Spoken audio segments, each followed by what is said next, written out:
are in the world. I'm Hassan Piker, and this is the Hassan I'm broadcast coming to you live from gloomy California, Los Angeles, folks. We're live, and I hope all the boys, girls, and MBs are having a fantastic one because today's a beautiful day. Today's a wonderful day. Today is Wednesday. It's hump day, ladies and gentlemen. It's 67 degrees and mostly cloudy here in California, Los Angeles, folks. We're live, we're alive, and there's a lot happening in the world. But before we get into a lot happening in the world, as always, this is the part of the broadcast where I tell you about my personal news. And not much has actually taken place in terms of personal news-wise in my life, in the world of Hassan Abi Piker, in between the time period where I press the stop streaming button and press the start streaming button. So help me God, I'm still going to explain it.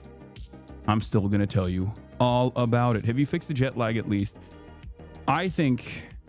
I personally think every morning when I wake up that I have fixed the jet lag situation. But then by the time the afternoon rolls around, I feel as though I may not have actually fixed the jet lag situation. Okay. There's going to be a free DLC for Expedition 33. I did not know that. Okay. So, did you watch Fandy give birth? It was amazing commentary from Will and Wake. I did not. I did not see that. I heard that Fandy was giving a live birth on Twitch, which is crazy. I didn't know that that was a thing that people did, but congratulations to her. And congratulations to the platform, I think. In any case, what was I going to say? Oh, oldest Hassan Abi viewer being born live. True. So, personal news-wise, I ended the broadcast last night. I was incredibly fucking tired, and I didn't really do much. I didn't even get to watch Code Gay Ass at all.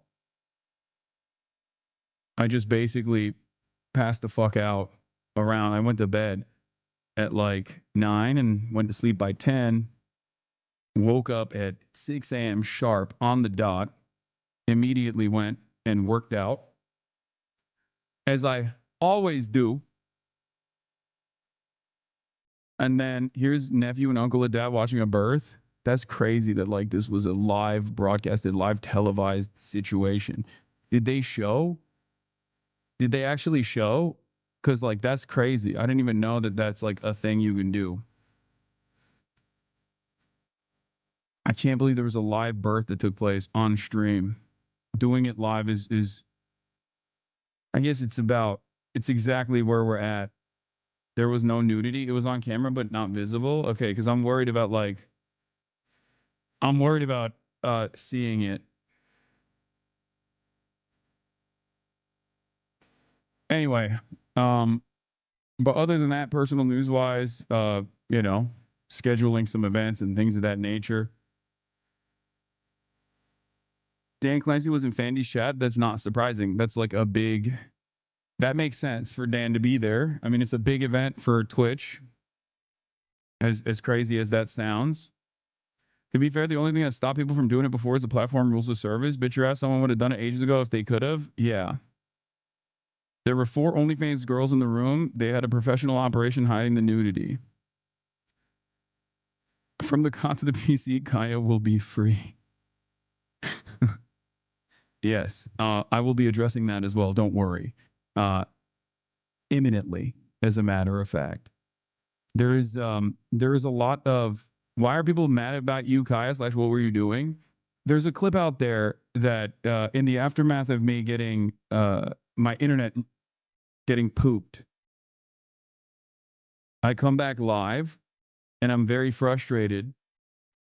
And while I'm fucking tweaking around, I give Kai the place command as I usually do. And there's literally a fucking emote for it in the chat for place, which is one of the things that she knows is she's like professionally trained.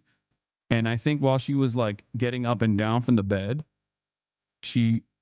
I don't know exactly what happened, but I suspect that she tweaked her her do nail, like the upper nail that's like on the side of the bed. People speculated that I was actually shocking her dew claw.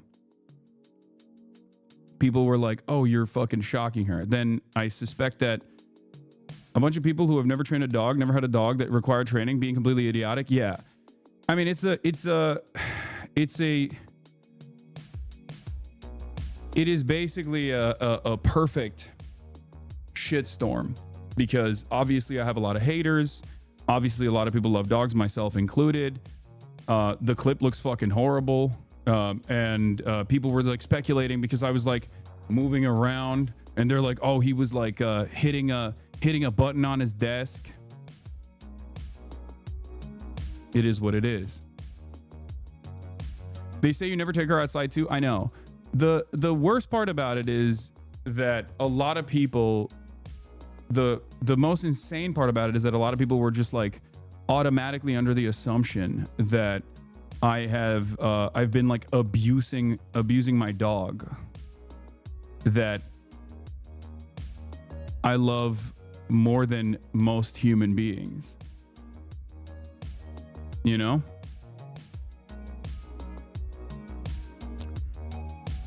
Dogs hurt themselves sometimes. It literally looks like she got caught and it hurt. You literally gave her belly rubs right after. I know. It did get heavily blasted in the orbit, and a lot of people are like losing their minds over it. It's okay. It is what it is. They were saying Jen Welch was going to reveal it to us, but you shut her up. No, she was saying that the collar is too tight. The collar that she has on is too tight, and I was trying to tell her that like the reason why the collar is too tight is because she has too much neck meat. And that's it. Maya did not corroborate yet, so that must be true that you're the worst. I know. She's been secretly, as an animal conservationist, she's been secretly actually participating in the abuse of, once again, one of the most beloved dogs on the planet. Here's March in the chat. Funny part is Kai legit lives a better life than most people I know. Lamau, I know. It is pretty fucking nutty that is like an angle of attack here. Yes, Mike Vick is not going to be the next guest that I have. I saw it all over my ex. For every 15 posts I saw saying you shocked her, there wasn't even one in your defense, and those horrific posts had millions of views. It's okay. It is what it is. This is literally one of the I mean, I have people who have made it their full-time jobs to like professionally hate on everything that I do. This is an inevitable byproduct of this.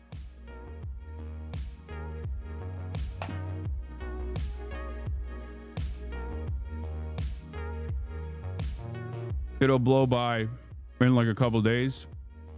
But as far as Hassan getting upset for targeted hate when that's his job is hilarious. See, this is the meta. Like, people think that I'm like directing targeted hate at others, and now I'm getting my comeuppance.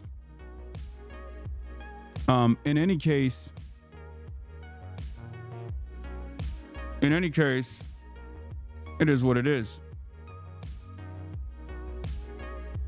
I do think that there are people out there who saw the clip and were like, this looks so bad. And they got completely fucking duped by the framing of it. And it's all right. I understand. For those of you who are confused by it, I do not have a shock collar for Kaya, as I said yesterday, but it doesn't matter. People don't give a shit. And all of the other clips that people have been showing are either the AirTag or the vibration collar that she has, which I use when she's free roaming. You didn't refute the claims until now? No, I have. I did immediately. I did. Okay.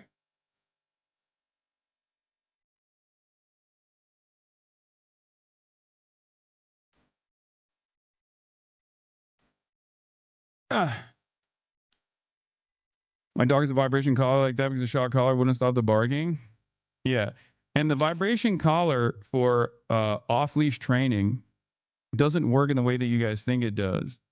Asman was making it worse.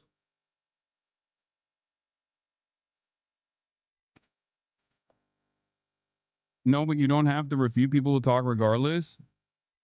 Yeah. In any case, her hair is far too thick, as this chatter also correctly pointed out, for there to work in it, for there to be any sort of collar that actually works in that way. Asman said police should use lethal force. Why is Swoosh letting him say that kind of stuff? I don't know, because he's Asmongold and he gets to say whatever he wants. But once again, this is like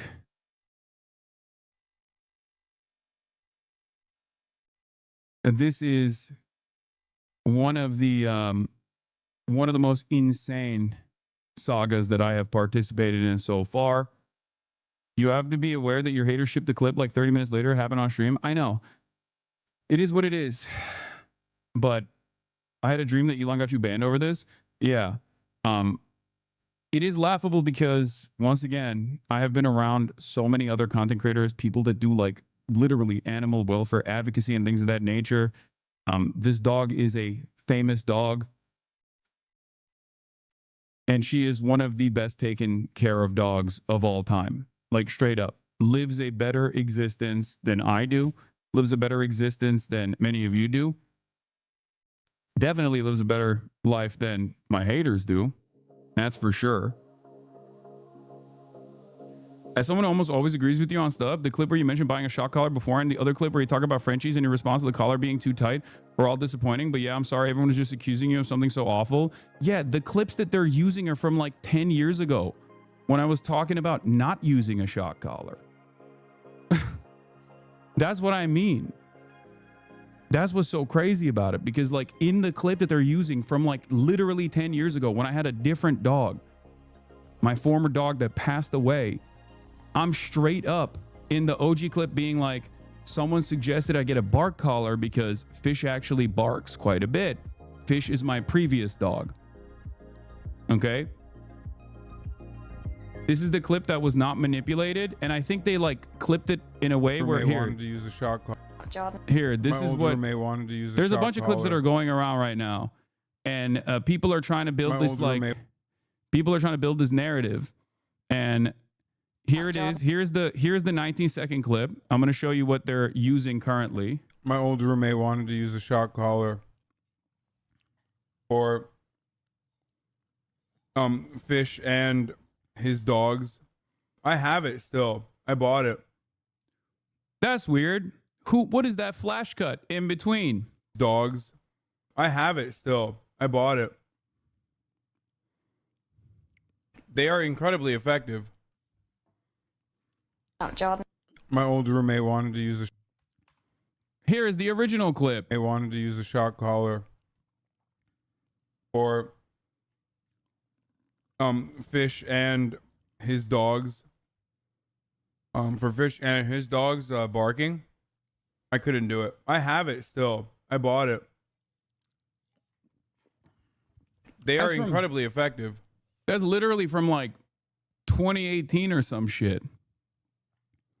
But I couldn't do it.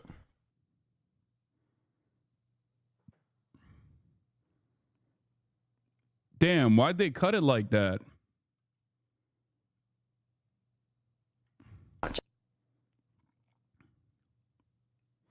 Why don't you let her roam around the house? I'm not a hate watcher, just curious.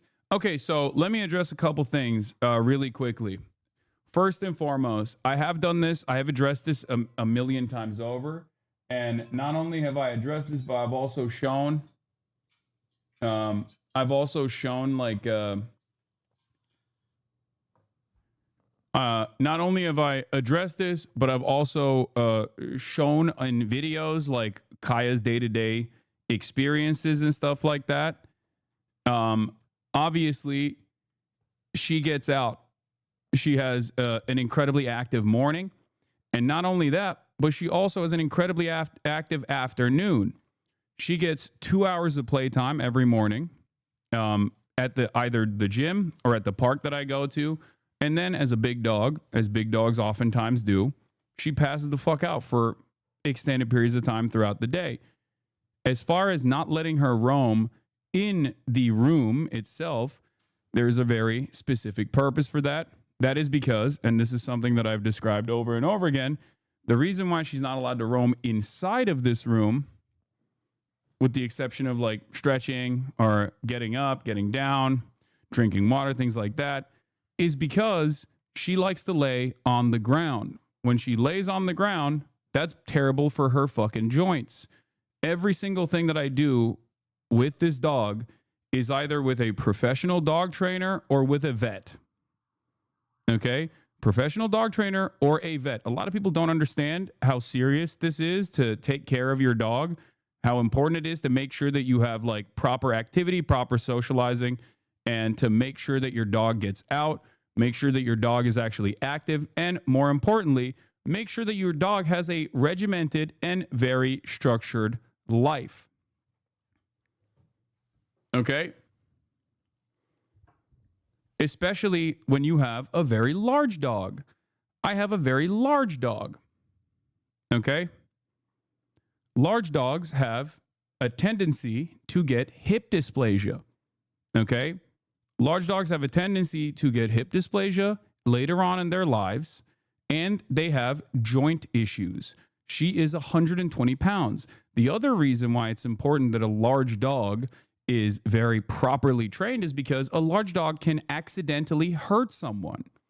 If not properly trained, a large dog can be very consequential for others. If she accidentally played with someone and nipped at someone, that would be a massive issue. It's a little different than like a Chihuahua, okay? It's a little bit different than a Chihuahua.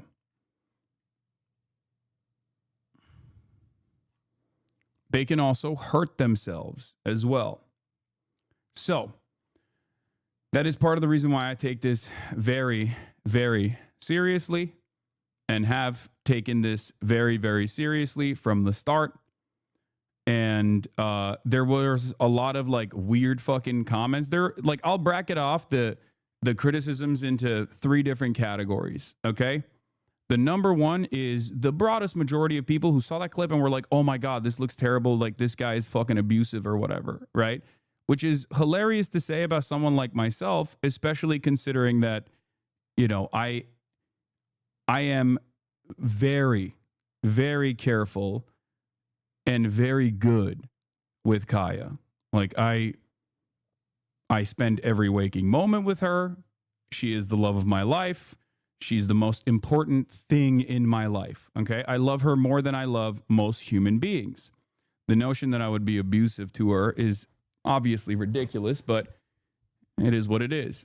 And not only that, but also virtually every single person that has been around us would attest to that, for the record. That's number one. So looking at like a 20-second clip over an 8-hour time frame that is negatively framed, okay, that is negatively framed in a way to make it seem as though like I'm abusive or anything like that is, you know, it can reach a much larger audience. And if people are oblivious to it, they will get duped by it. And it is what it is. Okay. Number 2, the second type of people that took advantage of this was the regular guys, like the rape tones and the pedo underscroll trolls of the world. From what I understand, Ethan himself was in some hot water for using a prong collar, which, by the way, ironically enough, I had used the prong collar in the past for Fish, my previous dog. So I think he was like using that as well to be like, oh, look, see, Hassan used a prong collar. And it's like, yeah, I don't anymore. And also, you know, it's just, I don't know how that has anything to do with me. Like, your audience is yelling at you over that sort of thing. And then on top of that, there was like the third category of people who are totally in the periphery. Why not, instead of attacking your enemies, why don't you actually try clearing up genuine concerns? People instead, I am doing that. I'm going bit by bit, piece by piece through all of the fucking common things that I heard. The idea that, like, Hassan, you don't actually fucking let Kaya roam in the house. This is untrue. I do. I don't let her lay on the ground, and instead I make her lay on her bed. The reason why I do that is because I don't want her joints to be fucked up. Okay? She's a big dog. Big dogs have issues with their joints. Okay? Big dogs have issues with their joints.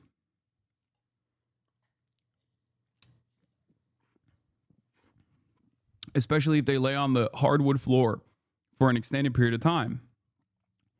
Not only that, but also, as you can see here, Kaya gets a tremendous amount of fucking play in the mornings with her boyfriend and girlfriend.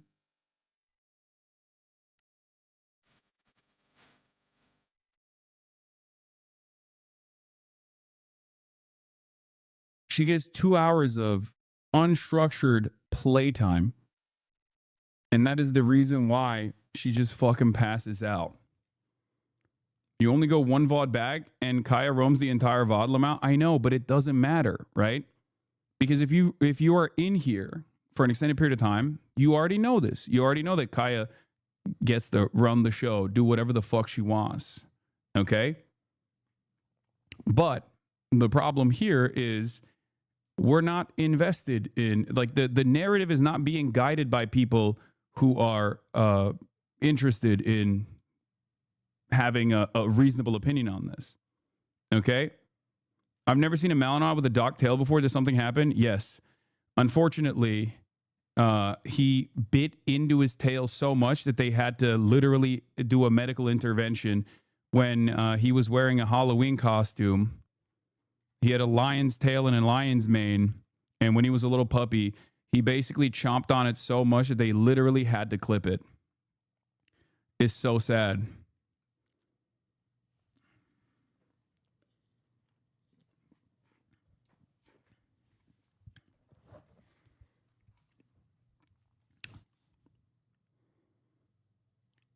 Anyway, so that's number one. Number two, she gets a tremendous amount of fucking activity in the morning. And that's the reason why she's mostly passed out for the entire duration of the stream. And then, on top of that, at night, in the afternoon, she gets another hour-long walk. The reason why she gets another hour-long walk is because sometimes she gets bored, and that's understandable. Other times she runs up to the door when my mom comes in.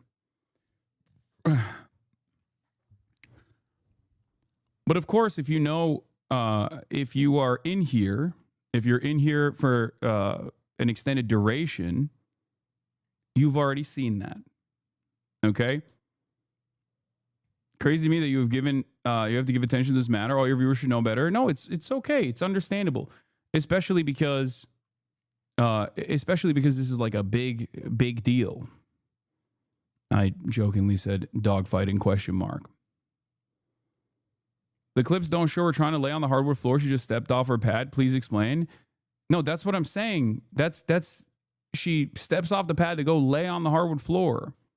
That's why I give her the place command. The place command is done for multiple different reasons, but for the most part, the reason why, if you've ever trained a dog professionally or anything like that, you know that the place command is given oftentimes if your dog is like getting excited or barking or things of that nature. It's supposed to like ground them and calm them down because you're giving them a command. Dogs respond to order and a rigid, structured regimen. In any case, I don't know the exact reason as to why she yelped. She has done so in the past as well. I suspected it was because she like either tripped or she got her dew claw, like the higher thumb looking claw, clipped on the side. but I suspect that is the reason. I don't know, but I know that there's a lot of people that immediately were like, oh, this is what's going on. I see exactly what happened. He fucking is like secretly fucking like pressing a button that he has on his desk or something like that. I have multiple collars. I'm going to address the collar thing in a second as well. But I have multiple collars for Kaya, and I put an air tag on them. I put an air tag on all of her collars to make sure that, I know where she's at. And one of the collars that people are pointing to in the from previous days or from like months ago is the collar that is a vibration collar. A collar that I use specifically to communicate with Kaya when she's free roaming at the park or when she is, off leash running around. Okay? Because when you leave your dog to free roam, to go out on the trail or whatever, there are going to be instances where you can yell for her to come back to do recall, but because she's so far away that she can't hear you. Okay? That's where the vibration collar comes in. It vibrates. It doesn't actually have any sort of like shocking component. Okay? And there are multiple different versions of this. There are the no bark collars that I believe both vibrate and also emit like a large sound, like a loud sound. There are shock collars as well. They all look very similar to one another. Okay? But the vibration collar is what they were pointing to. Okay? To be like, oh my God, he has a collar that he's using to abuse her and shocking her. There are a lot of dogs who use this. Okay? There are also a lot of dogs, working dogs, that use a shock collar as well.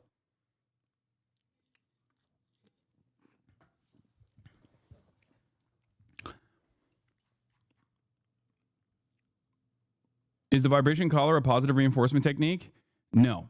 But positive reinforcement techniques are necessary for any kind of training. Like, it's neutral. This is by far your stupidest controversy yet. I know. But it's a lot of people, understandably, love dogs. I do think it's kind of crazy that one of the 1,000 times you yelled place on stream, the yelping only happened once. I know.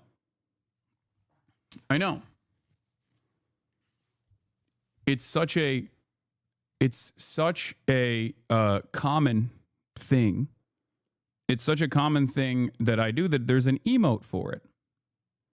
Can you explain docking to the new viewers, please? What do you mean?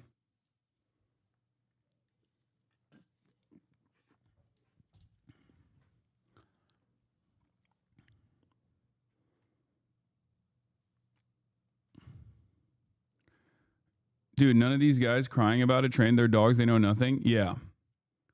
Shock collars are not bad for dogs if used correctly. Any dog trainer will have you put the shock collar on your arm and feel it. Yes, I have. I have done that. It's not even, a shock collar is not even like actual electrocution. It's like a Thames machine. Okay? That's the other thing that people are fucking completely oblivious to.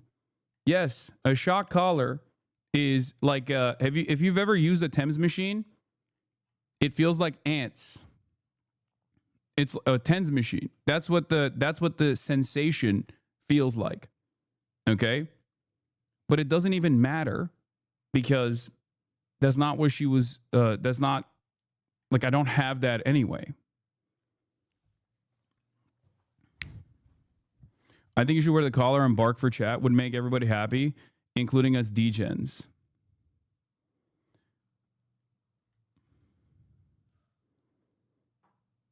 E-collars are used for training, especially for dominant breeds.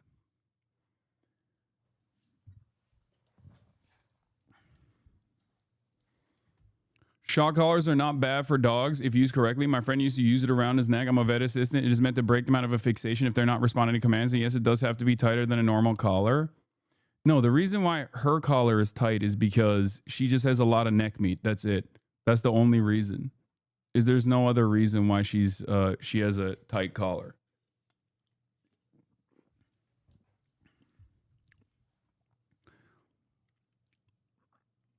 From a psychological standpoint, a shock collar that vibrates is that it's still considered a form of positive punishment, but is extremely minimal in terms of actual damage. Yeah, there's no real damage there at all. I think the worst aspect of it was the worst aspect of it was that I was frustrated because the internet had cut out, and I didn't immediately like rush to her. I went to her afterwards to see if she was all right, but she was, of course. And that's it. And I do take accountability for that. Like, it's fucked up. I should have immediately went over when I saw her yelping. And that's it. Like, but the idea that I'm like a abusive dog parent is completely fucking ridiculous. But now that I've already addressed this, I'm sure we will. I'm sure that the rest of the stream will be normal as we get to the regular broadcast. You looked hella guilty afterwards? Yeah, brother. I'm currently immensely jet lagged. Okay.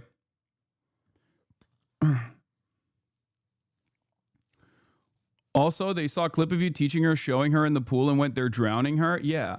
But that's why I'm like, I mean, it's the same as this. Like, you see, if you watched Kaya play fight with her friends, this Belgian Malinois gets very aggressive, but they're just fucking playing.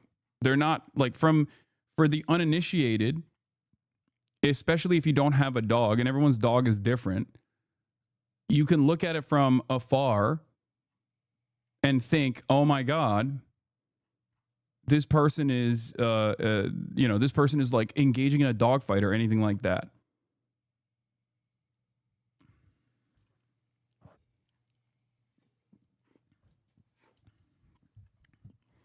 Anyway, I plan on doing a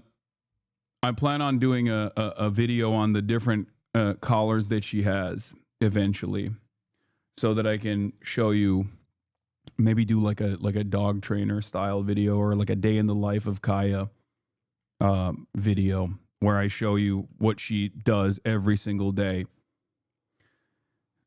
Service dog and behavioral dog trainer here. Vibration collars are used as a cue to get the dog's attention back to the command. Also, the place command and laying in one spot for long periods of time are used to ground the dog, maintain structure, and is even used with service dogs and other working dogs for them to have a spot where they can be a dog. I agree with Hassan for protecting her joints. I know, but like, it doesn't matter. There are people who like professionally train dogs who will look at that and be like, no, this is like, I don't know exactly what happened here, but the place command is perfectly fucking normal.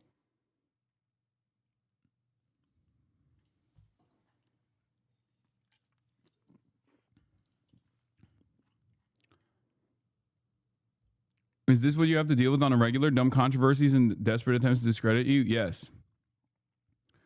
Just a fair warning, certain ex-co-hosts going to do an entire episode about this with you and the Thumbo, so just going to happen all day, King. I'm sorry, this is their new meta. I know. It is what it is.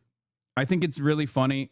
I think it's really funny for a lot of people to like assume that she's like shit. Like, I'm a little worried now. Whenever you guys say like oh, what is happening with fucking Twitter? Twitter is not working. Whenever you guys, is that her just no leash walking? look at this. Oh my God. How is this possible? Bro, when you have discipline in your life, when you have a rigid structure in your life, when you work hard, you can achieve anything. Okay. What the fuck? Buddy would never do that. Yeah, if Kevin was here, he would have ran right in front of that van and got hit and died. Buddy would have at a certain point loved to do that. You just didn't teach Buddy that. We tried. Kaya, let's walk. Oh my God, this is insane. Good girl. You know what? There's some shit like I'm I don't know why this is like not working. Can you just show the collar? Shut everyone up. XU said he would donate 50K to a shelter if he did. Okay. Sure. Dogtober 7th, free hostage Kaya. I can't even tell if people are like saying that in jest and they're making memes about it, or if there's like people who are sincerely saying stuff like that because they're like, you're abusive to your dog. With the maid outfit too. Yeah, man, you explain things well and shit, but show the collar though, dude. Kaya, okay. Come here. This is one of Kaya's many collars. Come here. Sit. Good girl.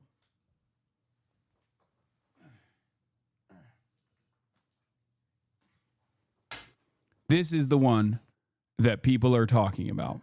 Okay, this is the one. This is the one that they saw. It has the capacity to vibrate. And that's it. Are you happy? That's it. Good. There's the AirTag. There's the fucking vibrator. It also has a flashlight component to it at nighttime. And it also has a tracker on it when she gets lost. If she were to actually get fucking lost,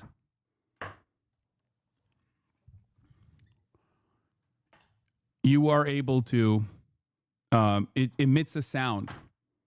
Okay?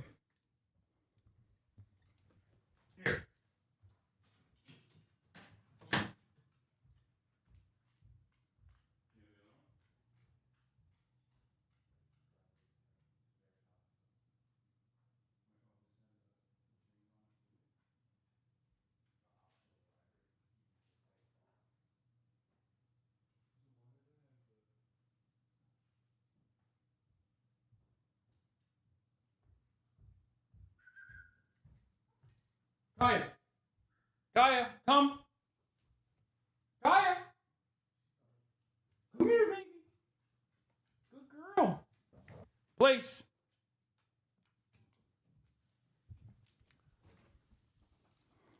There are days where Kaya doesn't wear a collar. There are days where she wears a different collar. Okay? This, in and of itself, doesn't actually work in the way that you think it does. Okay? Here. This is the flashlight. Okay? And this is when it vibrates.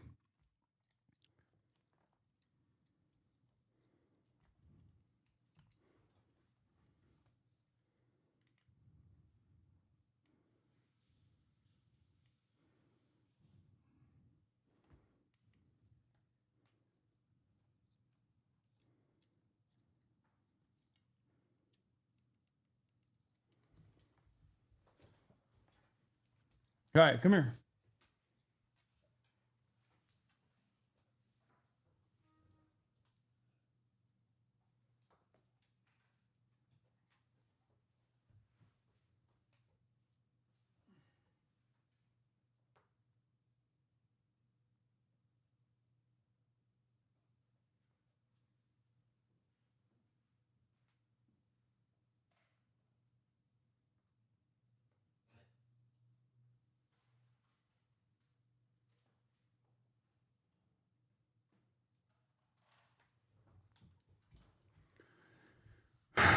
Place.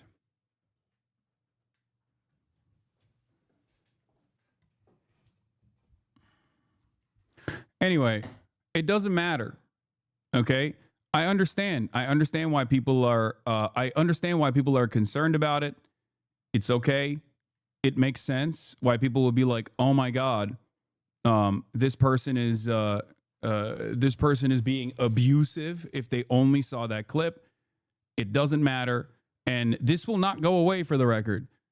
I'm sure that the people that are saying that this is not like the real deal will continuously and expertly scrutinize every minutia to say, "Oh no, you don't understand. This is this is a situation where he's trying to get out of it or anything like that. Even an e-collar that uses a low current as in a shock collar is no worse than a cell phone vibration if used correctly. Yes.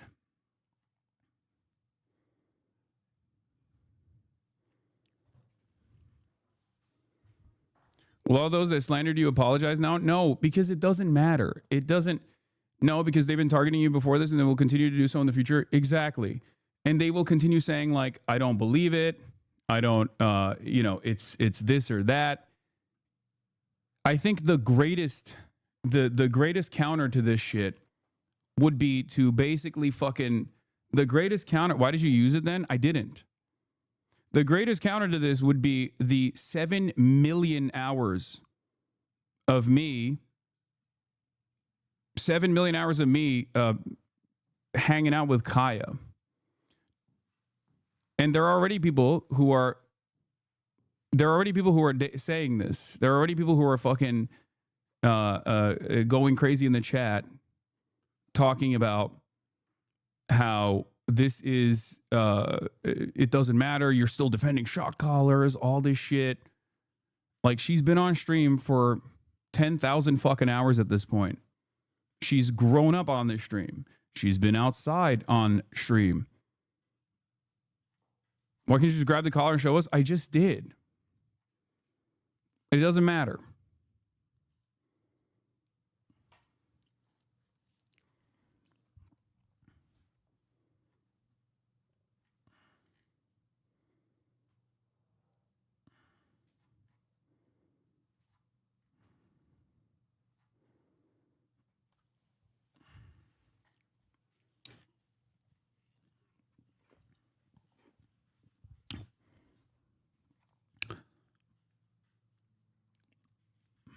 Genuine ask, aren't Tibetan Mastiffs advised to give large open space to roam around in, though, apart from everything else? You ever sitting for hours on end in one spot? Is that okay for her? Yes. Everything that I do with Kaya, is from professional trainers and from vets, okay? I am perhaps a little bit too type A of a dog parent. If anything, I'm a little too I'm a little too hyper critical. But that's it. But the reason why I do that is because I don't want to fuck up.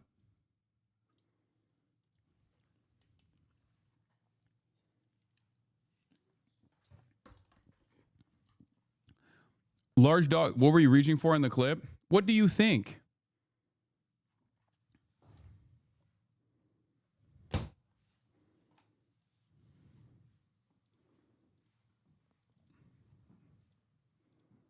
That's where all my fucking Zintins are.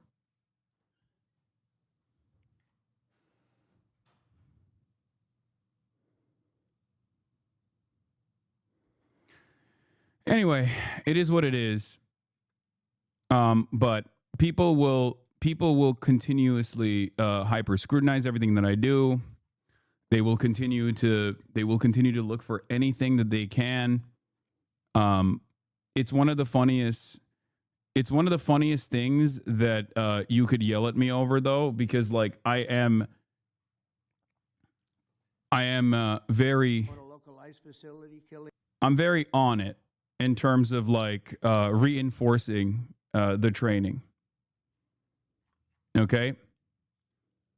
Because if you actually train your dog, or you take your dog to a trainer and then refuse to reinforce that behavior, you ultimately allow your dog to slowly but surely expand the permission structure, and dogs need good guidance at every given moment.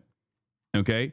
A lot of people who are like talking shit right now are completely oblivious to that reality. They've either never taken care of a pet, they've never actually taken care of another living, breathing, organic thing, okay?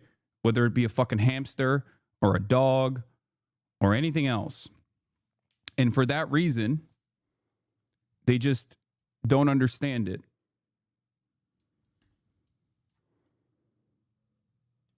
Overprotective? Maybe. Abusive? Laughable? Yes.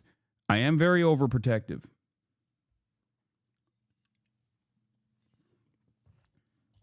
Anyway, let's get to Donald Trump potentially arresting me. Not over the dog thing, but over Probably Antifa. Some of the people I know, some of the people I dine with.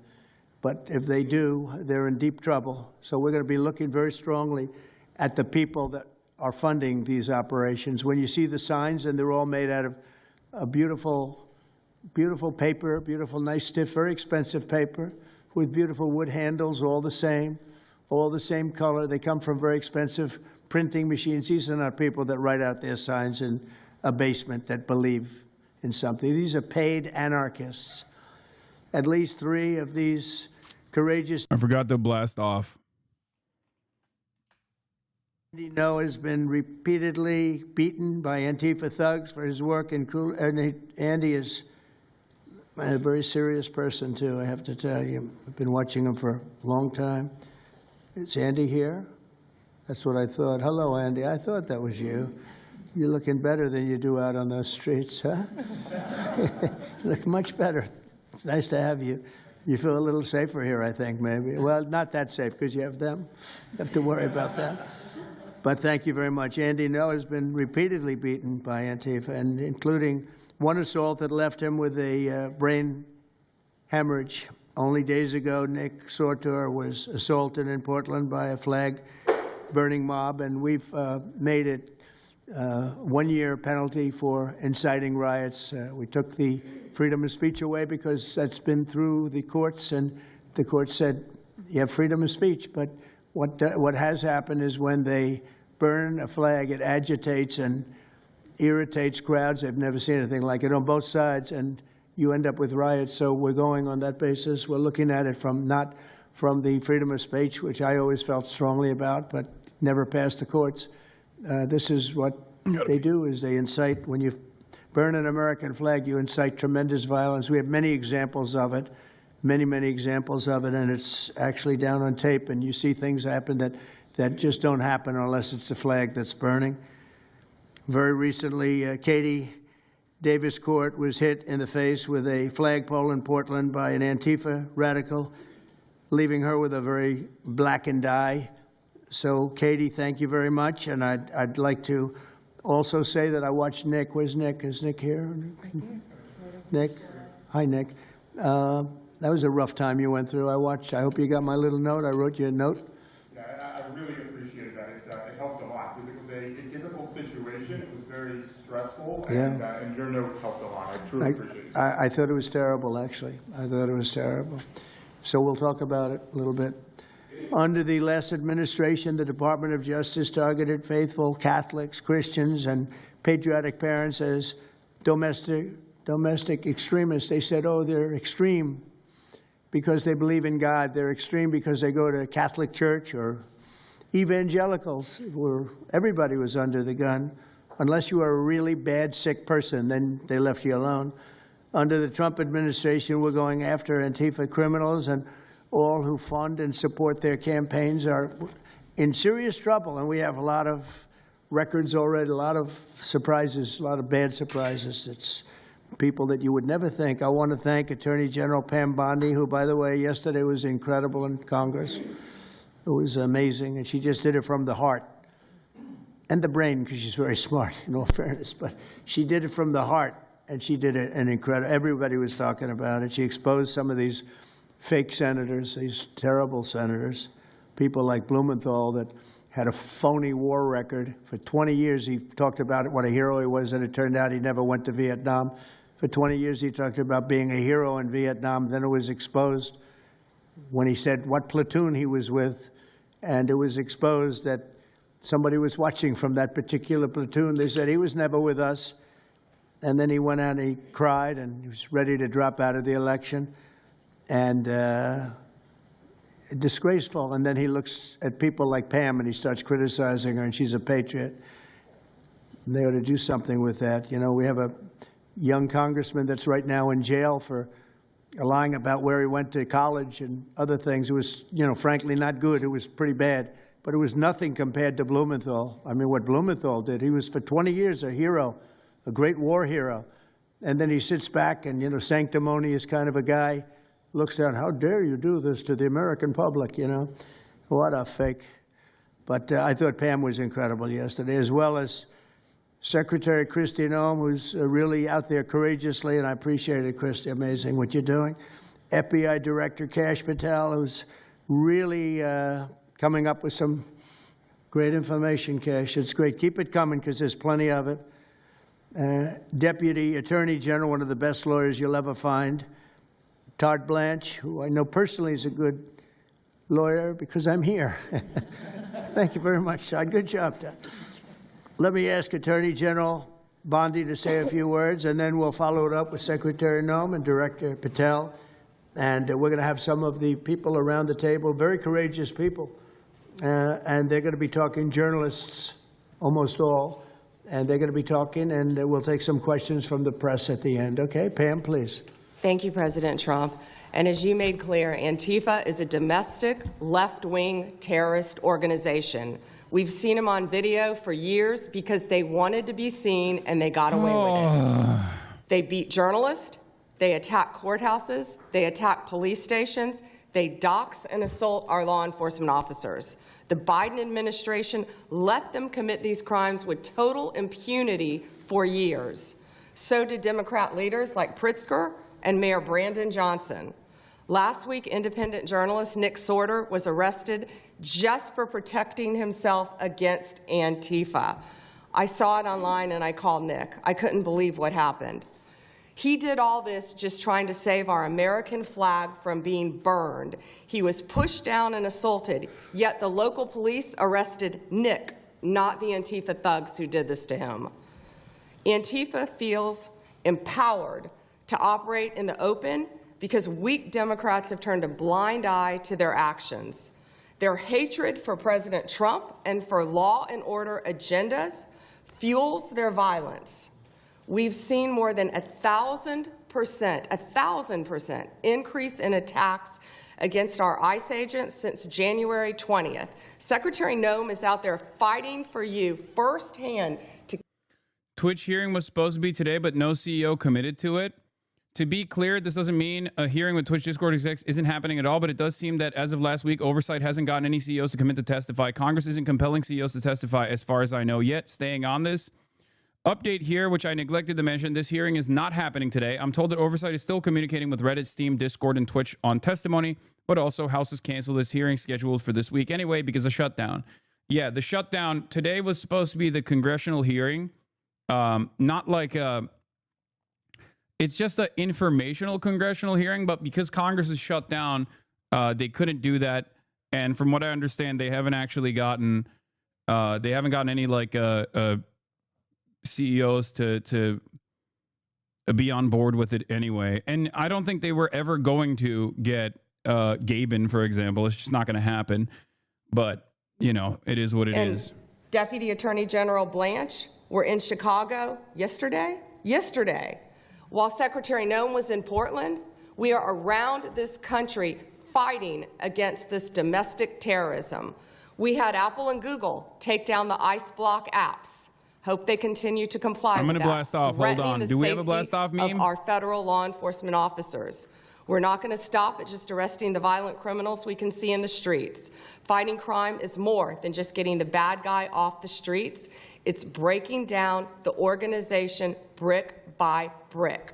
Just like we did with cartels, we're going to take the same approach, President Trump, with Antifa. Destroy the entire organization from top to bottom.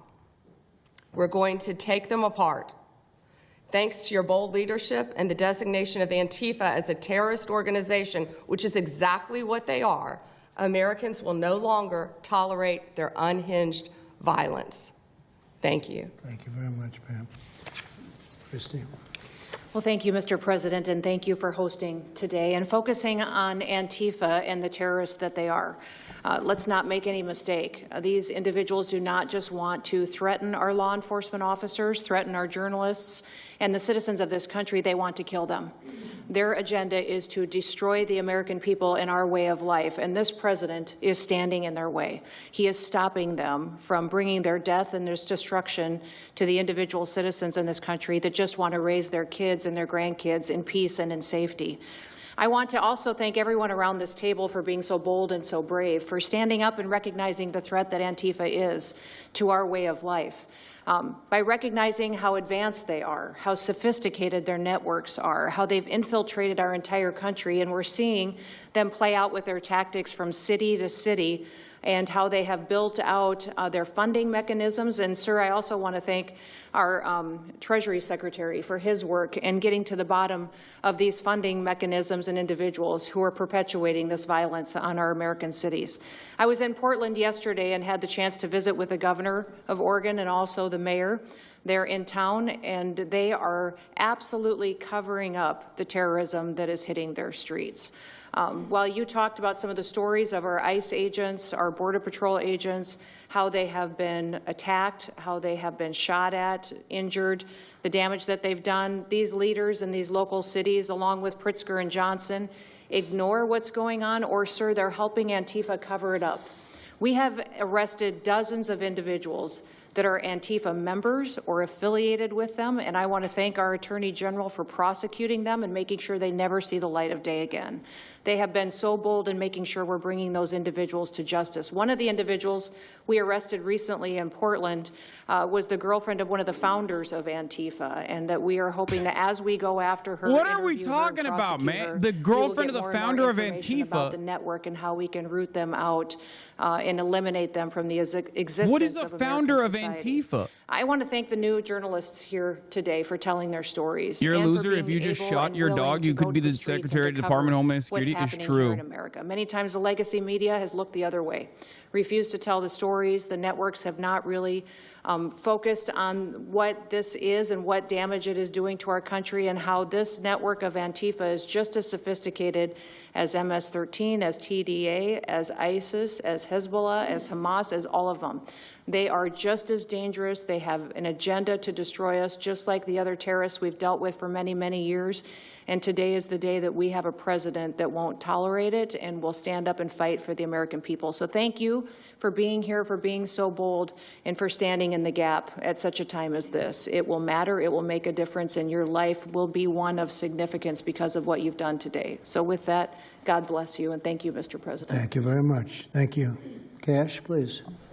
Thank you, Mr. President. Mr. President, the American people gave you a sweeping mandate in your victory in this election cycle, and they demanded safety and security for our citizens. And your administration, with your leadership, has provided us with the resources that we need, which is a whole-of-government approach to go after criminals absolutely everywhere, not just outside of this country, but within this country. And that takes a whole-of-government approach. The interagency seated up here with the Department of Homeland Security, our Attorney General, our Deputy Attorney General, and your White House staffers, including Stephen Miller's leadership, has allowed us to go out there and map out these networks. What we are doing at the FBI is simple. It does not require rocket science. We are following the money. Money never lies. And that's what it's going to take to bring down this network of organized criminal thugs, gangbangers, and yes, domestic terrorists, because that's what they are. They are harming everyday citizens in every single one of our communities. And the folks you see here on the right and left, they're some of the bravest men and women we have today. They're reporting the stories live time because the mainstream media won't cover it. They're putting their lives on the line. They're standing up for the flag. The least we can do is stand up for them. So you have my thanks. I read more of your stories than I do theirs because you guys are putting out the truth. And we deserve a country where you are protected as equally as they are. We, in this FBI, will go after with the criminals with a vengeance. We will not rest until we find every single seed, money, donor, organization, and funding mechanism that we have. And I want to echo the Secretary's comments on Scott Bessent, who's allowing us to map out these networks through their financial criminal activities, which has been going on for decades. And I would like to remind the American public, they built this disease temple. Their criminal activities that they're talking about is directly constitutionally protected expressions, like political expressions. Okay? I just want you to understand that there is no circumstance where they are allowed to do this. Okay? Technically, if we're abiding by the constitutional protections set forth, The First Amendment is supposed to protect. The First Amendment is supposed to protect people from this kind of government overreach. In the United States of America, the federal government, or any sort of government really, is not allowed to monitor, or not monitor necessarily, but like just to compel your speech, your political expressions. And I mean, like, we have a maximalist position on this, okay? With the exception of like harm, immediate harm, whether it be threats or whether it be, I guess, like inciting a riot or something along those lines. Even then, it's like, given the First Amendment's protection is so high, like you have to clear a very, very, very high bar. You know, yelling fire in a crowded theater is the exemption that people use. The First Amendment itself, for the record, for those who don't understand it, is not a law. Though the better way to think about the Constitution is a law for the government, a law not restricting the average citizen's behavior, but instead it is a law that restricts the government from compelling the average citizen's behavior. Not even just the average citizen, by the way. The Constitution obviously expands to every single person on U.S. soil. Persons is the specific terminology that the founders, the framers used, okay? The Constitution is a government document that is supposed to have limits to what the government can do. It's not about limiting what the regular people can do. It's about limiting the government. It was not a good night for me. Let's just say that. It was not fun sitting in that jail, but I'm glad to see what has come of it. They brought this fucking Tim Pool guy, by the way, Nick Sorter, because he got arrested for, like, I think beating on someone. DHS agents that I didn't even know existed until I went there and went to that ICE facility. And the morale is at an all-time high. It is so exciting to see these guys know now that they have the backing of the Secretary, the DOJ, as well as the President of the United States, and they are there to do their job. They are going to fulfill this mission and deport these violent criminals. I believe one of the ones that I did a ride-along with Secretary Noem yesterday, President Trump, and there was a pedophile that had come into the country 5 times over the past 7 years. 7 years, and apparently under the Biden regime, that was just allowed to happen. That was fine, no problem.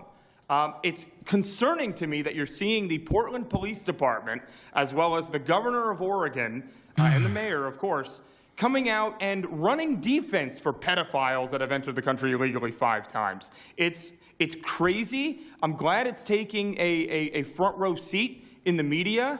And, you know, they're being forced to talk about it in reality because, you know, we're the ones that were on the ground. We're the ones that are actually reporting what's going on.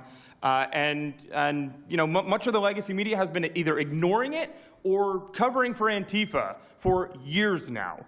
So thank you guys so much for taking this seriously. And President Trump, you mentioned that flag. So remember, you put out a truth right after That's right. I saw that. Took this flag from that man that was burning it in the street. I saw it. Do you know who he is? Oh, yeah, I know exactly who it is. So why don't you give it to Pam? Give it to the Attorney General, and let's start prosecutions. I actually have a second flag. Once again, burning the American flag is constitutionally protected speech, okay? And the Supreme Court has actually defended this constitutionally protected speech. Just so you understand. President Trump, after that happened to Nick, I called Harmeet Dillon and we opened a pattern and practice investigation into the Portland police very publicly as to how they let this happen. Thank you very much. Thank you, sir. Thank you. Mr. President, Brandy Cruz, you're going to hear us be very fired up today, and you can tell, and it's because some of us have been covering Antifa for 15 years and have never had anyone in a position of authority even acknowledge their existence. And I'll also tell you that I think that had you not done, the single most powerful thing you've done to deal with this scourge has been acknowledging that Antifa is a real thing. I genuinely believe there would be people at these tables who would be dead today and would have been killed in Portland had you not called them a terror organization and said, we're going to bring the full weight of the federal government to bear. I talked to Katie Daviscourt in Portland the other day. She'd been assaulted all summer. And she said the same thing, that it seems quick to violence as soon as you made that designation. So they're thinking in their heads, they're worried. There's been 24 or so arrested in Portland. They don't want to go to federal prison. There's this video of them, one of them who was in the face of an ICE agent, and then he's in custody shaking. Once you take the mask off, they're nothing. And I was told by probably a dozen people not to tell you this. I'm going to tell it to you anyway, because it's relevant to what we're talking about. I'm living proof that you can recover from TDS. I had strong Trump derangement syndrome for probably 8 years. This is one of the reasons I recovered from it. And by the way, it's much better to not have TDS. I'm happier, I'm healthier, more successful. I even think I got a little more attractive after I got rid of my Trump derangement syndrome. Yes. You know, I'm a reporter in Seattle, and frankly, I could not care any less what any of you have to say about this meeting. Could not care any less. We're not here for you. I'm not here to convince any of you that Antifa is a real thing, because if you have not come to that conclusion by now, you are never going to come to that conclusion because you don't want to see it. And you're going to go and you're going to say it's a bunch of right-wing conservative influencers who are here spinning a tale. I was one of you. I was a mainstream reporter in Seattle for 10 years. I was a TV reporter on the streets doing my job, and I was still assaulted by Antifa. So it's not about being conservative. It's about people who go there and show what they're doing. And when I saw, after all those years, that the media wouldn't be honest about what was happening, that Democratic politicians wouldn't be honest about what was happening, I thought, well, gosh, if they're not being honest about that, maybe they're not being honest about President Trump either. And it opened my mind to just looking at things for what they were. And now I find you quite funny, actually. Now, it's like I said, I'm much happier about it. But, you know, for me, again, I could not care any less the stories that they go to print. This is what I care about. We have 3.5 years. Nothing is guaranteed, although I think if Democrats keep it up, we'll probably have Republican presidents for the next 3 decades. But nothing is guaranteed, and so what I want to see over the next 3.5 years is a full court press to dismantle Antifa once and for all in a meaningful way. I know, Andy, we talked before this about some ideas. That's really what we want to. I don't care what the media says. I don't care what Democrats say. They will never wake up to this fact. So we want the federal government to take as many of these cases as possible, look at the interstate travel between Portland and Seattle when it comes to these people who are committing violent acts, and hopefully in 3.5 years, they will be a shell of their former selves. Very close to done, and it's Antifa and many others, unfortunately. Yes. There are many others, bad ones. Most have been named terrorist organizations. There are a couple that we're going to. But I think we've got it pretty well covered. But there are many others. But very specifically today, it's Antifa, and it's really bad. And we're going to get it cleaned up. Every Andy, time. Thank you very much. I'm glad. Every time people are talking about like fucking Portland is a war zone, it's just really funny to think. It's really funny to just like tune into Portland and show exactly what's going on in Portland when they're like, Portland is a war zone. Army of Antifa. And then this is the Army of Antifa. And this is the Army of Antifa. This is what they're doing in Portland, the war zone, right? It's just, it kind of reminds me of that fucking, it kind of reminds me of that, that Amon animations where, like in real time, as Ethan was like talking about how I'm like this dangerous neo-Nazi terrorist or whatever, and then you tune in and it's like me and Maya and I'm explaining to her like what docking is. That happened in real time, apparently. Okay, you are no different from Israel. Stop hurting your dog, idiot. It's insane. Like, it's basically like that. But it doesn't really matter because, once again, if you just stay on the other side, you can be perfectly comfortable knowing that, like, Portland is on fire, knowing in your heart of hearts, knowing in your mind that Portland is, as a matter of fact, on fucking fire. Okay?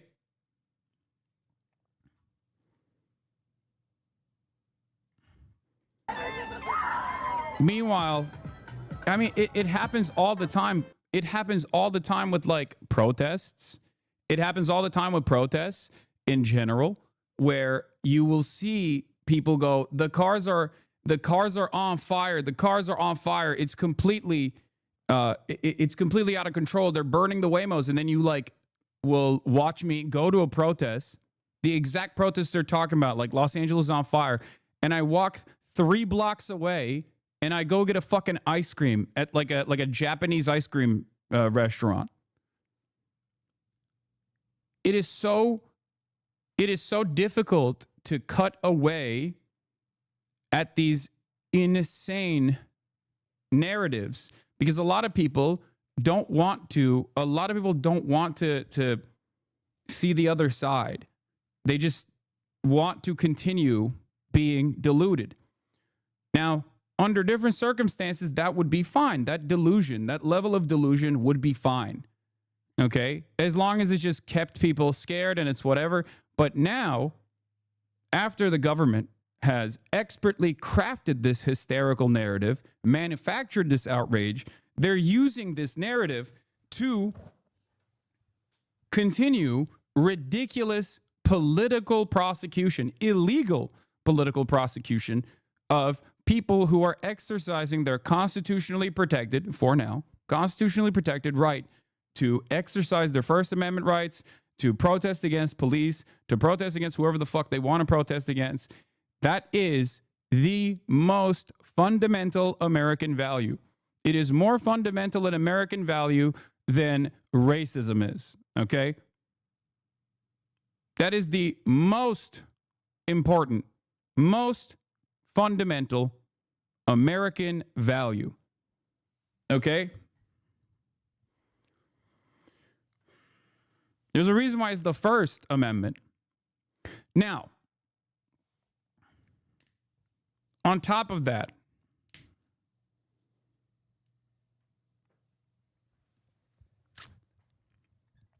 this administration is obviously actively trying to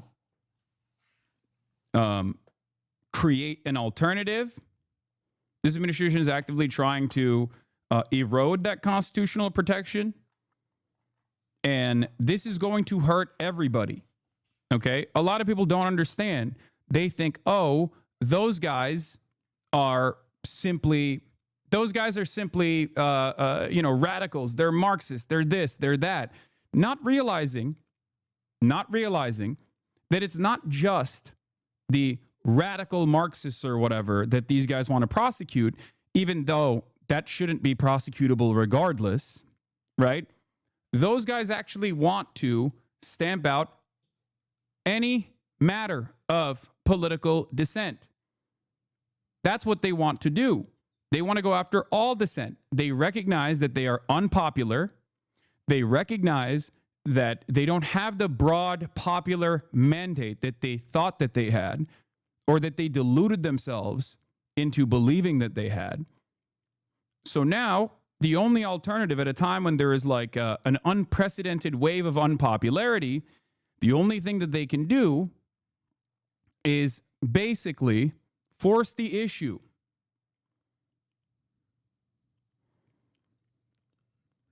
If you can't become popular with your policies, then you just make it so that it's illegal to demonstrate how unpopular you are, to demonstrate against the administration. That's precisely what's going on. The governor, and she acts like everything is totally normal. There's nothing wrong. It's almost like, are you waking up from a dream or something? You see it on your network. You see it all over the place. And it's so bad. It's so crazy. It's like the movies you see for the kids, I guess not only the kids, adults also, where you have these bombed out cities and these bombed out people. It's like worse than that. I don't think they could make a movie as bad. And then the governor will get up and say, I don't know why they're coming here. It's such a wonderful place. And the amazing thing is the people want us to be there. The people, when they get the real people that live there, many of them have left, but the real people want us to be. The same thing in Chicago. So they've had 60, 70 murders over a short period of time. Murders, people that got shot. They've had hundreds of people shot, and then a guy like Pritzker or this low IQ mayor gets up I mean, he got up. He's got a 5% approval rating. How does he still have support for the people are all enforcing against Trump's him. They want ridiculous people to orders? come. I mean, a lot of people in that Beautiful position, black women a lot of are people women. in the role of the police or even in the military are obviously used to just following orders no matter how fucking silly it is, right? Because the organizational unit revolves around breaking your autonomy down and making you a part of like a larger structure. It's so you become more compliant when people give you orders. That's at the heart of how the military operates. And it can be quite rewarding as well for a lot of people. It can be rewarding for a lot of people who, don't have that kind of structure in their lives, right? And need that kind of structure in their lives. But ultimately, that is the goal of the military, and that's why the military will at times do things that every single individual within the military structure will follow through on. It's organizational obedience. I believe they're scared. They're actually frightened for their lives. Jack, please say a few words. Mr. President, thank you so much for having us here today and holding this roundtable. Antifa is real. Antifa has been around in various iterations for almost 100 years in some instances, going back to the Weimar Republic in Germany.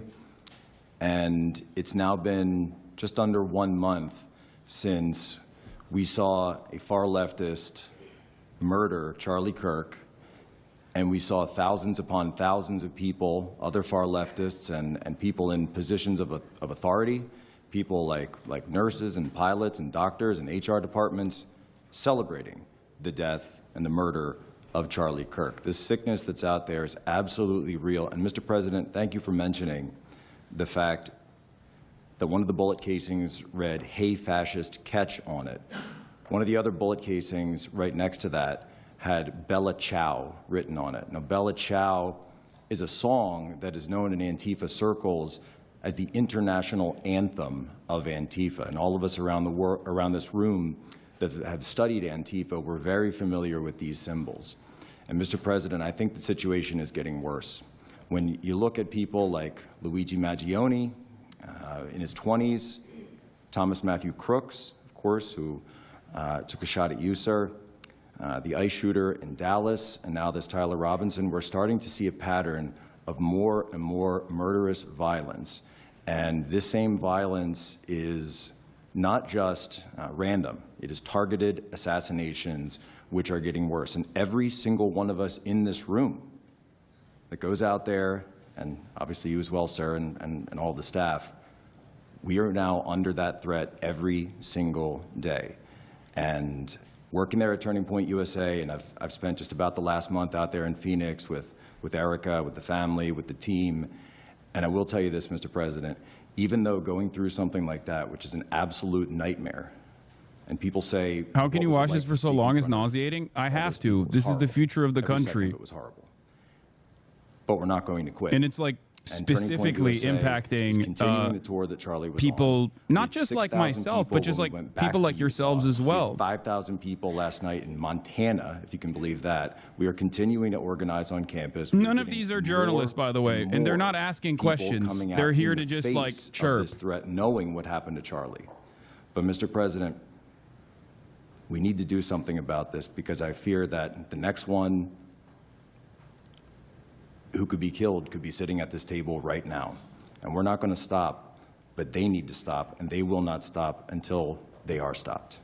Thank you. Thank you, Jack. I appreciate it very much. One thing I have to say is that Washington, D.C. was almost as bad. I don't know what could be worse than Portland. You don't even have stores anymore. They don't even put glass up. They put plywood on their windows, but most of the retailers have left. But Washington, D.C. was so bad. And Pam, I'd say it took 12 days to really make it pretty good and a month to make it great. And now people are going out to dinner. The restaurants are booming. They don't have enough seats. They're opening up new restaurants because many of them closed.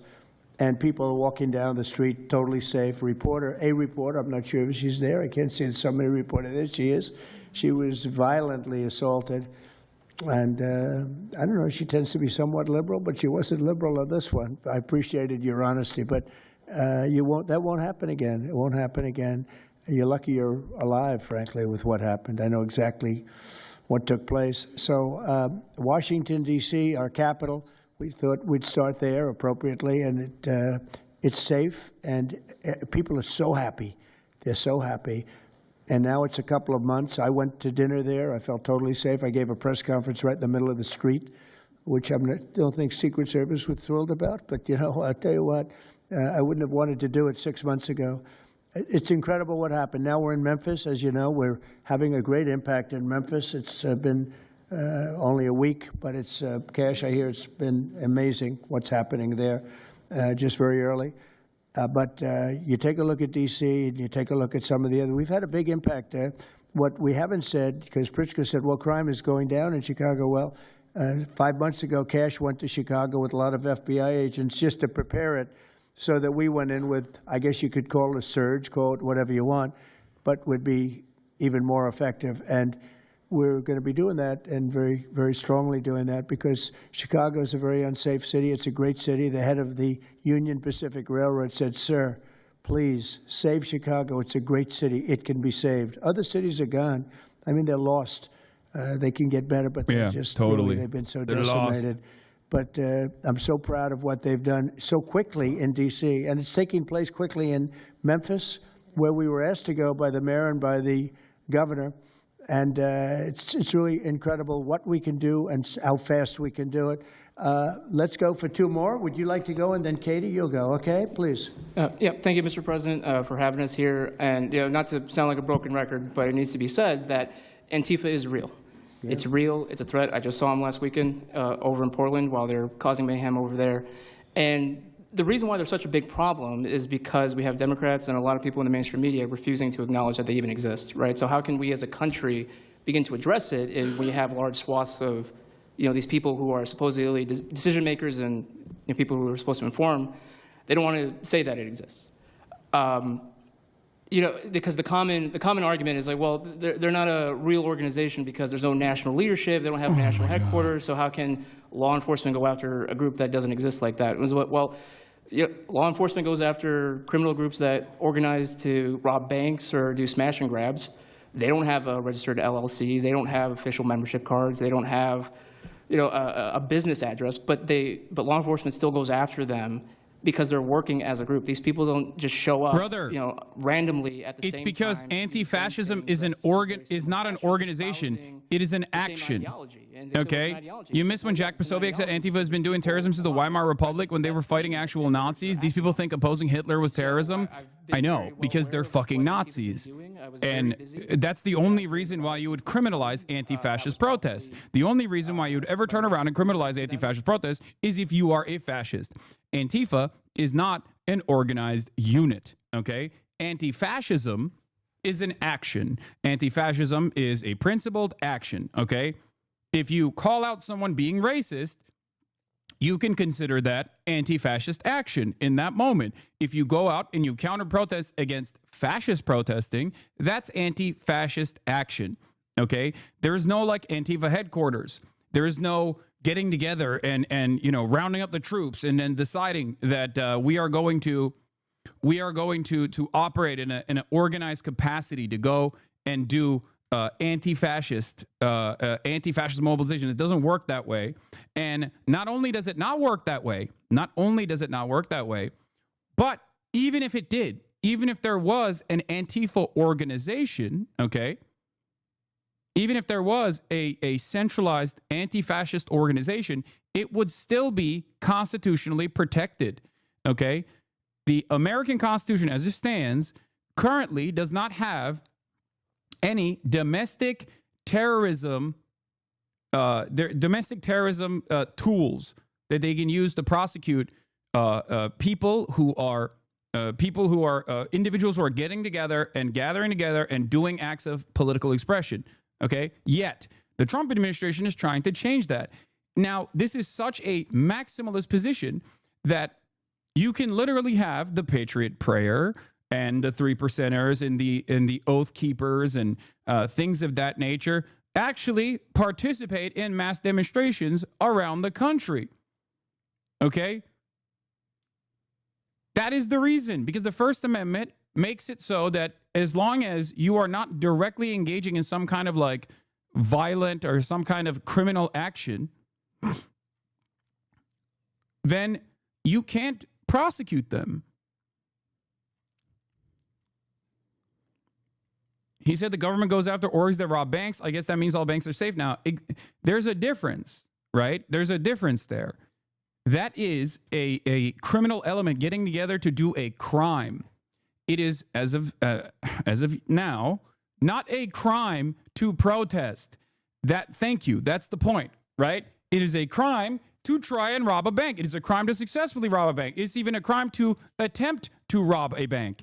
It is not a crime to organize a protest. It is not a crime to mobilize to organize a protest. It's not only, is it not only not a crime, it's a right. It is a constitutionally protected right.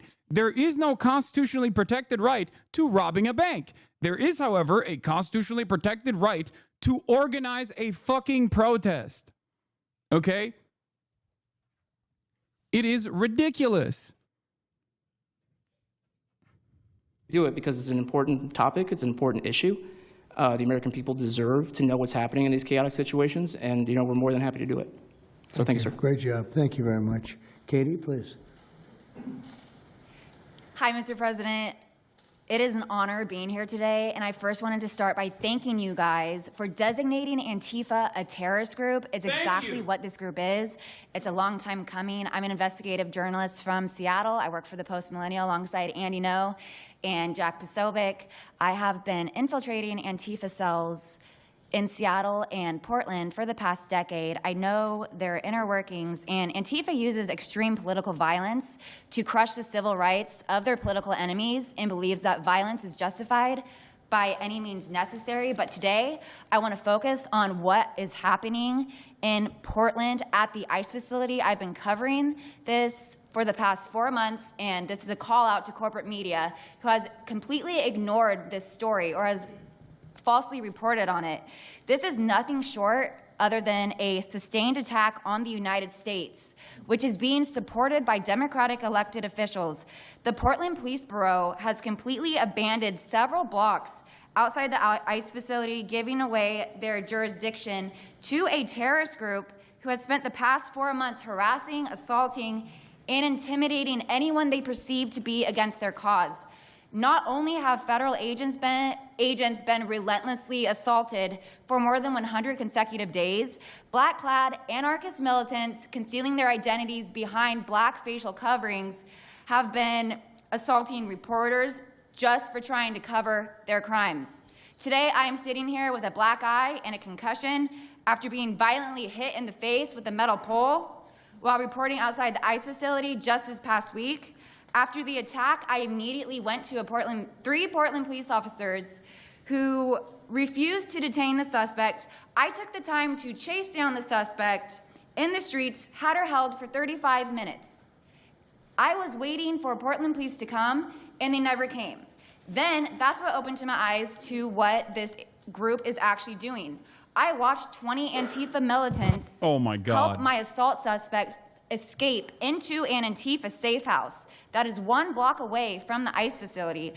And this safe house is where Antifa-affiliated protesters are conducting paramilitary operations. It's where they're arresting, they're showering, they're eating to continue this occupation.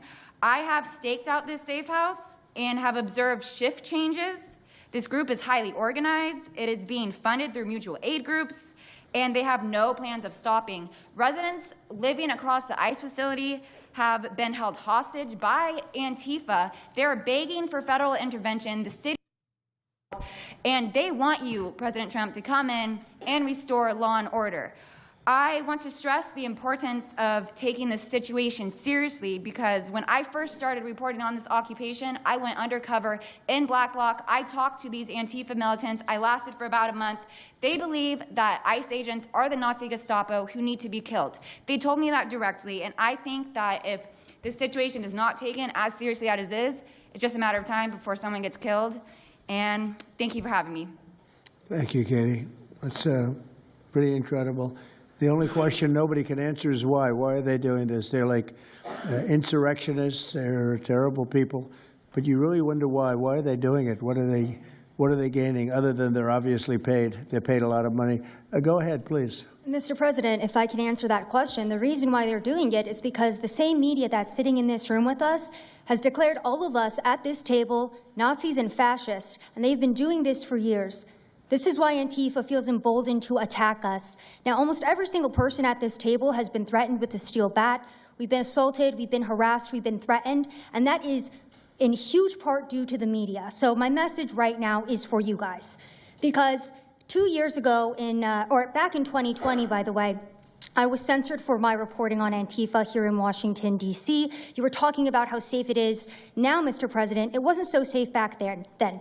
Back in 2020, I watched as a father was being mobbed and surrounded by Antifa members as his terrified, crying children looked on and the police here did nothing. I watched as a woman had her hair violently ripped out of her skull simply for waving an American flag on the streets of Washington, D.C. And by the way, if you guys try to go and find any of this footage, you won't find any of it because Twitter deleted all of it because our president shared my reporting and they deleted my entire account immediately after. So now, if you want to know what happened in 2020, all you're going to see is the media headlines that said that it was fiery but mostly peaceful. Thanks for that one, CNN. The reality is that it was an extremely violent period of time, and for the last 10 years, Antifa has been wreaking havoc on law-abiding and innocent American citizens, and it needs to end. Now, I'm with Turning Point USA. It's an honor to be here, Mr. President. Thank you guys so much, everybody in the administration, for giving us a seat at the table, because the media has not only been demonizing us for so long, but immediately after the brutal assassination of our founder, Charlie Kirk, our Turning Point USA chapters have seen an uptick in violence across the nation as Antifa chapters that are embedded in our universities go and target them. It's been extremely difficult to report on the ground, and for a long time I was afraid to go to Portland because I knew that the only people who would have my back, like Julio said, were one of my friends on the ground because there is no police force there. I was terrified to go because I knew if I got shot or stabbed, and I have been assaulted, I've been mobbed and robbed in Austin, Texas by Antifa, that nobody would come to help me. So my plea to the entire administration, especially to the DOJ, is every single radical left-winger who is in front of the ICE facility in Chicago, in New York, in Portland, please make sure that you use the full force of the law to come after each and every single one of them, because it is us being soft on left-wing violence that has fomented all of the terror that we have seen in this country, and it is the left wing getting away time and time again with assaulting law-abiding American citizens that has led us to this place. So, is this level of dick sucking allowed on television? Yes. And also, what's really remarkable about this particular type of dick sucking is that it's happening while the government is shut down. This is what they're predisposed with. The government's fucking shut down, and what these guys are doing, instead of like trying to address that, instead of, I don't know, offering people additional funds, offering people additional subsidies so they can continue fucking paying their unimaginably expensive healthcare premiums, but at least like manage it to a certain degree, because that's what the government is shut down over, for the record. Instead of coming to terms with that and then taking a fat dub, you know what I mean? Because Donald Trump could just easily be like, that's right, I love healthcare. Democrats hate healthcare. That's why we're doing healthcare. And then said, we're doing Trump care. I'm calling it Trump care, right? If he actually wasn't such a empty suit that is a servant of capital, that's what he would do. If he was truly the populist leader, that's what he would do. If he truly cared about even like advancing a nationalist project, like doing a nationalist project, he would offer at least like his base some treats. And I don't mean just treats necessarily, but I mean he would offer his base something like some kind of financial leg up at a time when people are experiencing unprecedented levels of this affordability crisis. That's where we're at. He's not doing that. And instead, he's just offering the base red meat like Rose this. Network, the Open Society Network, its other funding networks, the Arabella funding network, the Tides funding network, Neville Roy Singham and his network, Foreign Cash. And it's also big left-wing funders. Some of them are not citizens of this country. Mr. Hans-Jörg Wyss of Switzerland. They're pouring money into this entire ecosystem. And so I want to share 3 money facts with you about what we call Riot Inc. Number 1, like any corporation, Riot Inc. has many divisions. It doesn't just have the Antifa boots on the ground division. It has PR divisions. It has marketing divisions. It has a very well-funded legal division to get these boots on the ground back on the streets as quickly as possible. But it does have those investors that I mentioned. Number 2, we have identified dozens of radical organizations, not just the decentralized Antifa organizations, but dozens of radical organizations that have received more than $100 million from the Riot Inc. investors. These would be the lawyer groups. These would be the groups that advocate what they're for talking calling about here is like bail funds, right? Like people who set up bail funds specifically so that people who are arrested for not breaking any fucking laws or anything, people who are simply arrested and detained can be quickly released. Okay? That's what this is for. But they call it the fucking Riot Inc. or whatever. Charged with domestic terrorism, these groups received money for that from both the billionaire class as well as taxpayer money. So one other thing, this like money helps fund the decentralized crowdfunding. These are ways the Antifa legal observers that are participating in the protests and are there specifically to the Lawyers Guild that specifically is there to look at violations. The National Lawyers Guild is there to write down violations of constitutional protections. Like they even consider Act Blue, which is like the funding vehicle for the Democratic Party, to be a part of this as well. It's just a payment processor. It's just so ridiculous. Pam. Absolutely. Or Christie. Yeah, we'll do as that. As soon as you can. That's all of you. This well-funded legal org works to protect Antifa terrorists from prosecution, according to the Federalist newspaper. But these are people that there's a reason why they're covering this shit right now, by the way, because they want to go after every single organization that specifically works to ensure that people's constitutional rights are not fucking violated. Okay? I'm sorry. If it walks like a duck, it quacks like a duck, it's probably not a cow. Okay? If you are prosecuting people who are anti-fascist for simply engaging in anti-fascist demonstrations, if you are saying that anti-fascism is a terrorism designation, if you are actively trying to go after all of these other groups, all of these other like 501c3s, for example, that work to ensure that the administration doesn't violate, every administration, by the way, like this is not, these organizations are not, Democrat run or Democrat funded, by the way. These organizations also operate when the Democrats are in charge. The National Lawyers Guild and the ACLU and all these other like civil liberties, like civil rights organizations, human rights organizations, work under every administration. They're agnostic. They're not specifically working when Republicans are in charge or anything like that. They were literally there when protests were happening on college campuses and the Biden administration was in charge and people were getting packed up. 3,500 people got arrested on college campuses for protesting against Israel. They were there. They're there to protect civil liberties for all Americans.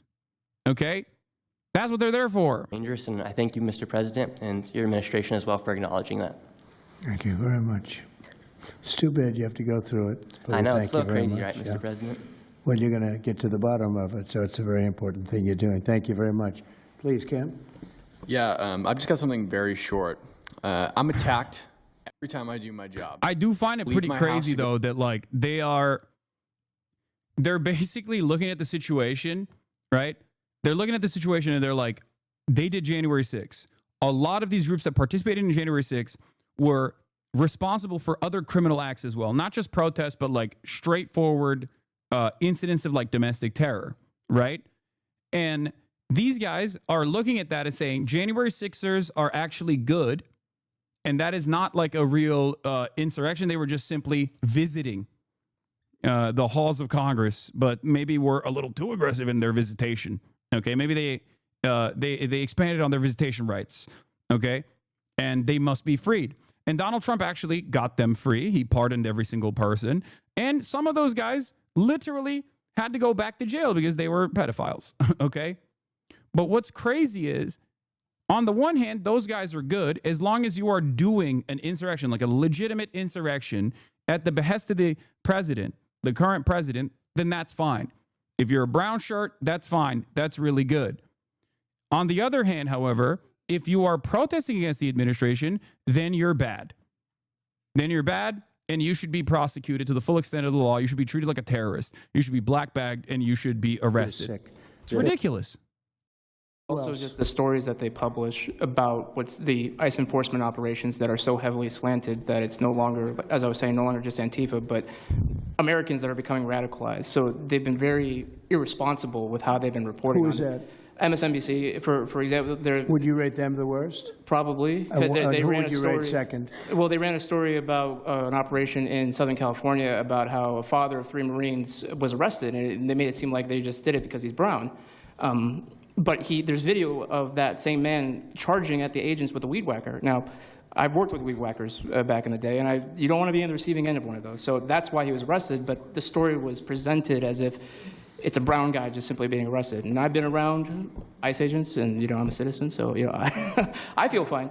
But it's just that's why. It's not just Antifa. It's not happening in a vacuum. It's multiple working in conjunction. I think they work in conjunction with some of the media. I think ABC is very bad. I think NBC is very bad. And CBS has a new owner. So we have hope for CBS. CBS has a great new owner, my opinion.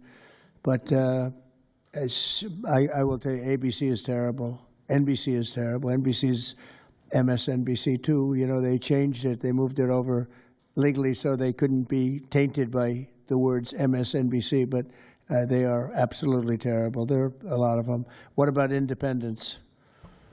Independent networks. They're a little bit better, but I would say that we're an example of how you don't need to be part of a super large company to be able to do just basic journalism.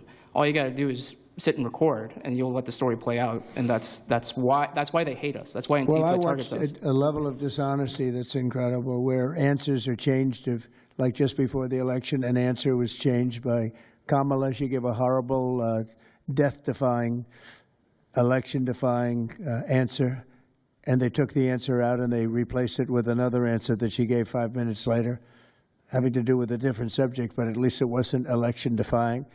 No, the level of dishonesty with the media is incredible, whether it's on Antifa or many of the other groups. You're talking about Antifa, and I know that's close to your heart because that's the one that's most affecting you. But there are others that are as bad or almost as bad as Antifa, having to do with different people, different sections of the world, but it's terrible. We're not going to let it go on in this country. We're not going to let it go on.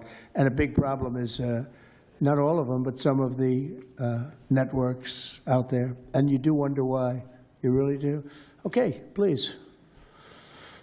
Go ahead. Yeah. Mr. President, thank you again. Thank you. My name is Jonathan Cho. I am an investigative reporter for Frontlines Turning Point USA. I'm also a senior fellow at Discovery Institute in Seattle.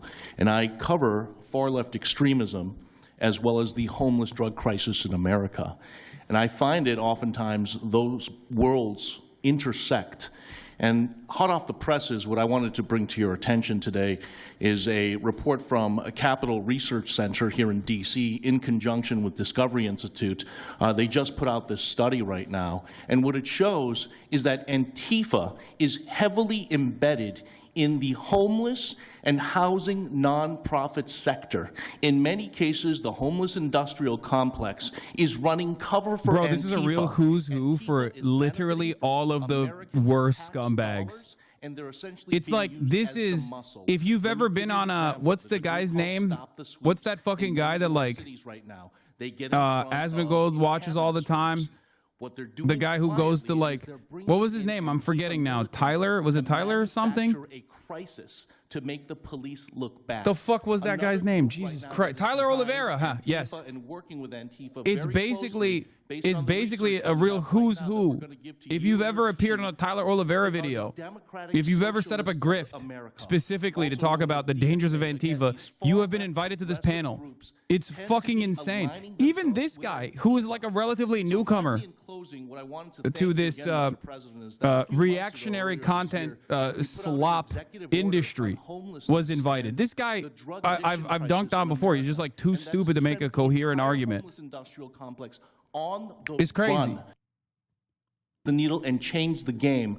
But what's also come Just a out straight up again clown is show. that there is a connection, a deeply embedded connection with the homeless housing nonprofit game. Yeah. Each speaker goes like this. Hello, glorious President Trump. You are so beautiful and hot, and I love you. Antifa thugs insulted me, and it made me sad. And we need to make protests illegal. I'm so lonely. I'm a journalist also, by the way. Lamau, one of these freaks just said, Antifa deeply embedded in the homeless industrial complex. Like, it's fucking crazy. You know, and he helped us get elected, us. It's really But is once us. again, you can say whatever the It's even fuck you some of want. them, but not too And many it of them, blows not enough my of them. mind. And It blows my mind that you can say whatever the fuck you want. And nobody is going to go, hey, I don't think that's true. I don't think what you're saying is correct. I don't think there's like a big homeless industry that specifically benefits from there being more homeless people. Like, there is no homelessness industrial complex.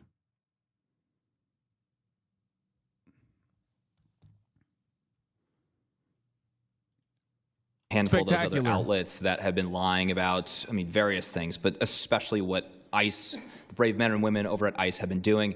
I was talking to Antifa members in Portland the other day, and a lot of these people genuinely believe, they buy these lies, and they genuinely believe that they're fighting against literal Nazis and not brave men and women that are putting their lives on the line to basically, enforce basic immigration law, right?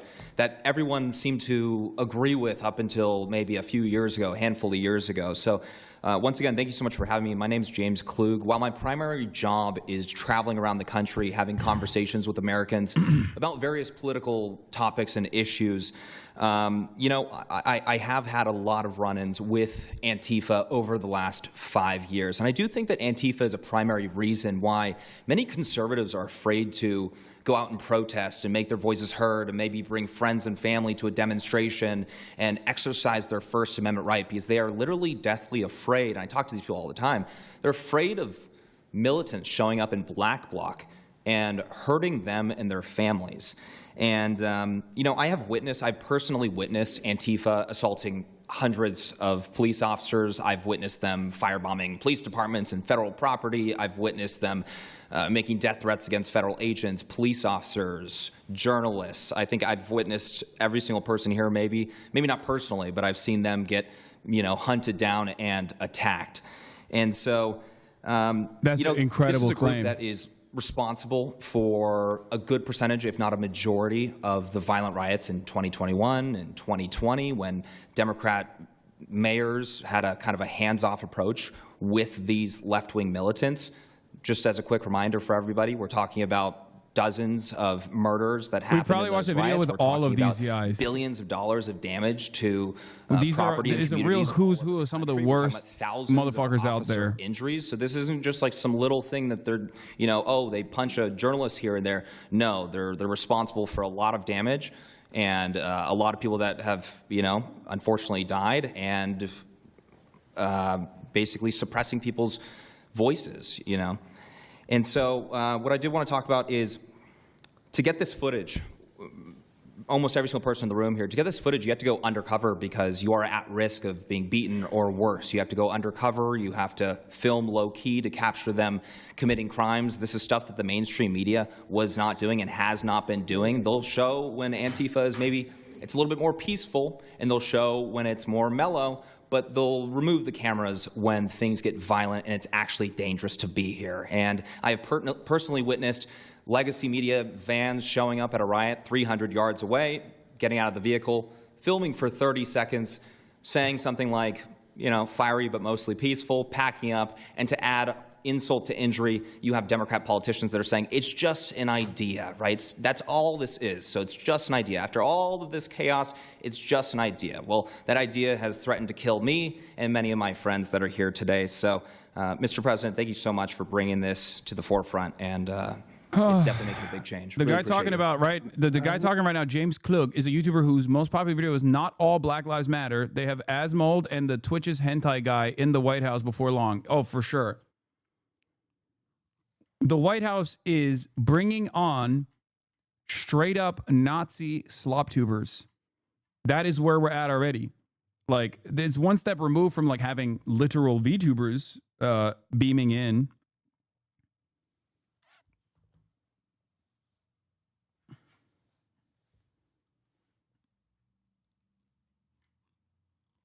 Antifa's job is to literally make fascists afraid to do fascism.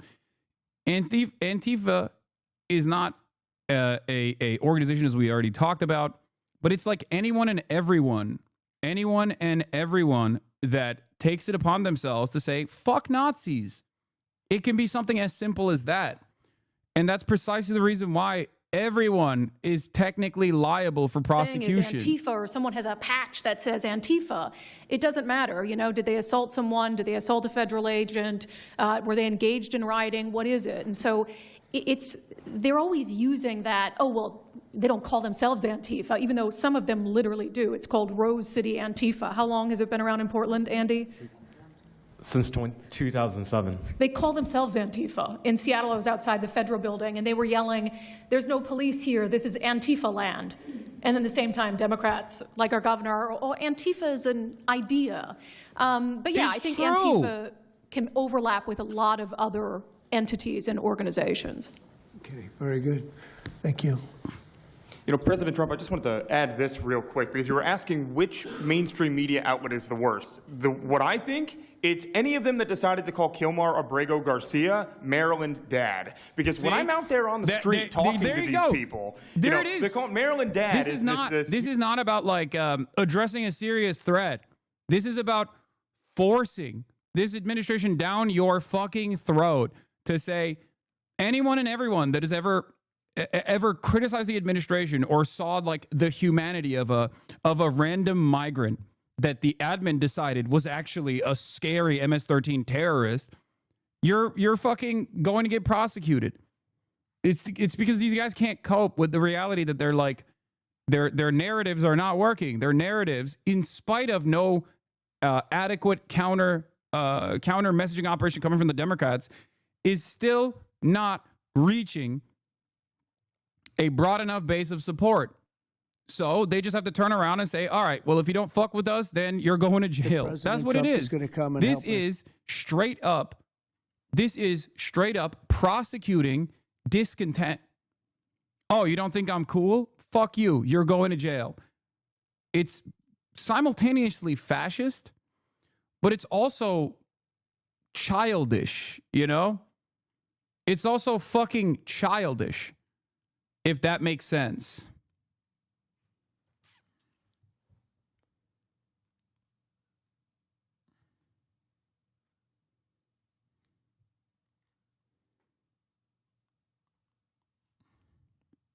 Off by these rioters, children crying because they, can't sleep at night and they're scared of all the noise outside, and they can't leave. They can't. I mean, they got a lease. You can't just leave. These people aren't wealthy individuals, and that's one of the major problems here. And these people are afraid to come out and speak out. And they're getting no help from their government at all. They've been begging for the noise ordinance to be enforced outside of their apartment complex for months now, and the city of Portland has ignored them every single time. The victims are, as I said, they're afraid, but the governments aren't doing anything because they want to spite the administration. It's all political. And the politicians make you feel like you're foolish, like there's something wrong. how could President Trump be saying that about Chicago? And yet the night before you see that, 11 people were shot, 5 people died, and you have him talking about like it's a wonderful situation. They make you feel guilty. And a lot of people don't get over that. They just don't get over it. I think they convince the people. Do wealthy people leave too or not? Places like Portland, are the wealthy people leaving? People that can leave, are they leaving? I think that they're moving to the areas that have been gentrified. I mean, the Oregon governor, when she was saying, we don't need Trump here, she's walking around. It's a very tight shot, if you notice that. And she said, Portland's just fine. Look at me. And they'll focus on the couple areas of Portland that are very nice. That, and there were explosions in the background. Mm-hmm. Yeah. I mean, there was a reason they cropped it in. Explosions in the background. Sir, anybody have anything else to say over here?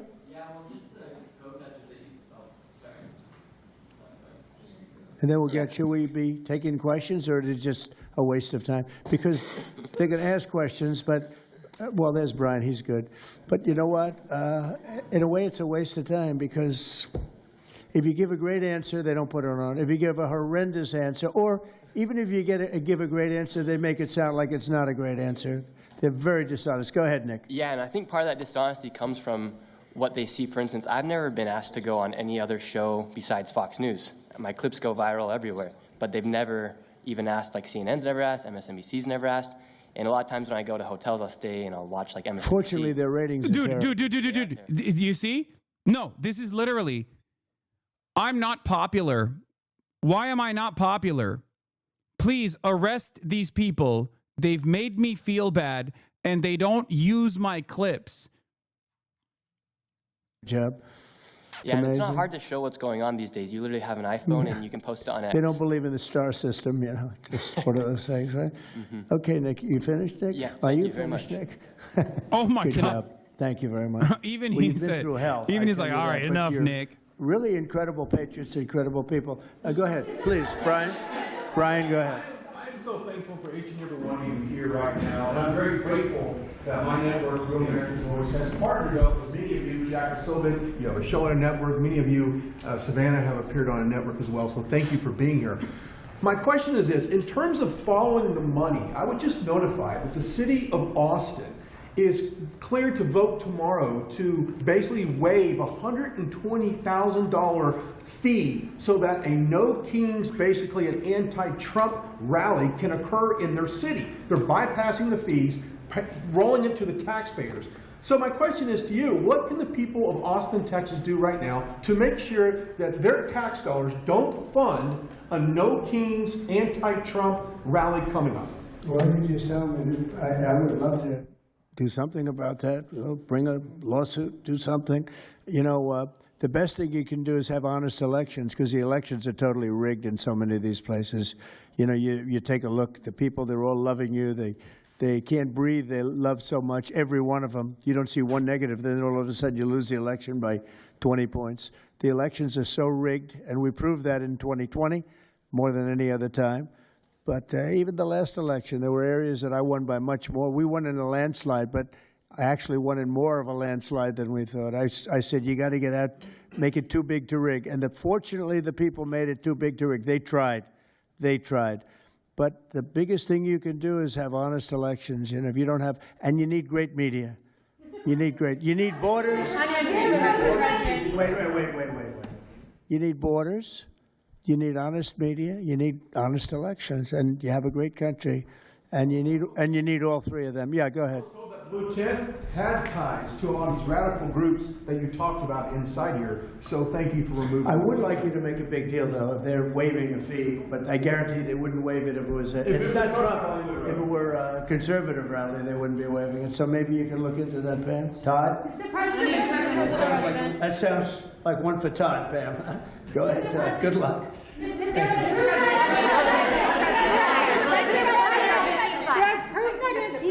Actually infiltrated on. What network? Oh my God. It's an Arabic network based in Riyadh in Saudi Arabia. But I am the foreign ruler today. Mr. President, you said that you might go to the Middle East on Sunday. Do you mean Egypt and Israel? And would you consider going to Gaza to see what things are on the ground? I would. I might do that. I may do that. We haven't decided exactly. I'll be going to Egypt most likely. That's where everybody is gathered right now, and we appreciate that very much. But I'll be making the rounds, as the expression goes. I probably will. Mr. President. Go ahead. Just to clarify, you said you might go to Gaza. You're saying that's the first topic. I'm representing the TV pool, but I'm with NBC, sir. That's too bad. Okay. Well, just to clarify, you said you might go to Gaza, and then the second question I had earlier today, you said the mayor of Chicago and the governor of Illinois should be jailed. Have you asked the Justice Department to look at possible charges? No, I've seen what the law, fuck? And when you have a group of people where the police call off the safety for ICE officials, I've understood that, and I've read it today in numerous journals, that that's illegal. What they did is I guess it was ICE, Christie, right? They were under threat, and the police were helping beautifully, and it was fine. And then all of a sudden, a woman was on the line saying, "Everybody, move back, get out, get out." And they were given an order by the second person in the police department, and the governor knew about it, the mayor knew about it. I understand that's a criminal offense. Do you want to comment? MAGA manufacturers AI slop videos. Sir, we're oh seeing my that God, kind of happen with local we're law not going to enforcement make and it. state We're law not going to make it. We're not going to make it. We're not going to make it. We're not going to make it.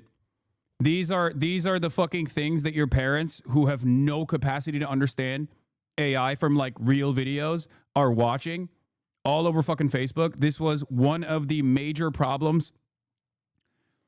This was one of the major problems that I brought up with AI and having more and more bots pollute more and more chatbots pollute every single social media outlet. Every single social media platform is now polluted with these bots, and they just like deploy them in a unidirectional manner. Whenever there's an issue, they can just do this now. It's so fucked. I don't know how we're going to. I do not know how we are going to regulate this. I think if I was in charge, obviously this administration would never do that, but if I was in charge, one of the things that I would do is make it so that it's illegal to not make it illegal to post an AI video without actually declaring it AI. There needs to be a fucking watermark that says like, this is an AI video, like a disclosure or something. There has to be a mandatory watermark, dude. It is so fucking bad. I mean, look at what Chris Cuomo did the other day. And Chris Cuomo is a media guy. He should know better. Remember when he posted the AOC thing? When it was like so obviously, it had a fucking watermark. Actually, now that I remember, that video had a watermark, and that dumb fuck still posted it. That video literally said, "This is AI. This is an AI video," and he still posted it. Oh my God, we are so cooked.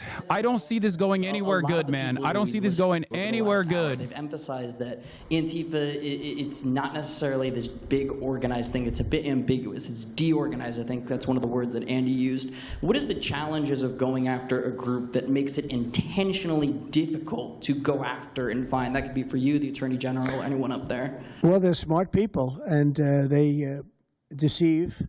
A lot of them are crooked people. A lot of them have been staying out of trouble their whole lives, and they've been bad from the day they were born, frankly. But these are sick people. Pam, go ahead, please. Well, they're smart, but they're not smart enough. Oh, my microphone's broken. They're smart, but they're not smart enough.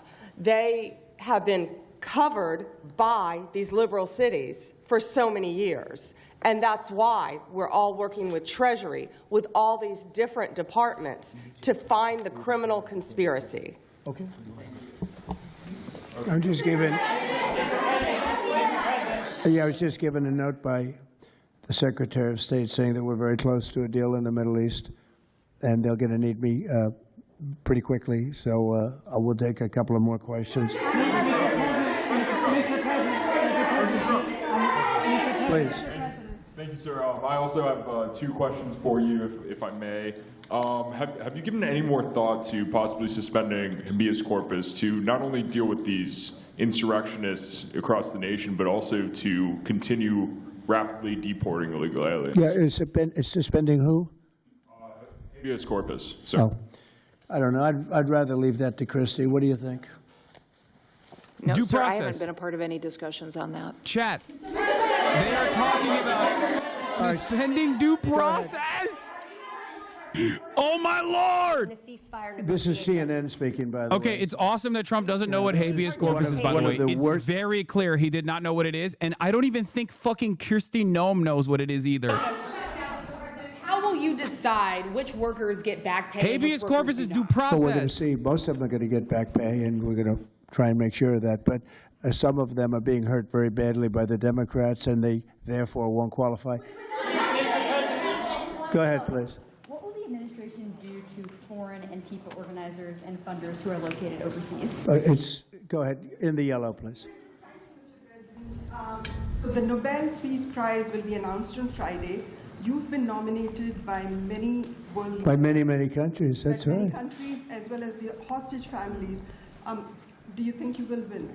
I have no idea. I mean, look, I did settle. Marco would tell you we settled 7 wars. We're close to settling an 8th. And I think we'll end up settling the Russia situation, which is horrible. 7,000 people died last week, by the way, in Russia, between Russia and Ukraine. I think we'll settle that. So I don't think anybody in history settled that many, but perhaps they'll find a reason not to give it to me, you know? Perhaps they will.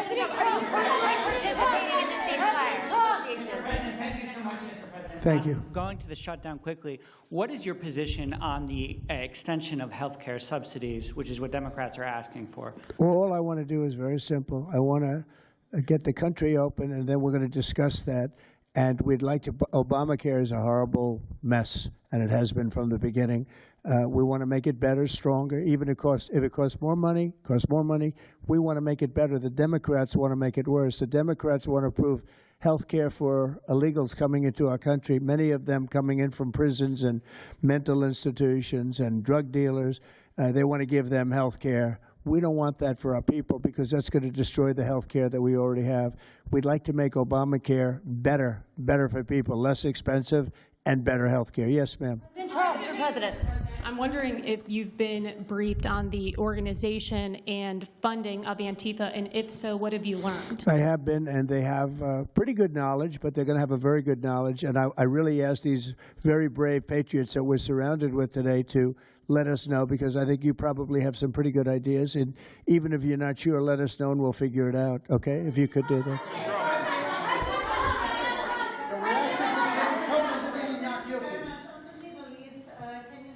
You're from Italy?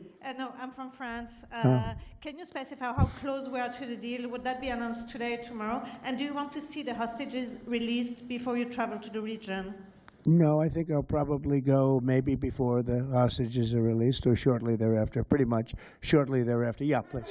Participating in these negotiations. Go ahead. Who are you with? Who are you with? The Center Square. I had the honor of asking you originally if you would designate Antifa a terror organization. And I stand here before you today, and I'm echoing what Andy said over here. Are you going to work with your administration, as the Secretary of State's here, are you going to work with your administration to designate it a foreign terror organization? You mean a terror? Antifa? A foreign terror organization. Well, has that been done? Pretty close, right? Would you like to see it done? Yes, Mr. President. Do you think it would help? They have foreign I'd be links glad all to across do it. I Western think it's Europe. the kind of thing I'd like to do. If you'd like, does Middle everybody East. agree? If you agree, I agree. Let's get it done, okay? Let's get it done. Marco, we'll take care of it. Mr. President. That's international, you mean? Yes. International. Mr. President. Sounds good to me. Foreign terror organization. Steve, are you okay with it? Yes, it's true. There are extensive foreign ties, and I think that would be a very valid step to take. Good, I think so too. Yes. Good, I think it's a good point. Thank you. President, are you planning on personally participating in this? On the shutdown, we are now about 1 week away from military service members missing their paycheck. We'll always take care of our military. Would you encourage Congress to pass a standalone bill to pay our service members? Yeah, that probably will happen. We don't have to worry about it yet. That's a long time. You know what 1 week is for me? An eternity. 1 week for me is a long time. We'll take care of it. Our military is always going to be taken care of. Yeah, please. Blue dress, blue. President, Rebecca with Blaze News. I'm curious to know, so you're talking about the money funding these Antifa organizations, and somebody brought up Roy Singham, I think it was you, who, by the way, is married to one of the co-founders. I want to mention something here. What is what is anti-fascist protesting against? They're protesting against this administration doing fascism. That's the due diligence that he does before designating someone a foreign terrorist org. Does everyone agree? Okay, let's do it. Exactly. But on the other side, while these guys are trying to talk about how, like, the dudes wearing fucking frog costumes or whatever are, like, dangerous terrorists, dangerous homegrown terrorists that must be prosecuted to the full extent of the law, maybe shot and killed by the military. On the other hand, what is ICE doing? What is the unit of the federal government, the armed jackbooted thugs of the state doing? That's a question you might have. So far, they've shot and killed an unarmed man, lied about the circumstances, shot a woman 5 times for obstructing their vehicle, roughed up elderly women, zip-tied small children, shot a clergyman in the face with a pepper ball, beat the fuck out of a 79-year-old, like, car wash owner, okay? Marched through downtown Chicago masked and armed. And also, they have not, and this is David Axelrod's brief summary here, they have not done the thing that they said they were tasked to do, which is going after the worst and the worst of all criminals. In the same time frame that since Donald Trump actually became president, ICE has also literally killed 17 people in detention. So as far as, like, which organization, if we were to even assume Antifa is an organization at all, which one is worse? It's not even a fucking question. Of course people are going to complain about this. Of course people are going to yell about this. And I'll tell you another thing that's really fucked up. While they are focusing all of their initiatives on targeting people at factories, targeting people at courthouses, as in people who are following the letter of the law, right? People who are already in constant communication with the federal government. They're going to their immigrant court hearings, and they're getting apprehended at their court hearings next to their fucking families. While that's going on, the ICE resources and federal law enforcement resources in general, and this is their own admission, is being exhausted on doing that instead of investigating drug trafficking, sex crimes, and other various different crimes that are supposed to be dealt with by the federal law enforcement authorities. It is fucking insane. It is insane to me that anyone and everyone still to this day makes it seem as though this is totally appropriate. Like, even if you care about law and order, okay? Even if you care about law and order, a lot of people understandably do, right? But if you're like one of those guys who's like, I want criminals to be punished, right? Because there's a difference between, like, I want law and order and I really want to stick it to the fucking real criminals, right? Even if you were duped by Donald Trump's initial assessment that the Brandon administration was simply refusing to prosecute the worst of the worst criminals and worst of the worst offenders, okay? You should be fucking frustrated right now, considering that they're not doing that. Like, they are literally not doing that at all. They are just simply doing everything in their power to terrify black and brown people, terrify migrants, both documented and undocumented, terrify neighbors of migrants, both documented and undocumented. And in the process, because there's only a finite amount of resources that exist to do this, they have stopped actually prosecuting and investigating real criminals. It's fucking insane, dude. Cash, thanks for the great job. Always my man back down there. Thank you, Jay just Drizzle, silent for tech, the but he's a 25 hell get of a the lawyer. subs. Thank you all. We're going to get peace in the Middle East. That's what we want to do. Thank you very much, everyone. Who is they? Whites? Just saw it.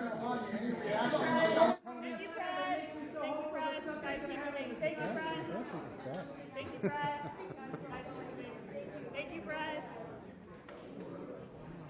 Anyway, I honestly feel like the moral majority is just jealous of a stronger family values of immigrant families, and no one can change my mind. No, it's just like it's fear. It's pure. It's not even fear. It's just pure hysteria, right? It's hysteria that they themselves designed as a galvanizing force. The notion that like undocumented migrants are responsible for heinous crimes and whatnot. And they did that because they wanted to get votes. They wanted people to vote for them, right? They wanted people to go out and vote for the administration. So in the absence of like any sort of real problem that they could commit to solving, like the cost of living crisis, right? Which is a major driving force behind why Republicans voted against the pre-existing administration, against the Democratic administration, because they had experienced real negative wage growth, negative real wage growth for a year and a half under the Biden administration. So they were very frustrated, and they felt like Kamala Harris was not adequately addressing these issues, right?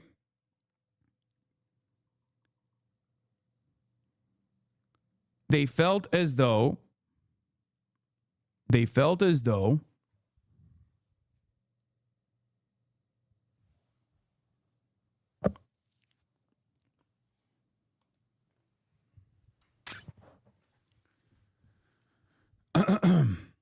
a lot of people felt as though Kamala Harris was not going to represent the change that they wanted to see.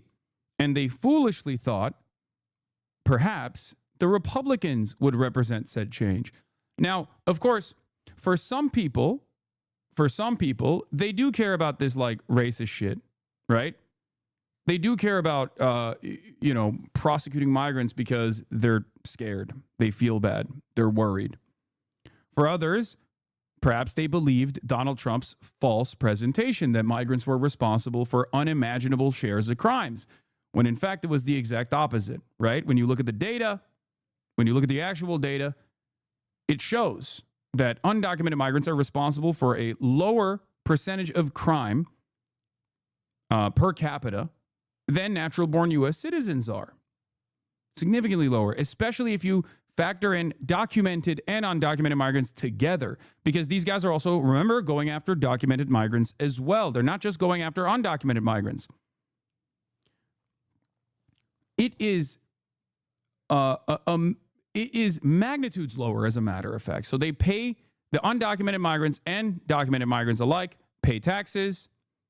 They do not receive anything in return for said taxes that they pay. They work for pennies on the dollar. They work tirelessly.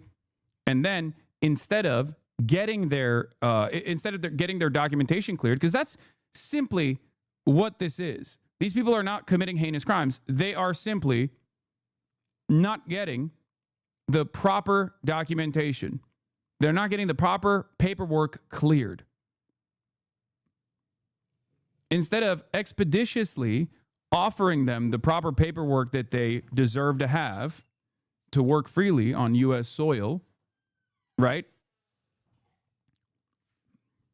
The Trump administration has decided to punish these people. The Trump administration has decided to punish people just as pawns. They have decided to punish people specifically.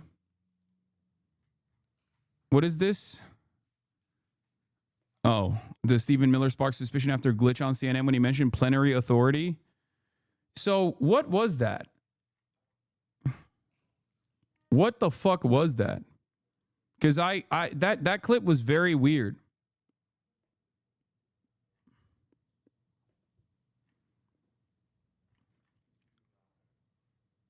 He just like glitched. He glitched like a robot. But yeah, here's what I had talked about already. This is an example of what you're referencing. Exclusive. Federal drug prosecutions fall to the lowest level in decades as Trump shifts focus to deportations. While you were muted, he said prosecute Code Pink. Oh my God. Rebecca with Blaze News. I'm curious Medea, get behind me. to know, So you're talking about the money funding these Antifa organizations, and somebody brought up Roy Singham, I think it was you, who, by the way, is married to one of the co-founders of Code Pink, this infamous left-wing organization. I'm curious to know the administration. Who is that? Who is that? Roy Singham. He's married to. No, did you say they're here? No, he's not. A journalist brought him up, but. Oh, I see. Okay. Yeah. Okay. Seamus, thank you. Good bring up. Excellent. Go ahead. He's somebody who's been reported on extensively, and I'd love to know what the administration is going to do to actually bring consequences to some of these names you mentioned. Well, I don't know the name, but I would like to ask Pam to take a look at it. You know, a lot of the best information we find are through you and other people like you. So I'd like you to look at it, Pam. I do appreciate that he does not know anything. Like, he doesn't know who he wants to prosecute.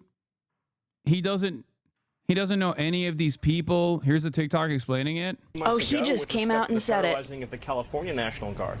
Under Title 10 of the U.S. Code, the president has plenary authority. Stephen? He knows he knows what he just said. Hey, Stephen, can you hear me? It seemed, Stephen, I apologize. It seems like we're having a technical issue. So wait, that wasn't a glitch? I thought he was just trying to say the president has plenty of authority. Like, that was actually plenary authority, as in the president has assumed total power over the decision to deploy the National Guard in some states. It is unclear whether Miller paused due to the technical difficulties or stopped himself after realizing the implications of what he's saying. What is plenary authority?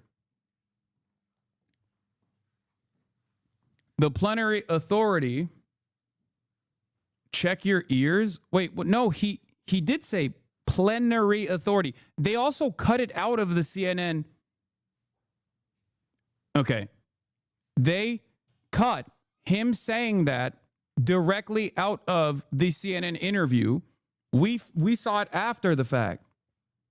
Plenary authority refers to complete, absolute, or unrestricted power over a particular matter, often described as limitless for all practical purposes by the Cornell Legal Information Institute. Anyway, I'm sure the video will explain it. Plenary authority. Plenary authority. Remember that. That's what he's claiming. At least now we know that his fear response is freeze. And if you're not sure what plenary means, I gotcha. Complete in every respect. Absolute. Unqualified. No, not that type of unqualified. Though in that case, yes. What little SS Miller is claiming here is that Trump has complete unlimited control over the military to do with it what he pleases. No. And by the way, we need to make sure that this ends up in the hands of all the state's attorneys. They need to know for all their legal battles against the White House that someone from the White House and very high up in the administration is arguing plenary authority. And the funny thing is, he immediately realizes he messed up. This whole technical difficulty thing does not make sense. That's not what happened here. Little SS Miller was talking completely uninterrupted, said a word, and then froze. By the way, if you needed any more confirmation about the brain power behind this hate, if the audio had just cut out, he would have had no idea because he was the one talking. If he started getting a different audio issue, maybe like a weird noise or interference, he would have said that, or at least any normal human being would have said, I'm getting a... Why are people debating over what he said? Trump deployed the National Guard in blue states already, and they disregarded the governor's orders. It's been done in the past, and everyone kept giving up more power to the executive. I don't know where they're fixated on this. It's already fucking happening. Yeah, I do kind of feel like... like they're reading into it a little bit more, a little bit further than is necessary, because like it already is happening. I guess maybe I was more interested in the fact that he just glitched for some reason. Like, I don't know why he stopped. I also don't know why CNN didn't show that. You know, on Monday afternoon, Donald Trump aide went on CNN News Central to discuss the president's deployment of national troops to U.S. cities. CNN asked Miller when the Trump administration will abide by a district judge's order blocking the Guard's deployment in Oregon. Well, the administration filed an appeal this morning with the Ninth Circuit, Miller began. I would note the administration won an identical case in the Ninth Circuit just a few months ago with respect to the federalizing of the California National Guard. Then Miller said, under Title 10 of the U.S. Code, the president has plenary authority, has before making an abrupt stop. Miller blinked several times. The anchor bore Sanchez calling out his name, though he did not respond. Stephen, I apologize. It seems like we're having a technical issue, Sanchez said, before the show cut to a break and resumed after with Sanchez saying some wires got crossed. The interview with Miller continued, but neither Sanchez nor Miller brought up plenary authority again. A CNN spokesperson confirmed that there was a technical issue during the interview, though did not specify the details. So I am,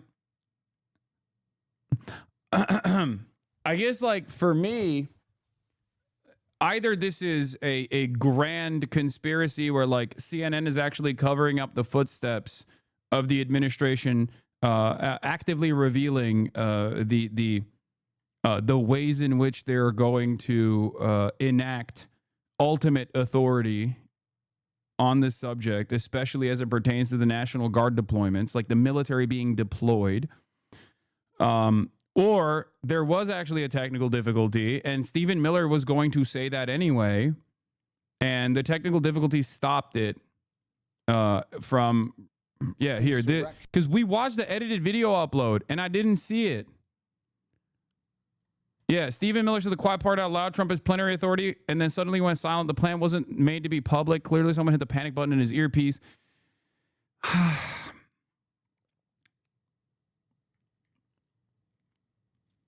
I can see it. You missed it, Hassan? No, we... Did that even... we watched the CNN video. We initially watched the re-upload of the interview. I didn't see it, but then again, I was pissing. Did that actually happen? Did they show that? I said, if you remember, when we watched it on stream yesterday, I said, oh, was this on the video and I missed it because I was peeing? Because we watched it after the fact. It aired live and they edited it out. No, but like when they uploaded it,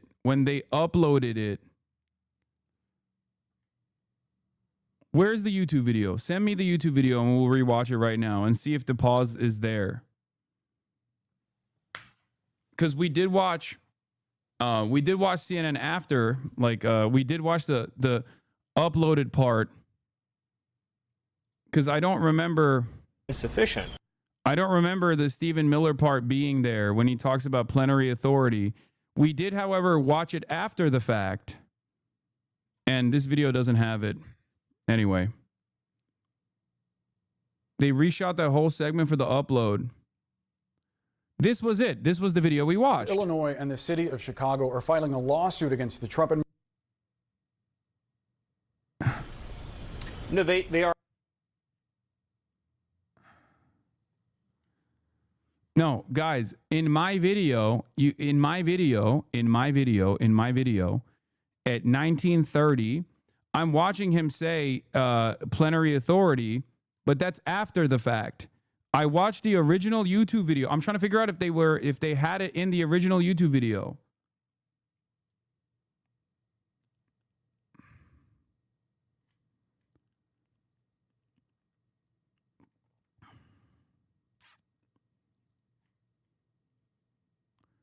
I don't want to be a Debbie Downer, but I worked in TV for 2 decades. If whoever was editing it saw that it was going to be called an error, I'd have cut it out without paying attention.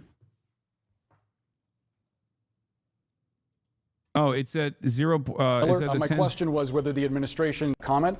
White House Deputy Chief of Staff for Policy, Stephen Miller. My question was whether the administration still plans to. So that flash cut that they have in between. Okay. That flash cut in between doesn't have it. We saw it together. You were pissing in the chat. Had you rewind? No. I watched the glitch after the fact on a separate video on Twitter.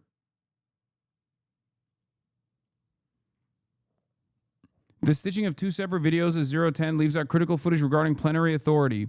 Why did you so blatantly remove part of the interview clip at 010 of Stephen Miller saying that the president has plenary authority? Where's the part you cut out, CNN? The part where he says Trump has plenary authority. It seems like I saw this clip in a Hassan reaction channel, the video this morning. Pretty sure you were pissing.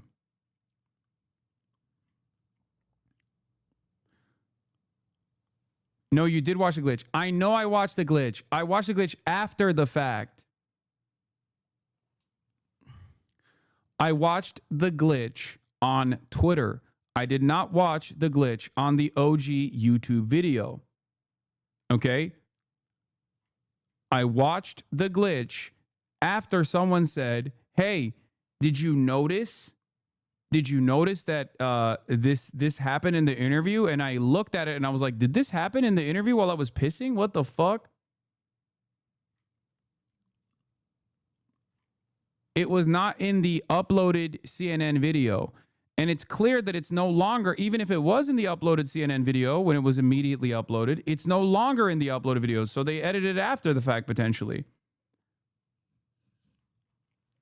Because you can see in my look, did you see? I think he might have had a stroke. So here. Deployment of National Guard in Oregon, legal insurrection.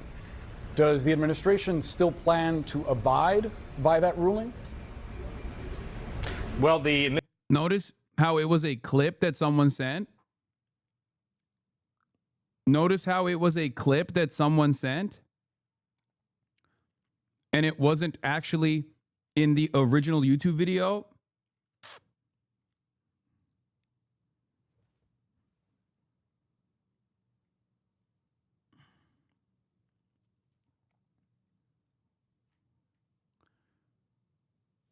CNN only showed that plenary part on the live reporting and it was removed for the upload. Nice. Why are you debating chat on this? I don't know. Chat loves to debate. Chat is fond of spirited debate. And this is one of those moments. Why fixate on this? Who cares if you saw it in the original or not? We know CNN edited it out. Yes, I was just trying to see if they kept it in on the YouTube upload as well, but then they deleted it after the fact or not. But it seems like they didn't have it in the OG YouTube re-upload of the stream, and people only got it from clipping it from the live broadcast. So they redacted it from the initial upload. Weird noise. This was little SS Miller realizing immediately that he really, really stuck his foot in it. He said the quiet part out loud. One commenter even suggested that perhaps he had been rehearsing this argument to roll out at a later date. And I think that that might not be far off. Maybe it wasn't so much rehearsal, but it's clear that this is language that slipped out because that is how he's viewing it and how he's talking about it. They are prepared to claim complete, unlimited authority to do whatever he wants with the military. Wake up. By the way, if you wanted any confirmation of why AI overviews or tech companies are not your friends, when I went to pull up U.S. Code Title 10, which by the way, everyone should download before they try anything sneaky. I think the irony is that Stephen Miller basically communicates that the administration has plenary authority all the time without using those exact words. That entire interview is him summarizing that position over and over again, but never actually using those words. So I do kind of feel as though maybe CNN is, or not CNN, but like liberals are looking at this and reading too much into it, because that is what they're doing. That is precisely what they're doing. When they, like, what do we think they're doing when they say, like, oh, I don't give a fuck about the governor. And ultimately the Supreme Court will abide by our wishes as they have done so in the past. I guess the interesting part about this is like whether CNN actually cut it because it was just like dead air and a glitch, and they thought, oh, it's due to our it's due to our broadcasting issues or whatever, or whether it's because they are like in on it and they are complicit in the administration actively behaving in a fascist way. And I don't think the dude who was like grilling Stephen Miller quite aggressively would be involved in that. I don't think it's like a I don't know. I think the liberal argument is that it will be used in states' legal battles against the admin. Okay, that makes a little bit more It sense. was clear people had been looking this up because the top suggested search was U.S. Code Title 10 plenary authority. I clicked to see what people were being served up. And sure enough, in the AI overview, it says that while the U.S. Code does not explicitly use the term plenary authority, instead it defines the authority of the president to call members and units of the National Guard into federal service to suppress rebellion, repel invasion, or execute federal laws, which is a form of broad or plenary power over military forces. And I think it's important that we understand what's happening here because too many people are relying on these AI overviews and ChatGPT, which, by the way, you should never go to for factual answers. Plenary does not mean broad. Some people may use it that way, but it means unqualified. Absolute. And by definition, even according to this AI overview, the fact that the powers are defined and limited to specific circumstances makes them not plenary. That qualifies them. Now, can you debate exactly how broad those powers are under those specific circumstances? Sure, and they are. But this is also not the only place in our legal code where these powers are defined or limited. Lastly, by the way, even if we were to just look at this statute, even if he calls the National Guard into federal service to quote unquote quell rebellion, quote, orders for these purposes shall be issued through the governors of these states. And guess what? Governors, while they have to follow federal law, cannot be compelled to follow a presidential order because we have something called the anti-commandeering doctrine. It's part of that little states' rights thing. Basically, the principle is that the federal government cannot take over or commandeer a state government to use it as part of the federal government. Ojo, or oye, as it were. It's called a doctrine because this is Supreme Court interpretation of our Constitution. The idea that commandeering would violate the structure of federalism, which means, and yes, you already see where this is going, that the Supreme Court could in fact decide to walk that back. However, that still doesn't give the president plenary powers over the military. The good news, if you can call it that, is that number one, Lawyer here, like the other chatter said, it could be important for legal cases. Usually executive overreach gets hand waved because no officials are saying the quiet part out loud and they just blame exigent circumstances or other temporary language. Hard claiming something like plenary authority obviates those excuses. That's interesting.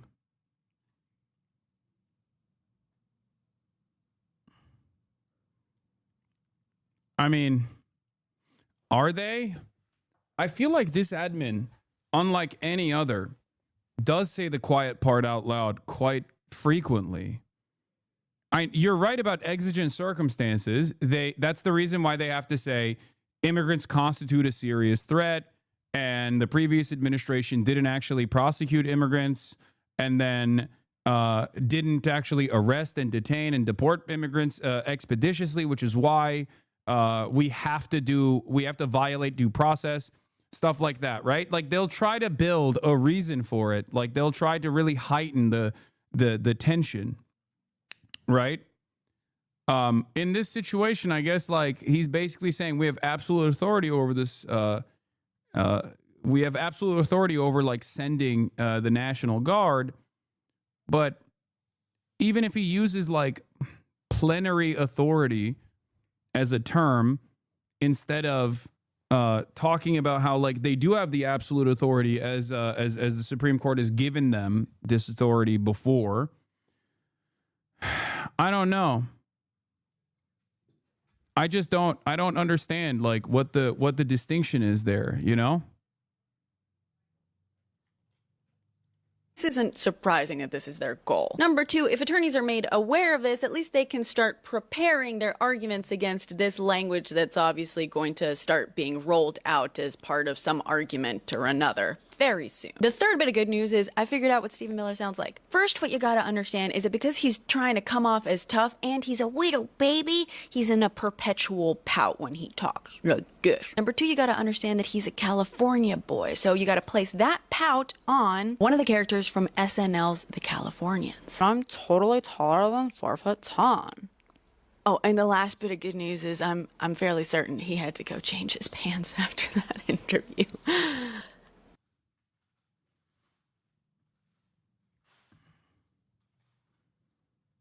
They were just cutting dead air. Maybe I can see that. I can see that happening, to be honest.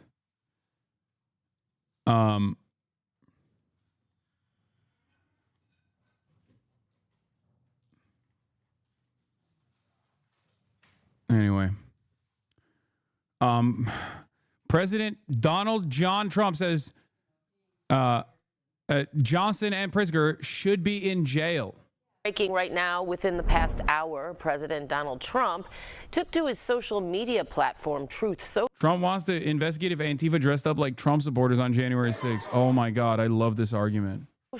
Saying the mayor of Chicago, Brandon Johnson, and Illinois Governor J.B. Pritzker should be in jail for, quote, failing to protect ICE officers. We reached out to both offices for... Chicago mayor should be in jail for failing to protect ICE officers. Governor Pritzker also. Incredible stuff. Incredible insanity. Comment and are waiting to hear back. Look, he's a coward. He says a lot of things to the camera. He likes to pretend to be a tough guy. Come and get me.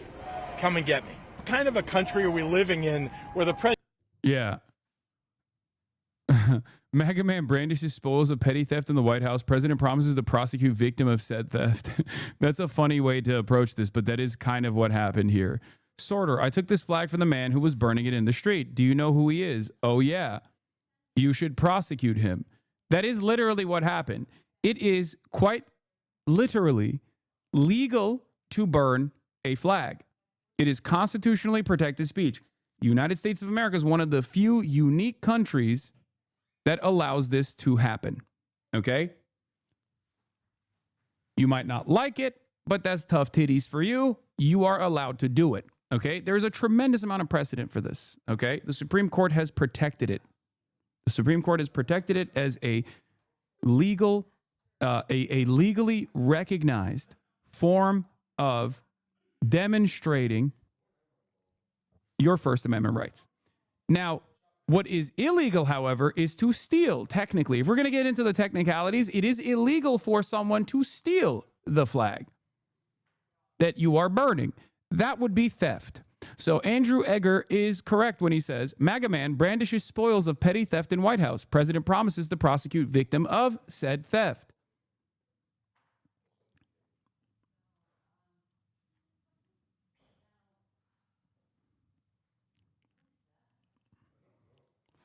Just to be clear, SCOTUS has decided law enforcement officers have no obligation to protect the people, but the governor must protect the special widow Gestapo under threat of law. I know. That makes things a little bit more complicated, doesn't it? Trump, Truth Social, is this new? My goal is very simple. Stop crime in America. 7 times presidents have activated U.S. troops on American soil. I do like this because while he's posting about this, like, I know his ass didn't read it, because every single other instance, with the exception of some, was quite literally to... It was being used to make sure that the violent racists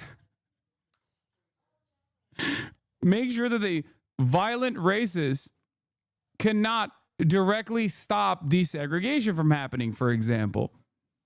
Okay? Here it is. Desegregation of Southern... obviously, number one is the Civil War. There was no National Guard such as during the Civil War, but when war broke out in 1861, President Abraham Lincoln activated the state militias of the Union to fight the secessionist states of the Confederacy, actively stamping out a secessionist terrorist movement, right? And then number 2, desegregation of Southern schools. A landmark 1954 decision in Brown v. Board of Education declared that racial segregation in public schools was unconstitutional, but it took years for Southern states to enforce integration. In 1957, the integration of all white Central High School in Little Rock, Arkansas, became the first true test of desegregation. MLK's march from Selma to Montgomery. In 1965, President Lyndon B. Johnson clashed with Governor Wallace and federalized Alabama's National Guard troops to protect the lives of civil rights activists, including Martin Luther King Jr. Okay? The Detroit uprisings in 1967, then it gets a little trickier. Across the U.S., frustrations over systematic racism and police brutality and unemployment boiled over in the long, hot summer in 1967. There were over 160 riots in American cities that summer, but none worse than the violence and chaos that erupted in black communities of Detroit. The trouble began when Detroit police raided an unlicensed after-hours bar called a Blind Pig in the city's predominantly black near West Side. As the police made arrests, somebody threw a brick through a patrol car window. That spark ignited a powder keg of anger in the streets of Detroit that resulted in 4 days of rioting, looting, fires, and armed clashes. President Johnson federalized 8,000 Michigan National Guard troops in Detroit and authorized an additional 5,000 federal troops to quell the riots. Pillage, looting, murder, and arson have nothing to do with civil rights, Johnson said. These are criminal conduct. Number 5, riots following the assassination of MLK. The murder of Martin Luther King Jr. on April 4th, 1968 was a tipping point for many black communities in America. The same anger and frustration that ignited the long, hot summer of 67 exploded again in 68 with the shocking news of MLK's death. Cuban refugee crisis in 1980. The National Guard is airborne wing of the Air National Guard is the airborne wing of the National Guard. But there isn't an equivalent for the sea. Instead, the state or federal governments need additional help with an ocean emergency. They call on the U.S. Coastal Guard Reserve. In 1980, President Jimmy Carter activated the USCGR in response to an unprecedented refugee crisis out of Cuba. By 1980, many Cubans had grown frustrated with life in communist Cuba. They suffered economically under American economic sanctions and culturally under the repressive rule of Fidel Castro. For decades, it was impossible to leave Cuba legally, but that changed on May 1st, 1980. When a fed-up Castro declared that the door was open, those who have no revolutionary genes, those who have no revolutionary blood, we do not want them, we do not need them, Castro said. Any Cuban who wanted to leave was directed to the port of Mariel, the closest port to the United States. For the next 6 months, they could leave legally. President Carter famously welcomed Cuban exiles with open arms, expecting maybe 5,000 arrivals over the next 5 months. However, more than 125,000 Cuban refugees fled to the U.S. as a part of the historic Mariel boat lift. And the U.S. Coast Guard, accustomed to policing boat traffic from Cuba, switched to a search and rescue role, assisting the more than 5,000 boats ferrying Cuban refugees to Florida.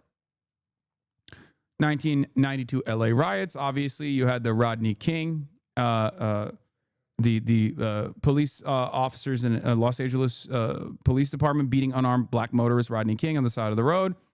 The real shock came a year later when all 4 LAPD officers were acquitted. As news spread of the not guilty verdict, black neighborhoods across South and Central Los Angeles exploded in anger. And this, like with the exception of the last couple here, like historically, the deployment of the National Guard has either happened when there is like unprecedented amounts of conflict. Okay, unprecedented amounts of conflict when there is like there's obviously tremendous discontent for valid reasons, and then people obviously protest, and those protests actually fucking get out of control. Meanwhile, or in the past when like the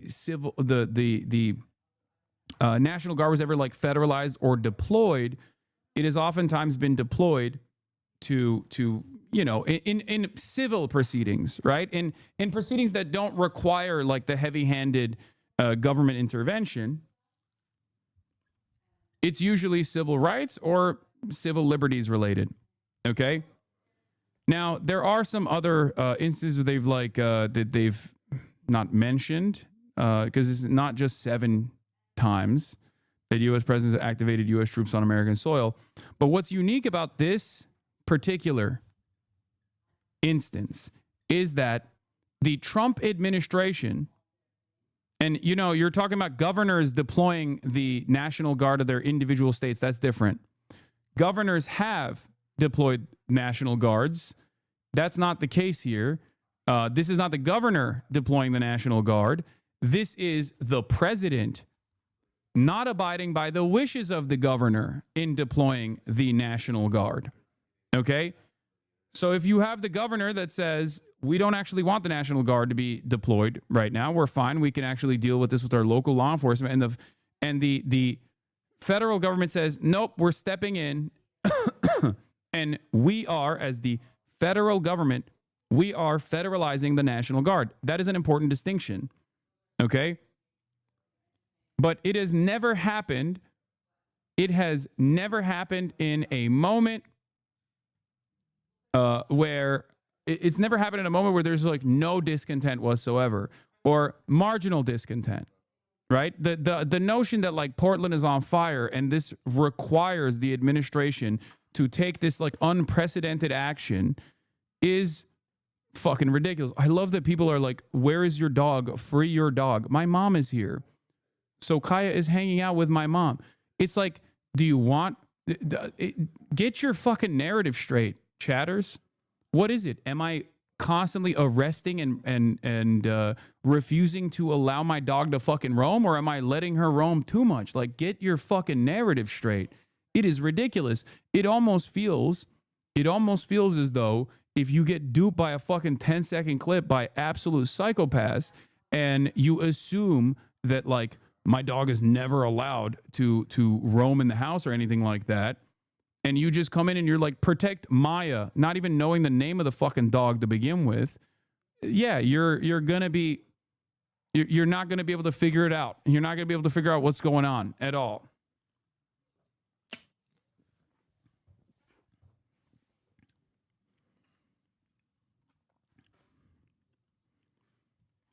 Anyway, no, I've seen that. There's like hella people that are like, most people don't even know Kaya's name. It goes to show you that, like, people don't know what the fuck's going on. Anyway.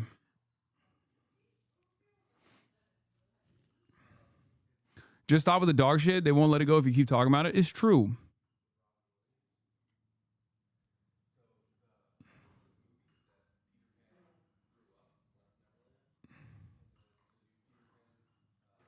Question. There's compelling proof that Antifa did infiltrate on January 6th dressed up like Trump supporters and incited violence. Is that something you'd like the new J6 committee to look at? Trump. Well, I've heard that. Yeah, we will be acting on some of that. That's incredible. Incredible. Also, yeah, to the people saying, like, they'll let it go. They will never let it go. Just like they still fucking call me a terrorist. They say, like, oh, you're a Diddy associate. They even say I'm a fucking Epstein associate. You know what I mean? Like, they're just a bunch of insane shit, and they'll just consistently keep pushing it over and over again. It's just like fucking weirdo behavior. It is what it is. There's not much you can do about it. You know? No, they moved the goalpost instantly. No 50K donation. Yeah, it's whatever. Let's just keep it going. Let's just keep it pushing. Please stop.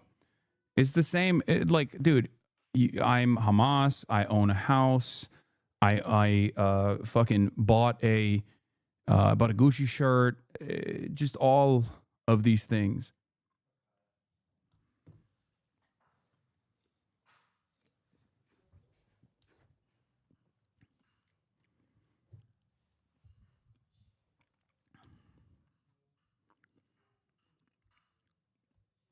All right, let's continue.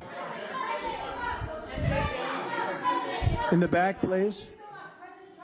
It's been actually very compelling proof that Antifa did infiltrate on January 6th, dressed up like Trump supporters and incited violence. Is that something that you would want the new J6 committee at Congress to look into? Well, I've heard that. They dress up like, they're fresh out of MAGA, but they have nothing to do with MAGA.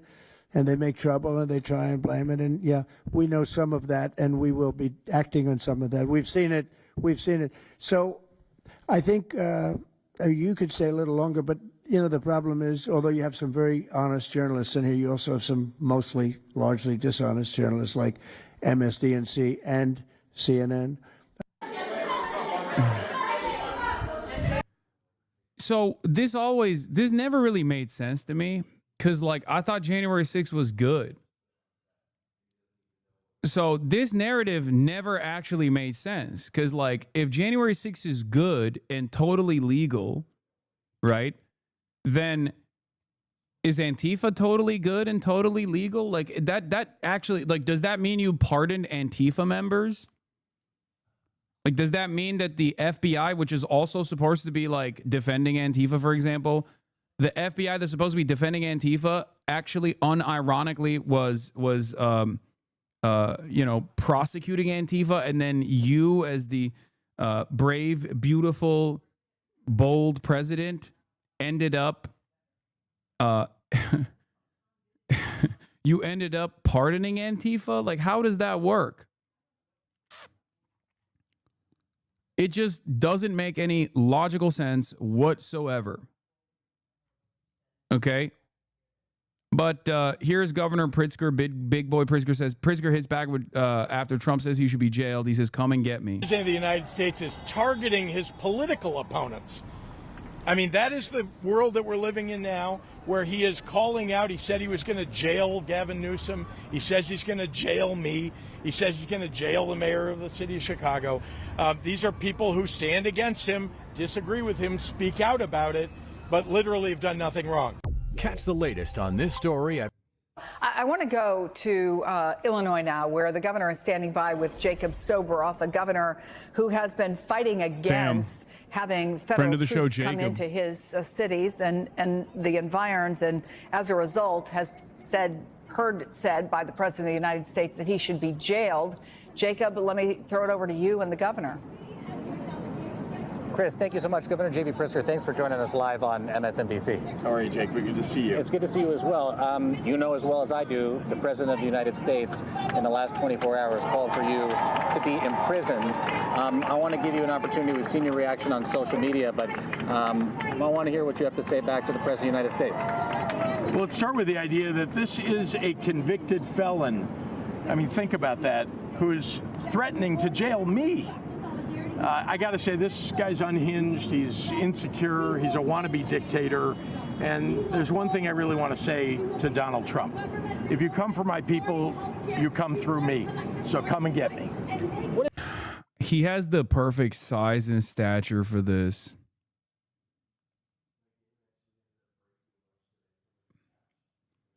Like, as a big boy, I will say he has the perfect size and perfect stature for putting up the tough guy approach. Real heavyweight bout. The great Khan of the Midwest. Yep. What does that mean exactly, Governor? Do you believe that he would follow through or that he'll chicken out? He basically said the same thing to Governor Gavin Newsom when I was with him at the height of the raids in the Los Angeles area. Governor Gavin Newsom is walking free on the streets of California. You think that he'll chicken out, or would he ever arrest you? Well, you know the expression, Trump always chickens out, taco. And I got to say, he can't arrest. We've done nothing wrong here. And very importantly, it's Donald Trump that is breaching the Constitution, breaking the law. We're taking him to court, and I believe we're going to win. Right now, in the Chicagoland area, the Texas National Guard is staging for a deployment that Governor Greg Abbott has ordered. What's the latest? Do you know where they are, what they're doing at this hour? Well, to be clear, Donald Trump ordered it and federalized those troops, and Greg Abbott's just going along.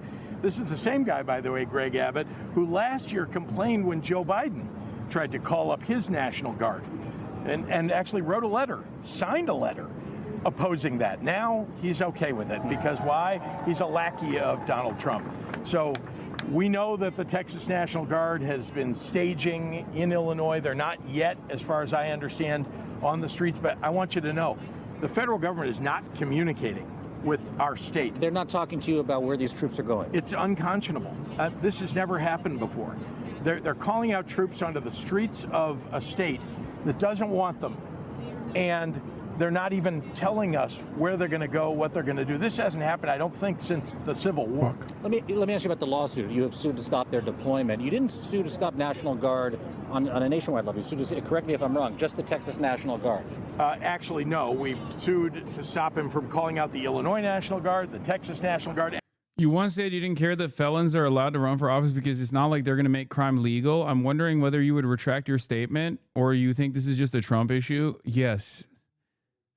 And also, it's not like I'm not retracting that statement. Okay. Trump is not making crime legal because he's a felon. Trump is making crime legal because he's a fascist.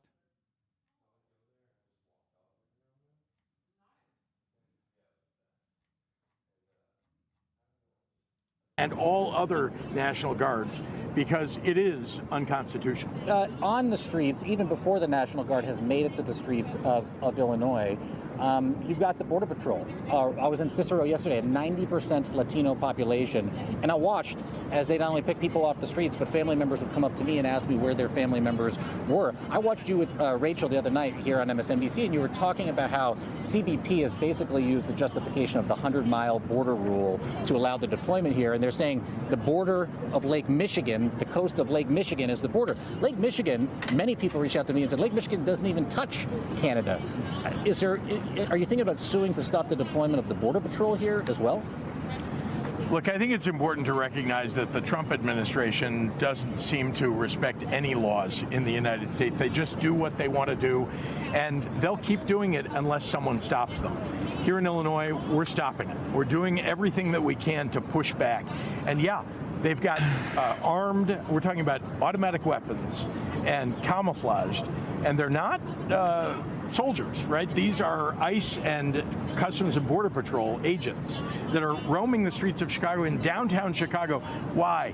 It's a show. It's a show of force. And why does Donald Trump want to do that? And I've said this before, and I think it's important for people to hear it. He wants to militarize major cities across the United States, especially blue cities in blue states, because he wants us to get used to the idea of military on the streets, military troops, because of their 2026 elections. I believe that he's going to post people outside of ballot boxes and polling places, and if he needs to, in order to control those elections, he'll assume control of the ballot boxes and count the votes himself. He promised to do that. He threatened to do that back in 2020. Didn't get the chance to do it. I believe he would do it in 2026. Do you believe we'll have free and fair elections in the United States of America during the 2026 midterms? If we all stand up and speak out, we sure as heck will. And you see there are literally hundreds of people here who are standing up to speak out, and we've seen in the No Kings protests and others, millions of people standing up. We need more. I asked you when I saw you the other day about if the president invokes the Insurrection Act. You said you use every tool at your disposal to stop the deployment of federal troops on the streets of Chicago and throughout your state. Are you willing to direct the state police to arrest any federal officials for what they're doing here? Look, we don't break the law here in Illinois. I'm not going to direct our state police to break the law the way that Donald Trump directs people to break the law. What we will do is fight like heck in the courts. We have to rely upon judges. And by the way, a Trump-appointed judge made the decision on Oregon and the calling out of the California National Guard. Judges will and can do the right thing. We have to rely upon our courts. I'm not looking beyond that. It's definitely interesting how you navigate this drama slob aimed at you, but can you keep ignoring this machine that keeps churning out all the shite all the time and hate? Yes. I can.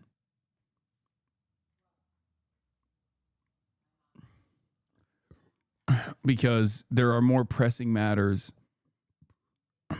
There are more pressing matters, more consequential things happening that impact the lives of millions of people. So, what can you do other than keep it pushing? Keep it fucking pushing. People will get invested in silly things, and they will do everything they can to continue investing in silly fucking things. It is what it is. There's a lot of drama for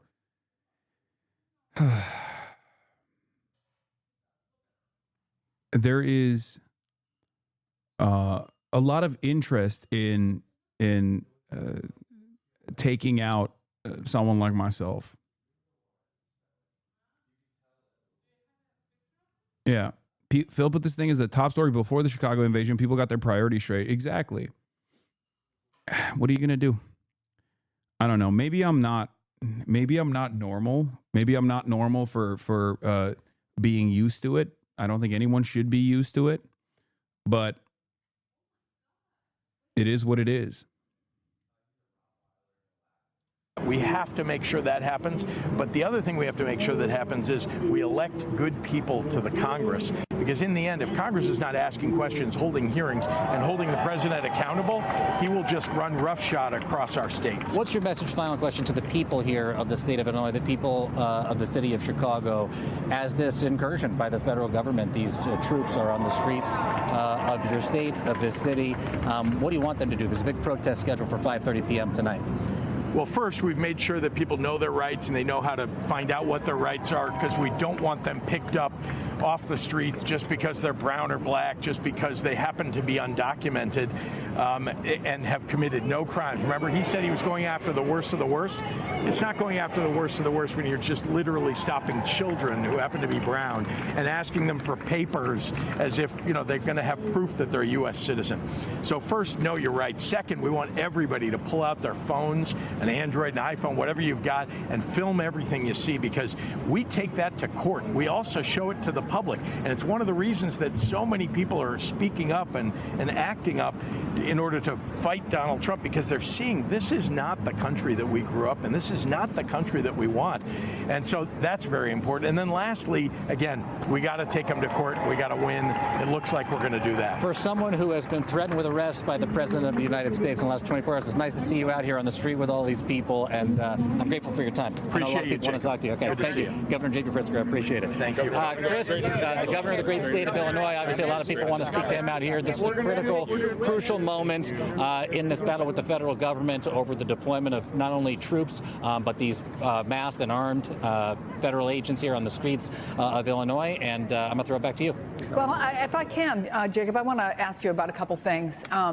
In our last hour, we talked about a couple of examples of things that had happened in Chicago. Well, multiple ones, but I'm thinking particularly about the Chicago Tribune photo. Somebody's videoing, which the governor just said, take videos, right? And has a weapon aimed at them. The Chicago Tribune has that picture. And then the clergyman, who it was reported, was praying, hands raised, eyes closed, and was shot multiple times with pepper bullets. That was a crazy photo, dude.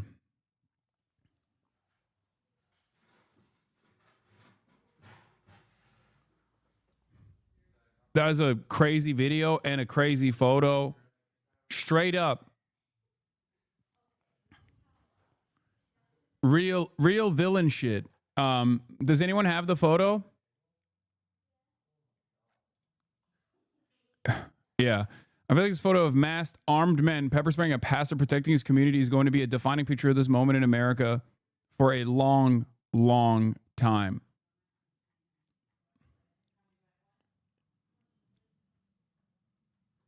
Like, what do you do?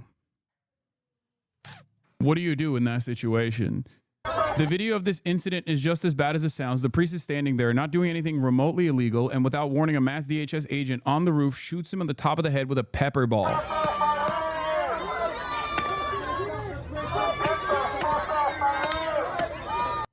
Like, yeah, there's a Hamas pastor. Yeah, the pastor is Hamas. I mean, it's like, this shit ain't cute, man. This shit ain't cute. Look at that. He is like, I think people don't understand.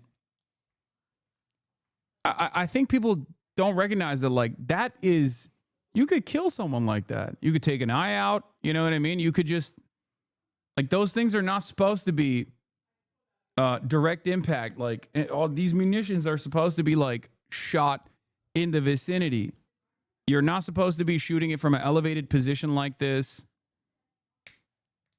Like, they have less than lethal munitions have actively killed people before. Yeah, every second of every day, we move closer and closer to the reality that Republicans would arrest Jesus Christ if he came back to life. Okay? Republicans will arrest Jesus Christ. Like, they'd be like, you're brown, you're a migrant, Jesus, get the hell out of here.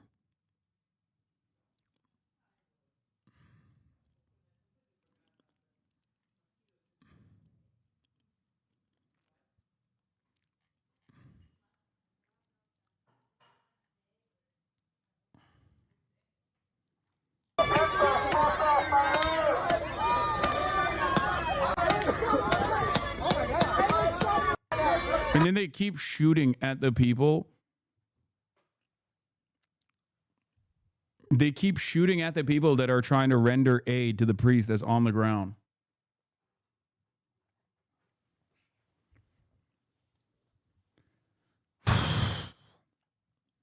Calling protesters and Christian shooters anti-Christian while attacking praying priests.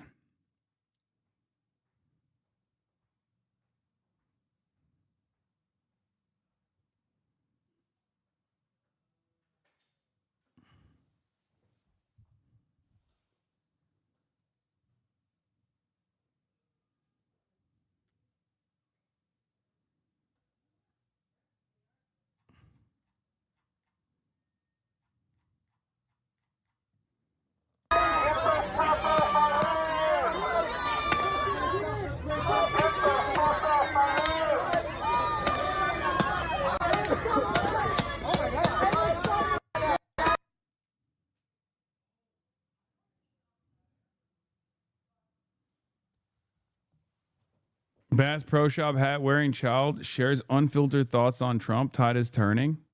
I'll keep it safe. I'll keep it safe. Bro, you can talk about it, bro. I want to hear about Is this Theo Vaughn in a baby filter? What's going on? it. I can say it. Personally, my mom said, "Don't talk about Trump."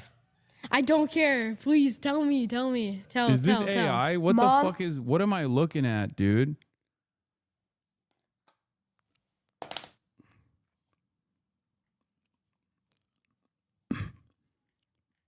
Like, this feels fake. Why are we what? Do children have podcasts now?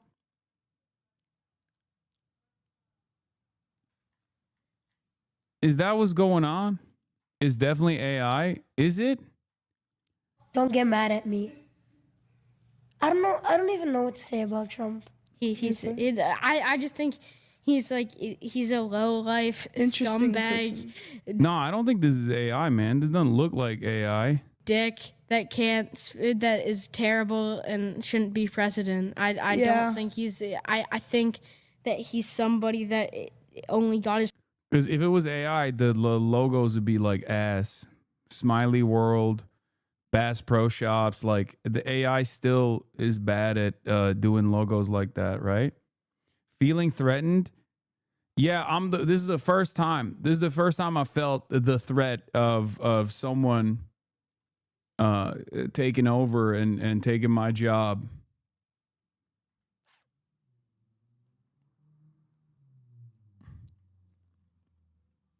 They're taking over my gerb. It's done. It's done. The kid at a OVO Drake shirt pin has to be AI. Wait, what? Why would that be fucking AI? Either this is real and Gen Alpha's coming for my job, or this is AI and AI is coming for my job in the form of fake Gen Alpha. Either way, I'm screwed. Either way, it's time. It's over.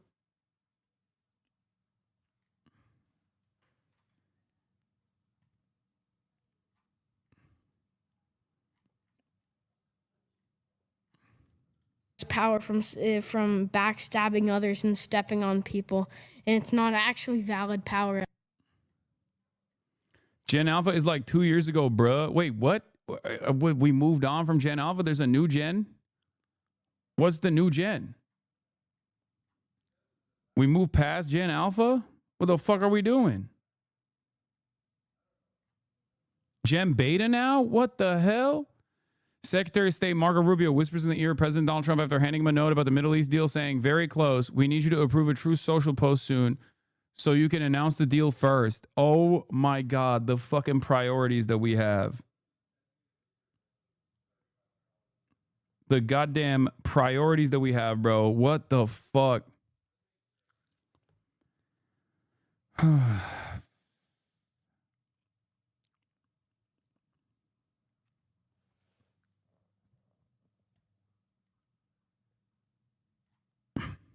Amazing. Well, at least there's a deal that's imminent, so that's good. According to Western media, it's all but confirmed that the first phase of the agreement has been approved by all parties and a ceasefire will be announced shortly. Still many unanswered questions. Again, a group of Al-Qassam fighters stormed an occupation army site today in Gaza and engaged the army in close combat in an attempt to capture a soldier. Occupation media, a number of resistance fighters succeeded in withdrawing after a raid on an occupation army site and an attempt to capture a soldier in the middle of the Gaza Strip, according to Al-Aqsa TV. The attack was on the Golani Brigade, and there were reports of evacuation helicopters landing at Beilan San. This is the 8th or 9th recorded attack on IOF bases in the last couple of weeks. Al-Qassam brigades, after returning... Okay, I don't want to see if there's there might be TOS here. Al-Qassam brigades say after returning from the battle lines, Al-Qassam fighters confirmed targeting a Zionist Merkava tank with a powerful landmine in the Al-Baradeh area around Street 10 south of Gaza City on 5/10/2025. Authorities are demolishing an apartment complex in Beersheba. So that's like 3 days ago. Authorities are demolishing an apartment complex in Beersheba that was hit with an Iranian ballistic missile in the final hours of the 12-day war. The new building had reinforced safe rooms that were destroyed in the strike, killing 4. Ansar Allah joint statement, it was obligatory for the Yemeni people to enter the battle of supporting Gaza for purely religious, moral, and humanitarian motivations. Yemen has presented over the past 2 years to a unique model in supporting the Palestinian people. This photo of Kotz was posted 3 hours ago. According to the Army radio, this was located in the same area as the Al-Qassam operation earlier. The mediators in Egypt are very optimistic that a deal will be made and a ceasefire could be announced by Friday. However, some of the toughest points still have not been resolved. Why does this deal have more attention / credibility than past ceasefires, which Israel has violated? Great question. I think the reason is because every single time Israel has violated ceasefires, out of all of the different instances where Israel has violated ceasefires, there's never been this level of attention to what Israel is doing and this much anger and resentment directed towards Israel. And I think that is the reason. That is the major component here. That's what it is. The mediators in Egypt are very optimistic that a deal will be made and a ceasefire could be announced by Friday. However, some of the toughest points still haven't been resolved, and the speed at which the mediators are moving is unusual. I hope my cynicism is for nothing. Don't know how to react to this other than smashing my keyboard, is why I deleted my previous comment. Fucking insane. Barack Ravid says, U.S. Secretary of State Marco Rubio will not participate in the foreign ministers meeting organized tomorrow by France in Paris to discuss the post-war plan for Gaza. 3 sources familiar with the details told me. A senior Israeli official told me that Israel requested through several channels from U.S. administration in the last 24 hours not to participate in the meeting, claiming that the discussions in Paris could deviate from Trump's plan. Oh, my God. And plan to end the war and harm the negotiations taking place in Egypt between Israel and Hamas. CNN on a White House official, President Trump is expected to post on the Truth Social platform soon. Another source, AFP. Washington prepares text of speech that Trump is supposed to deliver to announce reaching an agreement regarding Gaza. So that's even before Friday. That's like imminent. That could happen any moment. Spanish parliament has just approved the formal decree of their embargo on Israel, signed into law. It bans all exports of defense equipment to Israel, including jet fuel, and imports of such goods from the country. It also bans advertising products from the occupied territories. This is one of the more comprehensive BDS initiatives that has taken place in a Western European country. Okay? In a Western European country. It's actually pretty remarkable, and much respect to Spain for pulling this off. I know that a lot of people have been critical of Spain in the past for over-promising and under-delivering on this stuff. What I keep explaining to you all the time, our soldiers are on defense, not offense. About 10 fighters came out of a tunnel and attacked another IDF defense position in the central Gaza Strip. Hamas initiates the battles with IDF soldiers, not the other way around. Laughable point to make, obviously. We already know how Israel has conducted its operations in the Gaza Strip. It is not a defensive posture. There is no defensive genocide. Okay? There is no defensive genocide. That doesn't exist. That doesn't work that way.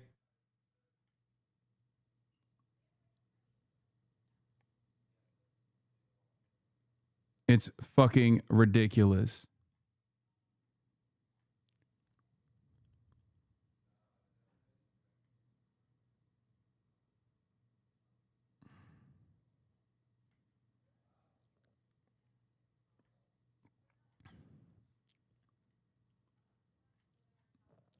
Yemeni drones on approach in the Sinai. Sirens may activate shortly, possibly another route through the Gaza envelope or headed to Ramon. In order to enter the Sinai via the Red Sea, these drones have had to have flown by the negotiations in Sharm el-Sheikh, no further than about 30 kilometers. A new Yemeni drone is approaching. First one was intercepted in the Gaza envelope, may have been headed to Ashkelon. I don't know why you're so quick to dismiss the point. Israeli occupying force never engages directly with resistance fighters offensively. They prefer engaging children. Fair. That's actually a factually accurate and correct statement. Obviously, the Israeli official there was saying that the entire posture of the IDF is always defensive, which is bullshit, right?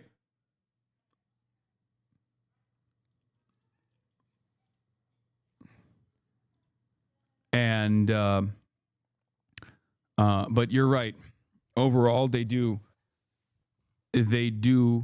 only engage children.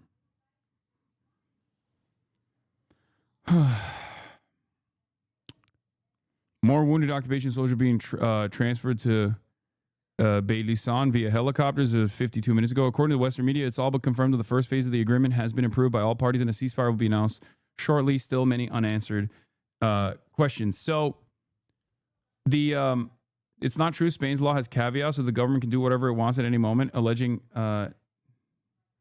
national interest. Israel has started using remote-controlled armored vehicles because the Al-Qassam brigades keep smoking their tanks.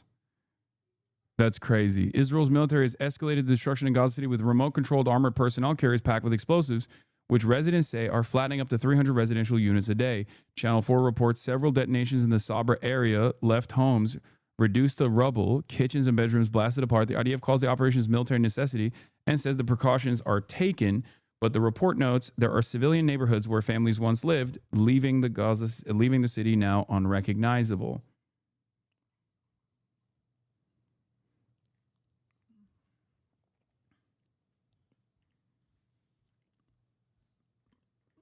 Do you see recent actions by Western European nations as mostly performative? It feels too little too late and mostly to appease the protesters? Yes. That is what it is. It is performative. It's not bad necessarily because, like I've said over and over again, this greatly expands the permission structure of what you are allowed to say. Okay? Every step matters. Having said that, if you think this solves the problem, you're wrong, right? The goal from Western leadership is to stop you from protesting, right? It's to offer some kind of a pressure valve to make it seem as though they are abiding by the majority's wishes when discontent gets completely out of control. And that's precisely what's going on here, right? The reason why they're doing this is because they think, oh, if we just like make it seem as though we're taking action against Israel, maybe they'll shut the fuck up.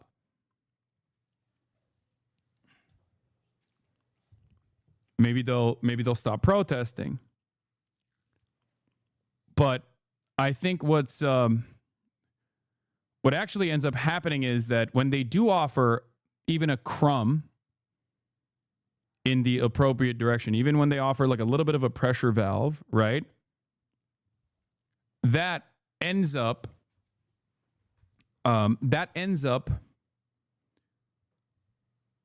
galvanizing the population into taking more action and making more demands, because there is no world where like until the genocide ends, these guys are going to stop, right? I think people are a lot smarter than we assume they are, if that makes sense. Now, members of the Texas National Guard are at a military facility right near Chicago for legal and crowd control training. That's according to a law enforcement This is the Chicago mayor responding to Trump's calls for him to be jailed. The city of Chicago and state of Illinois are suing the Trump administration over its federalization of Guard troops. City and state officials consider it unlawful. Joining us now to discuss this further is Chicago Mayor Brandon Johnson. So, Mayor, we're going to get to the National Guard in just a minute. But first, President Trump this morning called for you, Illinois Governor J.B. Pritzker, to be jailed for, quote, failing to protect ICE officers. What is your response?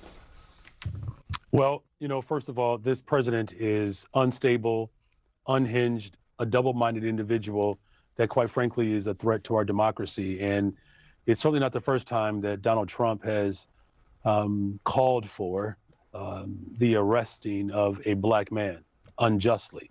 I'm not going anywhere. I'm going to stay firm as the mayor of this amazing city, which was voted 9 years in a row the best big city in America, and we're going to defend all of Chicago. Yeah, and to be clear, he's also calling for the governor, J.B. Pritzker, to be jailed as well. What are you hearing when it comes to the Texas National Guard troops, when they'll actually be deployed into the city, what they're actually going to be doing there? Well, there's been no communications with my administration and the federal government. What we do know is that this president is working outside the bounds of the Constitution, and that there are National Guard from the state of Texas that are being, quote unquote, trained just outside of the city of Chicago. And keep in mind, these individuals do not have policing powers. They do not have arresting powers. So the judge right now in Illinois is looking at what exactly is the mission of the National Guard from the state of Texas. We know this is illegal, unconstitutional. That's already been proven in the courts in Oregon, and we fully expect the same ruling to take place here in the state of Illinois. And the White House says that they're doing what they're allowed to do under Title X, the law. They say that these operations are designed to protect federal facilities and officers. And there have been some protesters around Chicago that have blocked access to the ICE facility in Broadview. Does that prove that this mobilization is needed? No. In fact, this president is working to look, from the very beginning, we always knew that sending in the federal agents was a pretext to the National Guard. His ultimate goal is to send the military into American cities, which there aren't people who are signing up to serve and protect our democracy abroad to be then unleashed on the cities that are actually raising them. What we have seen is a full escalation from these federal agents. And a man was shot and killed. Another person was shot by federal agents. Just this past weekend, they unleashed tear gas on my local police department. Over 24 police officers were subject to this type of violent escalation. The people in Chicago are very clear about our fundamental right to protest. That is a fundamental right for our democracy, and that's what we're going to continue to protect. Right. Now, the woman that was shot, DHS has said they did that for defensive reasons. She was car ramming, but there are certainly questions surrounding that still. But when it comes to what I had mentioned, for example, protesters blocking access to federal buildings, what is your message to those protesters? I mean, do you support them blocking access? What I've always said is that we have to peacefully assemble, and we do that nonviolently. That is how we have transformed this country. The city of Chicago is known for its ability to stand up and to resist peacefully. So, of course, we're not condoning any acts of violence. But that also includes that the federal government cannot unleash tear gas and shoot pepper balls at journalists for just showing up to do their job and to cover the news. This president has intentionally worked to escalate violence in the city of Chicago and cities across America. We're just simply defending our fundamental right to our democracy. This president has made it very clear he doesn't support this Constitution. And if Congress, which our framers designed for Congress and the Supreme Court and the courts to provide checks and balance, if Congress will not hold this president accountable, I will. And what are you going to do? Well, just this past week, I signed another executive order. We have 3 sweeping executive orders to make sure that the fundamental right to protest is intact. We're making sure that people know their rights, and all of our sister agencies and city departments are working in accordance with the local ordinance. And then now, public property that the city owns, ICE cannot prepare its weapons on school parking lots. ICE cannot prepare to disappear families in the parking lots of libraries. That's not what these public accommodations are for. We literally had a South Side neighborhood under siege with Black helicopters, Black Hawk helicopters, where individuals who were sleeping peacefully in their communities had masked, armed men stick long guns in their faces. Ooh, good news. Interesting news. Breaking news, as a matter of fact. Hamas and Palestinian factions agree to the Gaza ceasefire framework. From our side, yes, a senior Hamas official told Dropsite News. Dropsite News is 100% the most reliable source for Hamas related matters.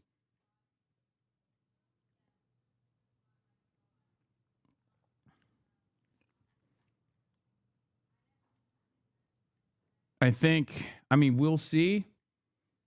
We'll see what happens. We'll see what happens from the Trump side. We'll see what happens rather from the Israel side. Sorry, not the Trump side. I guess I said the Trump side twice. But so far, so good.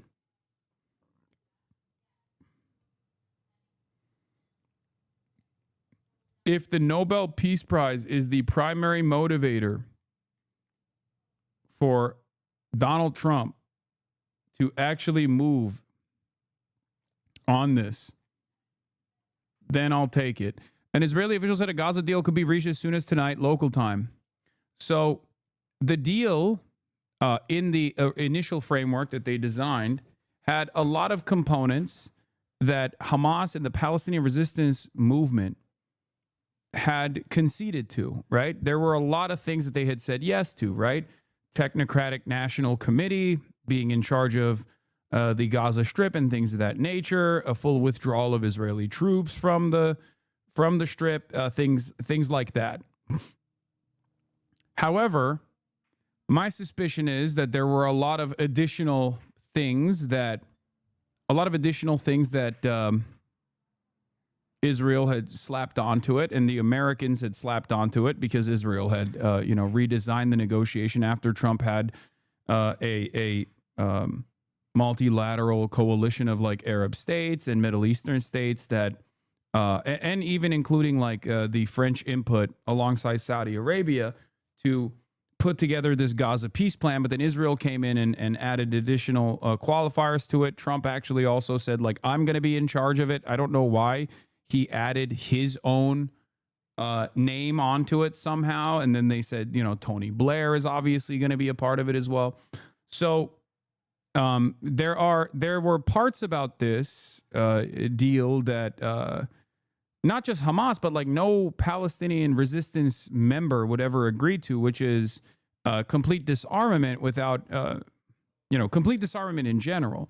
So what Hamas said that I thought was really interesting and quite smart was that they would be willing to relinquish authority and dissolve as a political force.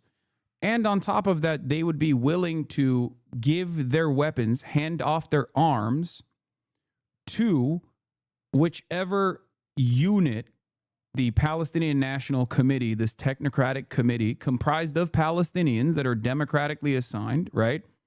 Eventually, that they would give the weapons to them, as in Palestinians would, of course, still have sovereignty because they would still have arms. They would still have a standing military of sorts, rather than completely disarm, because complete disarmament in the face of a genocide is a laughable position, right? It's utter lunacy. I mean, think about it. Like, complete disarmament in the face of the Russian invasion would also be ridiculous. And this is something that I brought up when Russia was pushing for this maximalist position, right? Russia was like, "Oh, Ukraine has to engage in complete disarmament." That's fucking ridiculous. That is fucking ridiculous.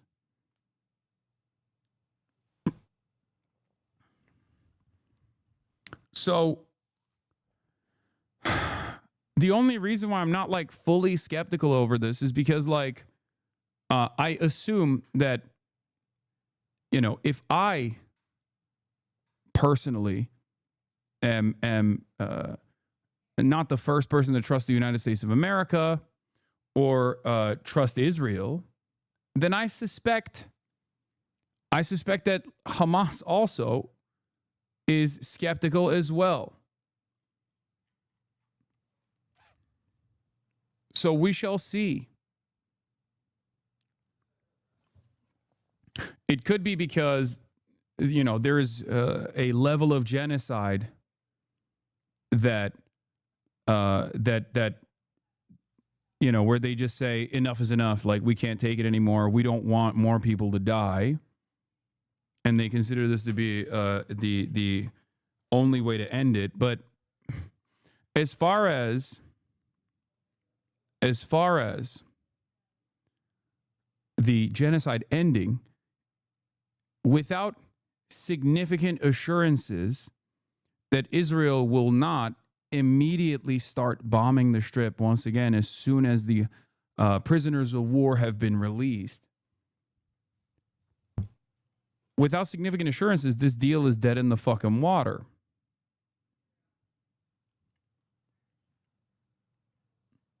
So I don't know. I don't know how this works, but mediators, the source close to the negotiator said, told the Palestinian side President Donald Trump planned to personally announce a permanent ceasefire and had offered assurances that the U.S. would not permit Israel to resume the war after retrieving the Israeli captives. Except those assurances don't really mean much, right? Okay, Matt Iglesias. Wait, what? How am I Matt Iglesias? I'm saying I will believe it when I see it. Okay? I have no confidence that Israel will abide by a commitment to complete cessation of hostilities. I just don't see, I don't trust Israel, and I do not trust the United States of America.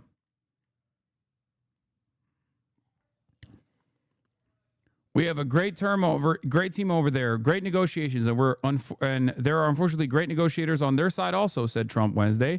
But it's something I think will happen. Got a good chance of happening. Our final negotiation is with Hamas, and it seems to be going well. Soon after he made those remarks, Secretary of State Marco Rubio walked up to Trump and handed him a sheet of paper.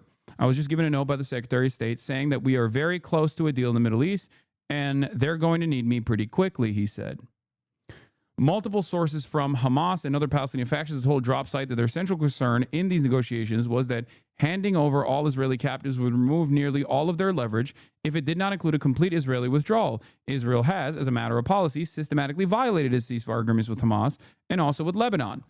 In entering into those negotiations, Hamas negotiators accepted they were engaging a high-stakes gamble. And yes, the note itself that Marco Rubio handed over to Donald Trump said, "You need to approve a Truth Social post soon so you can announce a deal first."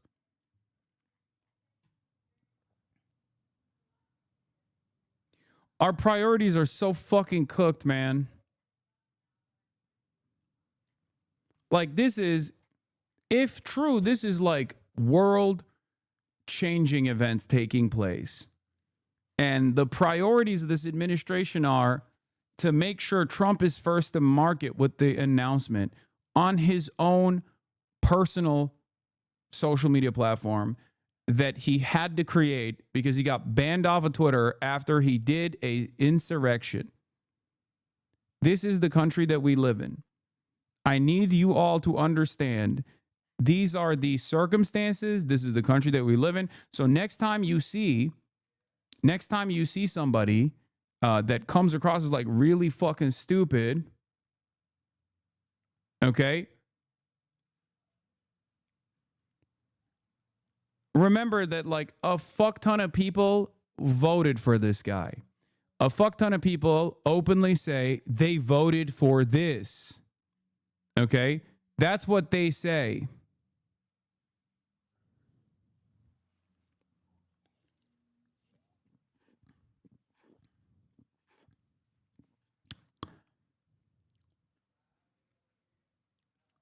News Nation claims a deal has been reached and Trump might visit the region. It is remarkable that the breaking information is coming from fucking News Nation, dude. God damn, we are in such profoundly stupid times. Oh, fuck yeah, dude. News Nation. Okay. News Nation correspondent reports Israel and Hamas have reached an agreement on the first phase of Trump's Gaza deal. Okay.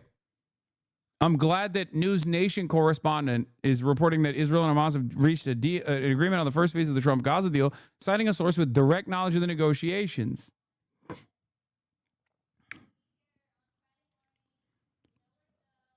Just in from the White House, on Friday morning, this is CBS News, President Trump will visit the Walter Reed Medical Center for a planned meeting and remarks to the troops. While there, President Trump will stop by for his routine yearly checkup. He will then return to the White House. President Trump is considering going to the Middle East shortly thereafter.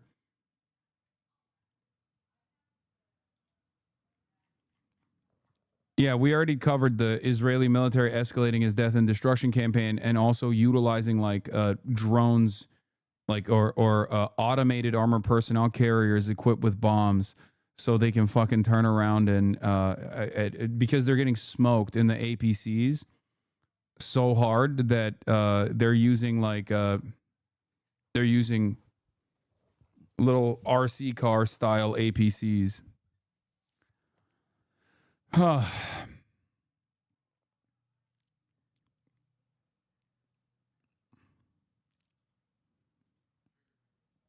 This is a risk, but we trusted President Trump to be the guarantor of commitments made, said Musa Abu Marzouk, a senior Hamas leader, in an interview with Dropside on Monday. Had there been no commitment from the American president, we would never have agreed to take the risk because we do not trust Netanyahu or his extremist right-wing team in the current Israeli government.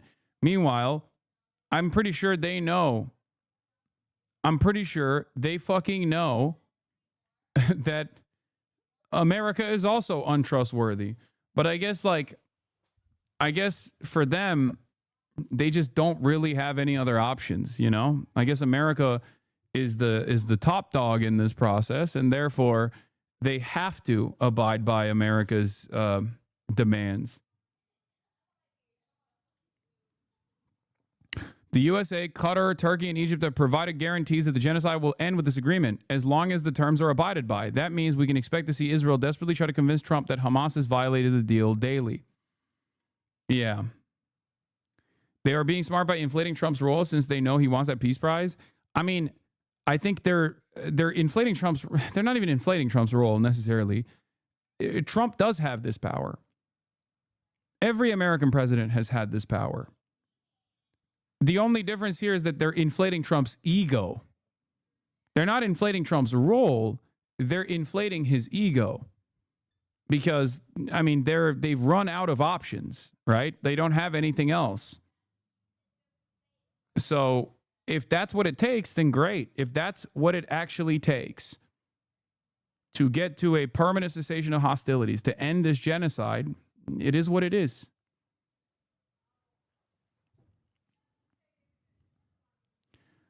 They did it with more comprehensive frameworks. They will do it again. I don't get your optimism. I don't know. I'm not saying that this is like...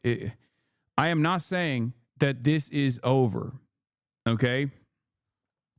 I'm not saying that this is over at all. As a matter of fact, I'm saying that Israel will most likely violate this agreement. They have never like fully signed an agreement similar to this. They've only signed like previous... I guess they have...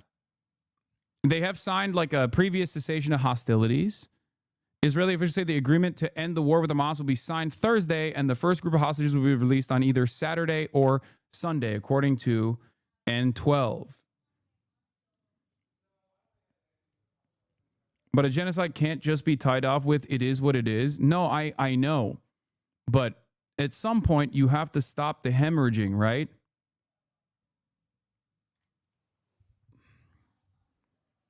The problem is, in the first ceasefire that they followed through on, they wouldn't allow the first phase to move on to the second phase. And the second phase was a withdrawal of troops, right? And it does seem to me like while everyone is like hugging and you know, slapping asses around there, and Hamas has responded to the deal. Yes, Hamas has said that they accept the deal. I am not so certain that I am not so certain that this will end, and that I still believe that there will be potentially a violation from Israel.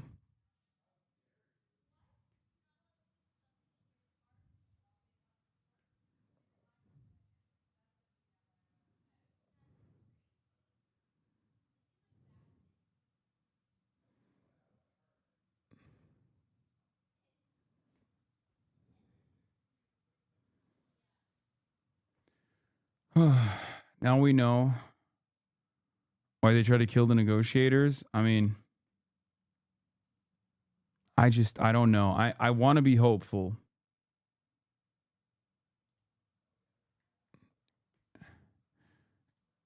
Five hours ago from CNN, Israel assesses Hamas may not be able to return all remaining dead hostages, sources say. Maybe they'll use that as a reason. Maybe they'll use that as a reason to be like, Hamas is violating the deal. You know? I don't know.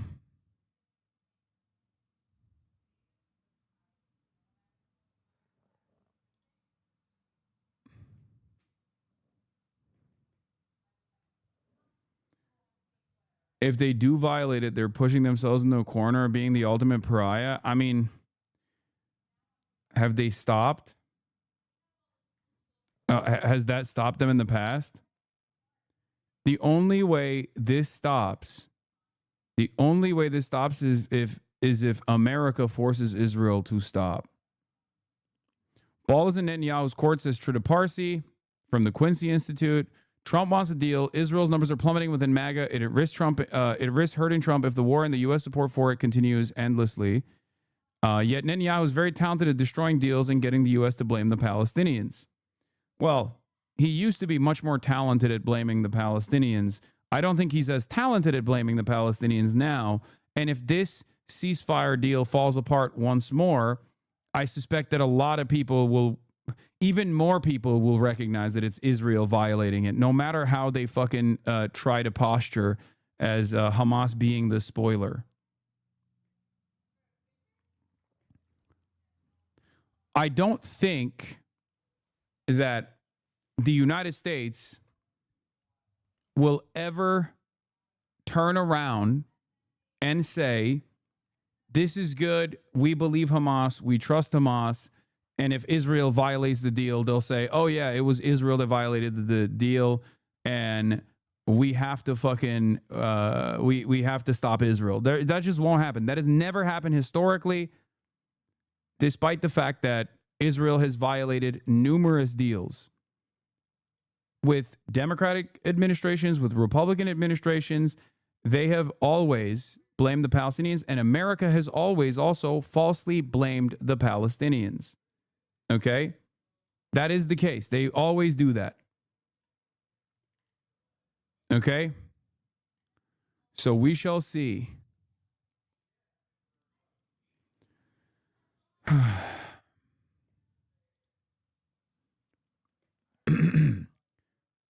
Palestinian negotiators, after consultations with a range of factions, agreed to a deal that would keep Israeli forces in Gaza even after all Israeli captives were handed over to Israel. Throughout the negotiations over the past several months, Hamas has insisted it would not enter into a deal that did not include the complete withdrawal of the Israeli occupation forces. This is something they were not able to move, the source said. While the exact lines that Israeli forces will redeploy to as a part of the exchange of captives are still being worked out, Israeli forces will remain entrenched in Gaza. What is this? Hamas is a men of beauty. I have a question. Say Hamas dissolves, releases the left prisoners of war, gives up their arms, all that publicly. Israel won't be able to use them as an excuse to conduct the genocide. No. Like in the case of Ukraine, Ukraine can actually mount a significant defense. In the case of Hamas, it is an effort, but mostly symbolic as Israel is much stronger. No. It doesn't matter. You can't stop people from wanting to be free. It's just not going to happen. People will fight with their hands if they need to. As the Palestinians did initially, they fought with rocks. They fought with stones. Like there will always be There will always be people that have an undying need, a totally understandable need for freedom, emancipation. The only thing that will stop this is either the complete ethnic cleansing of the Palestinians or the dissolution of the Israeli apartheid.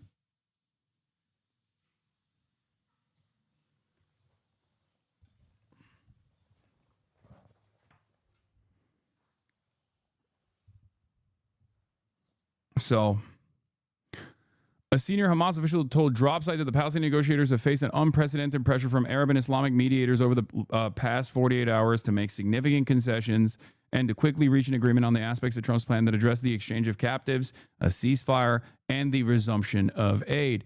The source close to negotiators said that as a part of the agreement, aid deliveries will resume at levels consistent with the January 2025 ceasefire deal.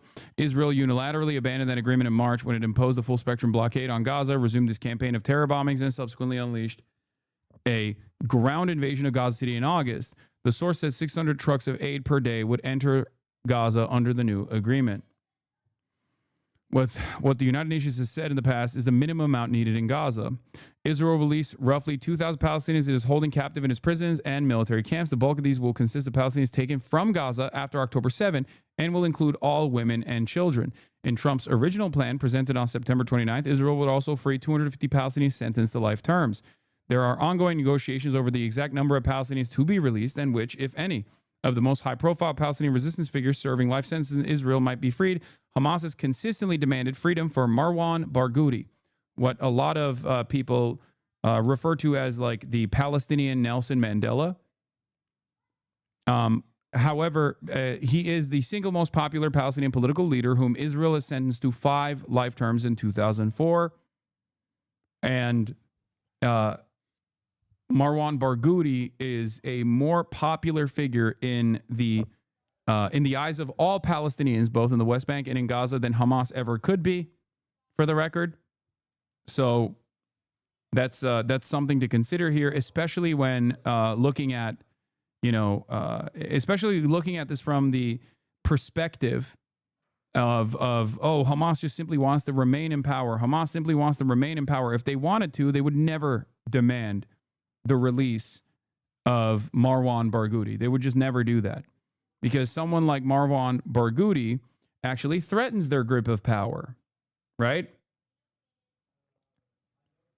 Here's Jacob Magid, U.S. Bureau Chief, Times of Israel. Hamas is committed to securing release of Marwan Barghouti as a part of the deal to end the Gaza war. Source familiar tells Times of Israel. Hamas's leadership has relayed to interlocutors that Barghouti's fate remains absolutely central to these talks, the source says. Barghouti is currently serving a life sentence in Israeli prison for planning attacks during the Second Intifada that killed 5 civilians. He has denied the charges against him while rejecting the Israeli court's jurisdiction. If you recall, Itamar Ben-Gvir went to the prison that Marwan Barghouti is being held hostage at and actually brought him out to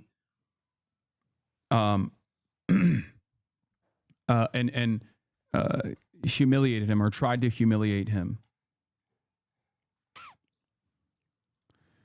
The 66-year-old has been described as a potential successor to the Palestinian Authority President Mahmoud Abbas, as he has appealed among broad swaths of the Palestinian population while maintaining support for a two-state solution. Israelis, of course, say, no way. We saw what happened with Sinwar. Israeli Minister Ron Dermer, who recently co-ordered the assassination of Hamas leader Khalil al-Hayya with Netanyahu, now sits face-to-face at the negotiating table in Sharm el-Sheikh, Egypt. That is a crazy pick. The guys on this side of the fucking table, quite literally, not even a month ago, ordered the assassination of the guys on this side of the table. Straight up.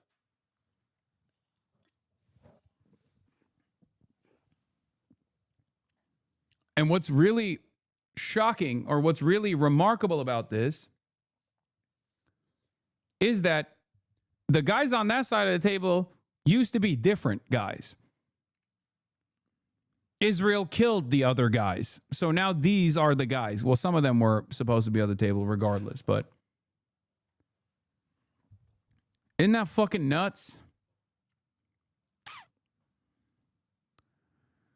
Yeah, just remember that next time someone tries to fucking tell you, like, Israel wanted the ceasefire. It was always Hamas that's, like, fucking up the bag, fucking up the ceasefire. It's like,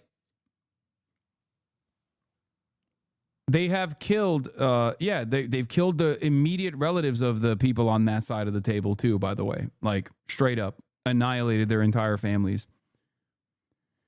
Hamas has also advocated for the release of Ahmed Sadat, General Secretary of the Popular Front for the Liberation of Palestine, and Abdullah Barghouti, a senior commander of the Qassam Brigades, who was sentenced in 2003 to 67 life terms, the longest sentence ever imposed on a Palestinian by Israel. In addition to the 20 living Israeli captives, there are believed to be 28 deceased. Hamas officials have said that some of these bodies are buried under the rubble of buildings or tunnels bombed by Israel or in areas currently under Israeli military control, and that it will take time to retrieve them.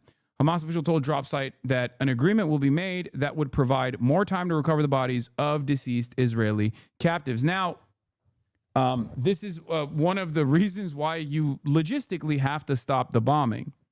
This is something that I brought up in previous ceasefire arrangements where Israel was like, no, we don't want to stop the bombing, but you also have to give us the hostages. And everyone was like, you can't even do that. Like, how are we supposed to extract the fucking hostages when you are bombing everything, including the hostages? On Wednesday, Trump dispatched his son-in-law, oh, here we go, Jared Kushner, a special envoy Steve Witkoff, to the Egyptian resort town of Sharm el-Sheikh to try and secure a deal. The Israeli delegation is headed by Ron Dermer, Prime Minister Benjamin Netanyahu's Minister of Strategic Affairs. Trump said today, in anticipation of a deal, he would likely travel to the region, maybe Sunday. Trump had given Hamas and Israel a deadline of Friday to complete the negotiations. He is very eager for the Nobel Peace Prize, and therefore he wants the problem solved today or tomorrow so that the vote will be in his favor for receiving the Nobel Peace Prize, Abu Marzouk told DropSite.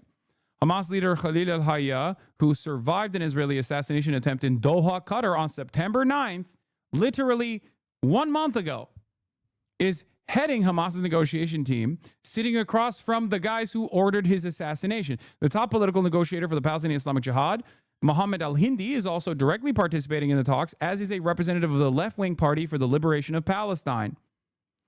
PIJ's Saraya al-Quds force is the second largest armed resistance faction in Gaza, holds an undisclosed number of Israeli captives, along with those in the custody of Hamas's Qassam brigades.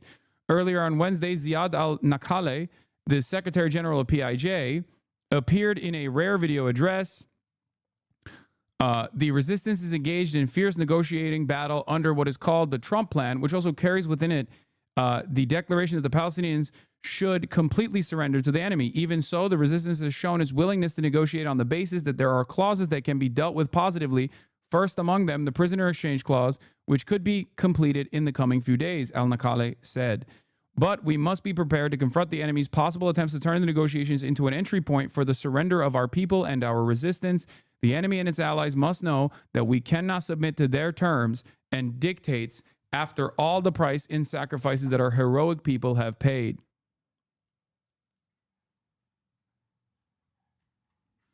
Hamas sources have made clear to DropSite that they believe the only path to a brokered agreement to end the genocide rests with Trump. The alternative is an indefinite continuation of the armed struggle against the U.S.-backed Israeli military.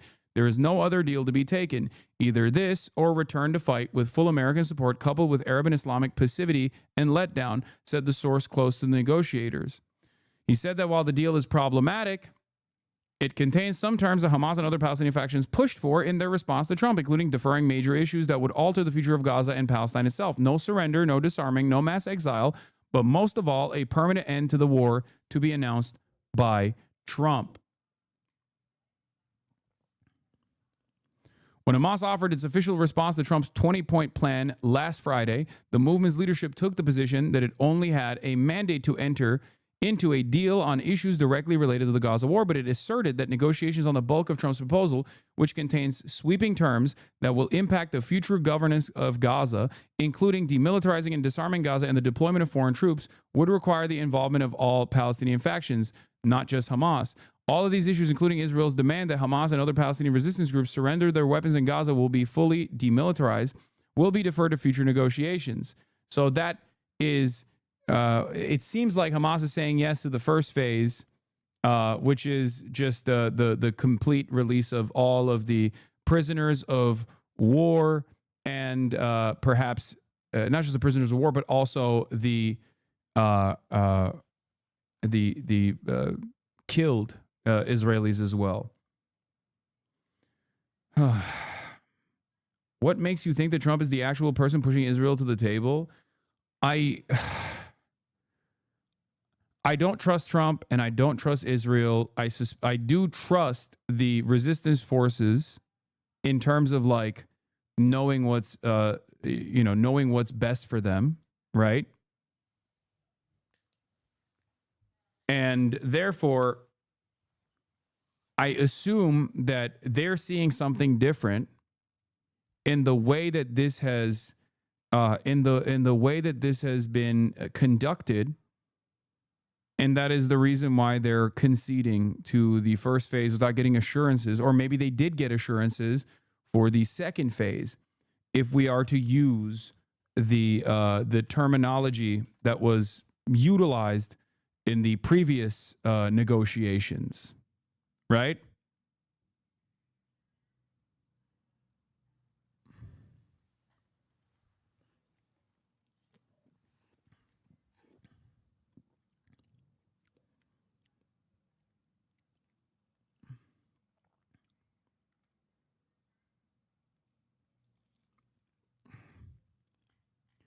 I'm literally reading this article right now. Chatters, you are sending me the Twitter thread from Jeremy Scahill. Weak assumption is not real, and the U.S. have reneged on deals plenty of times during the 2 years of genocide. I don't think you guys are understanding what I am saying, okay? You are misunderstanding what I am saying. I'm not saying I trust Israel or I trust America to abide by this deal. I'm saying that I'm assuming that the Palestinian resistance leadership has seen something different from at least the American side that gives them more confidence to abide by, more confidence to say yes to the first phase of this ceasefire negotiation. This does not mean that Israel will not turn around and violate it as they have done so in prior ceasefire negotiations, either ceasefire negotiations that they never actually implemented or even ceasefire negotiations that they did implement and then didn't follow on and reneged and continued bombing Palestinians. I suspect that there is something similar here as well.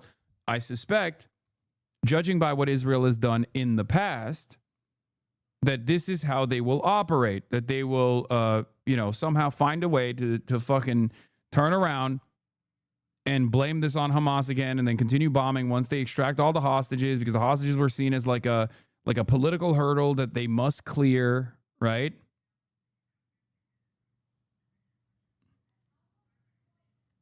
That's what I think.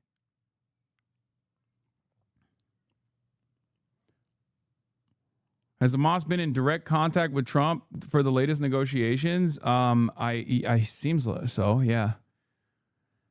The next round of negotiations will be very tricky, but going back to the genocide will not be easy, even though it's probable, said the source close to the Palestinian negotiators. The internal calculus among the lead negotiators, he said, was the cost-benefit analysis would favor accepting it. The next negotiations must be conducted in a very smart way.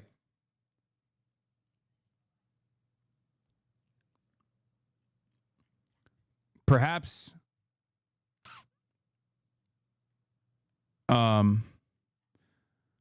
the reason why they're doing it is because of what Israel states, which is that the idea that they have consistently pummeled Gaza and it killed far too many people, and therefore Hamas's calculation here is like they can't take it anymore. They can't. And that's the reason why they're conceding to everything. Maybe that's the reason. However, there's no assurances that Israel will stop bombing regardless. So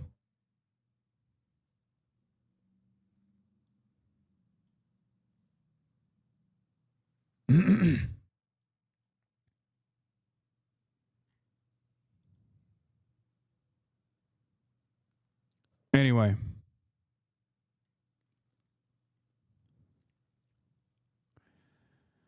Scahill, Hamas knew the only path to a brokered agreement to end the genocide rested with Trump. There is no other deal to be taken. Either this or return to the fight with full American support coupled with Arab and Islamic passivity and letdown, said the source. I mean, but that has been the case. That has been the fucking case. Why do you keep saying Google Jeremy Scahill? How come when you look up Jeremy Scahill on Google it says Premium Bandai as his name? What are you saying? I don't know, man. What the fuck is going on in this chat today? Breaking from Trump. He is finally announced it. I am very proud to announce that Israel and Hamas have both signed off on the first phase of our peace plan. This means that all the hostages will be released very soon, and Israel will withdraw their troops to an agreed-upon line as the first steps towards a strong, durable, everlasting peace. All parties will be treated fairly. This is a great day for the Arab and Muslim world, Israel, all surrounding nations, and the United States of America, and we thank the meteors from Qatar, Egypt, and Turkey who work with us to make this historic and unprecedented event happen. Blessed are the peacemakers. Yeah, also, Hamas did technically beat Donald Trump to the announcement by revealing this information to drop site. But, you know.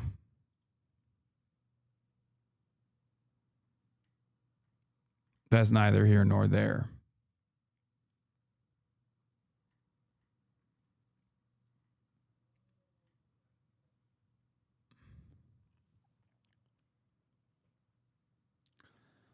Thank you for your attention to this matter.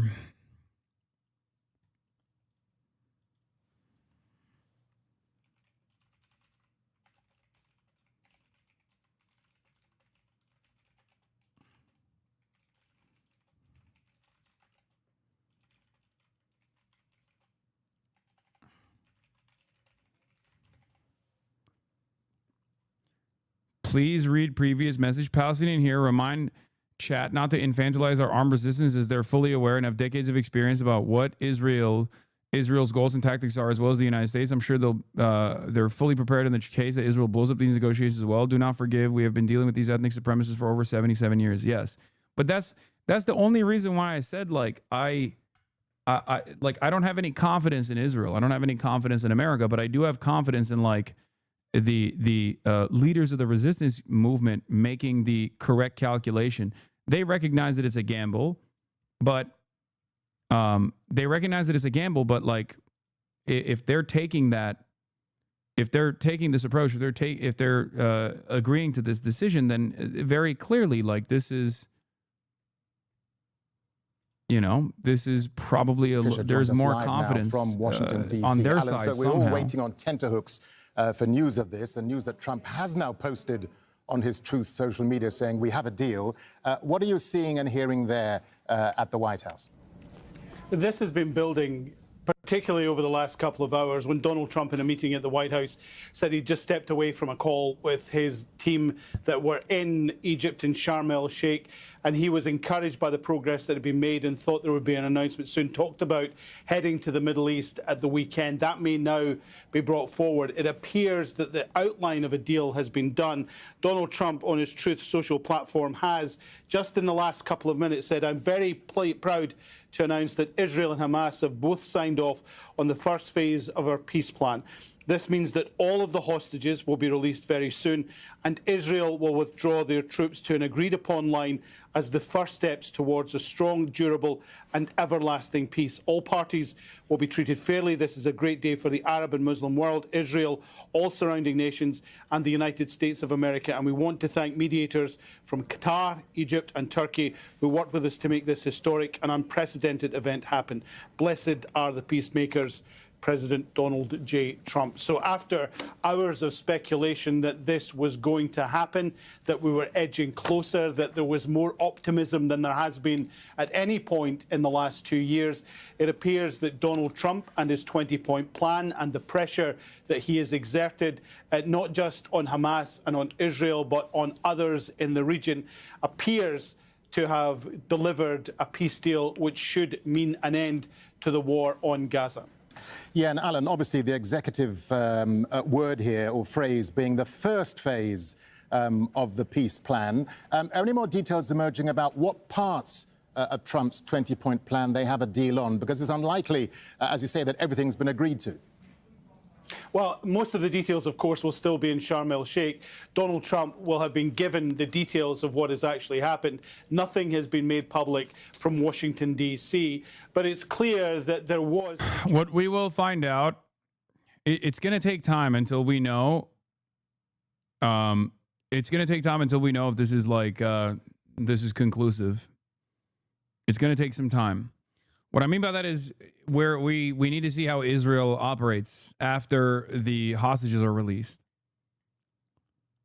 I could totally see Israel just taking all the hostages and then continuing its bombing, refusing to actually release the Palestinian hostages that they've taken, and then, you know, they'll just come up with a bullshit reason as to how Donald Trump actually violated this deal.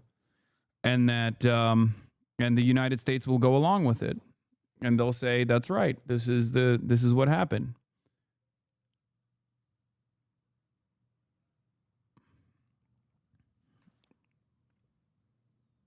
I can see that being the situation.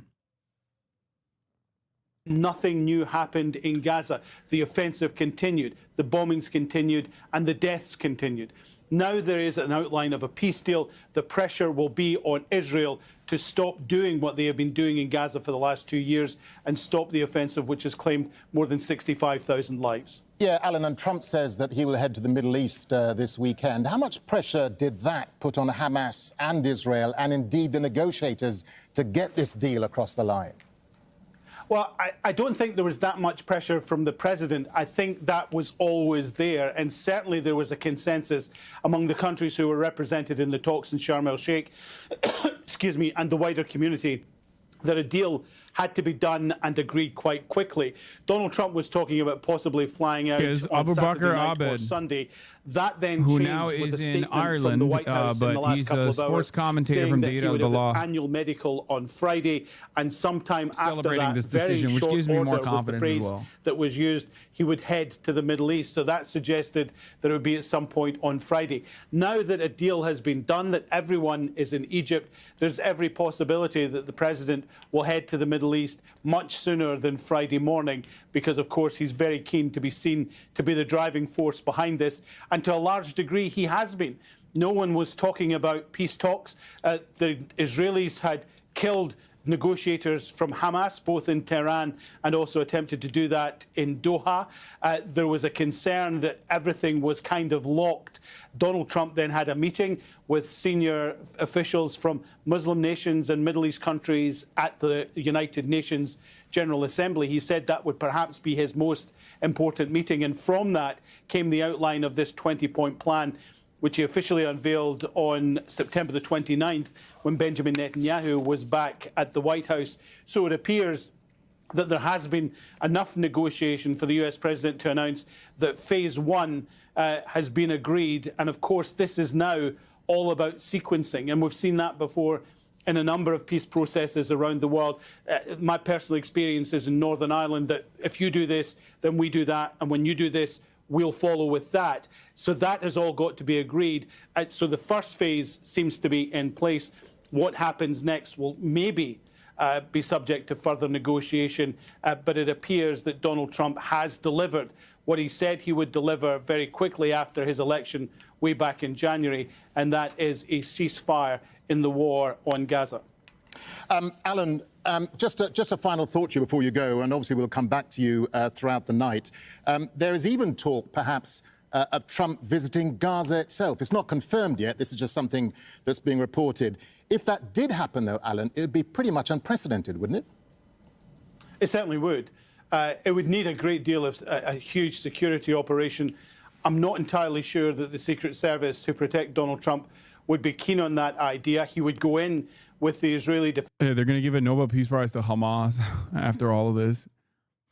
Trump is going to bomb the Nobel Peace Prize committee. Excuse me. That might not be the optics, but then Donald Trump has never been too much concerned about optics that may be read a different way from everyone else. it would be a huge logistical and security operation, although it is possible. While foreign journalists have not been allowed in Gaza, the Israelis have made accommodation for those that they think will help put their side of the story, and allowed the journalists in under a huge security cordon. So it's possible that that could be expanded and delivered by Donald Trump. And there may be a welcome for Donald Trump from the Palestinian side, because after 2 years of constant war, a U.S. president seems to have found... I'm reading from other sources as well, from Hakan Fidan, the Turkish minister who was also involved in these peace talks, right?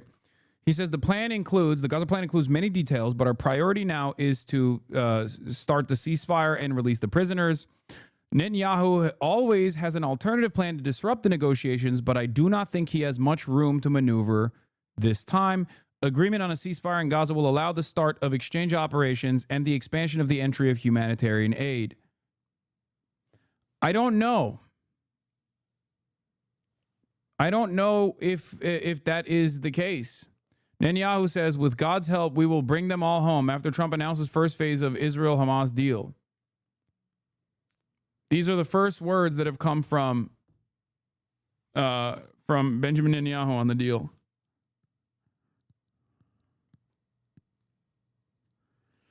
I think the sticky point on this is who gets to control the Gaza Strip. That's the sticky point. Is it Palestinians? Or is it going to be Palestinians, or is it going to be Tony Blair and Donald Trump, even if we're getting real crazy with it, right? Because Donald Trump wants it to be Donald Trump and Tony fucking Blair, which is ridiculous, right? It's completely unacceptable. Especially...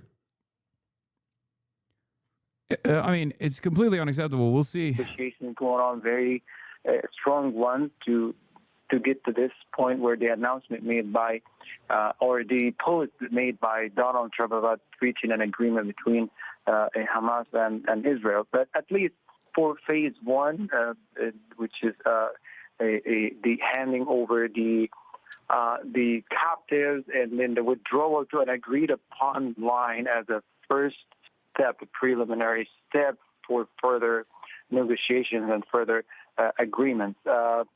It is just, I'm sure if we talk to people now, the reaction would be very, very excited, very happy it happened.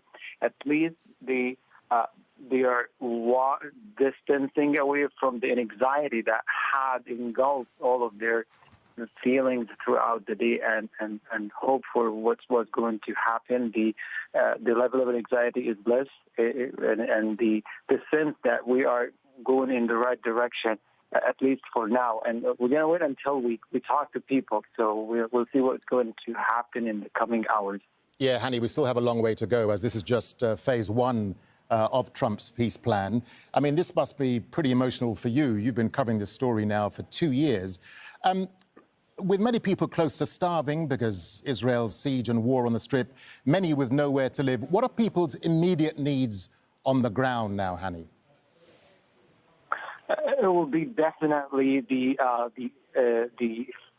sufficient free flow of aid, because people are still living through famine. The past few days, it started to be more aggressive in Gaza as the Israeli military extended the offensive and it prevented the entry of food. It shut down and blocked completely the northern crossing, leaving people at a very difficult position. Prices were started to skyrocket once again. Depletion in the market, stalls were empty, reminding us of the past 3 months of the enforced starvation and dehydration, to the point where the IPC report announced that there was a famine going on, and famine has been confirmed there.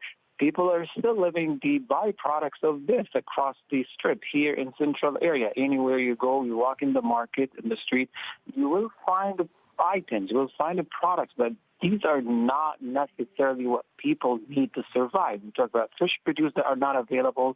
We talk about sources of protein and vitamins that are not available. So one thing to start with is the free flow of humanitarian, commercial aid, food supplies, water supplies.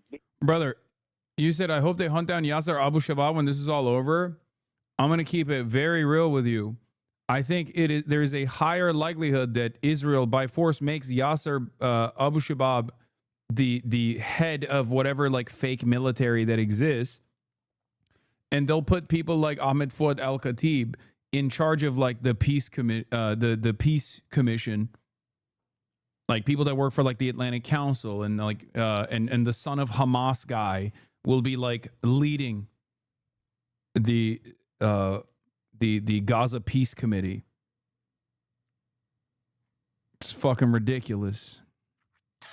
Comes to the hazardous when it comes to safety, very dangerous for them, but they had no other choice. For them, it was better than sleeping on the streets or the pavement. So these are the conditions that people are waiting for to happen and to improve. Remember, on the first phase of the ceasefire, the Israeli military deliberately blocked the entry of tents and other infrastructure and elements needed to build proper shelters, including the entry of mobile homes that was prevented by the Israeli military. So this time people are more hopeful that these are the priorities. Particularly, we are drawing near to a winter season, and soon enough you will find a lot of people are searching desperately for a proper shelter from the cold weather, from the rain, and from everything that is could be affecting their livelihood and their safety. These are the important things right now for people. But the most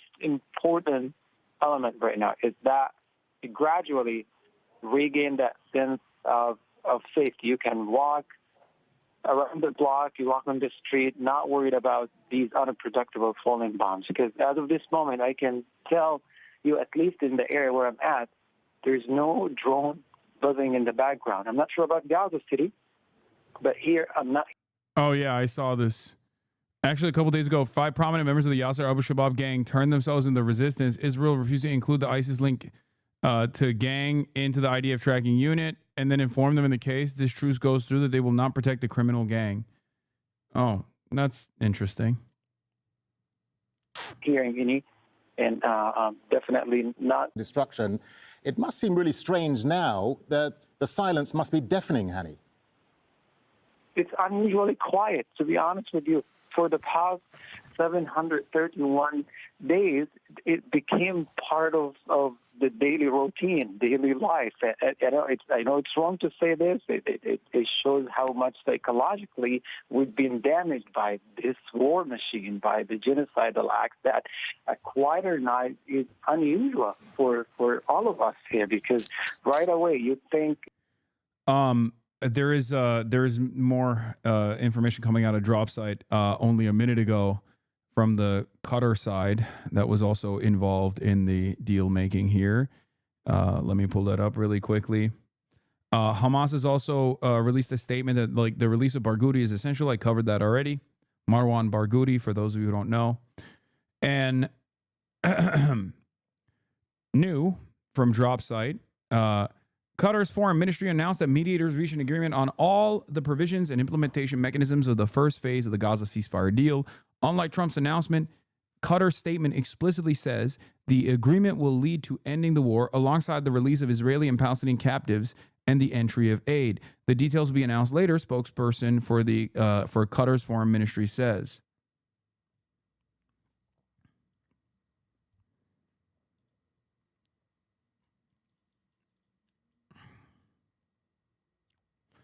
I mean,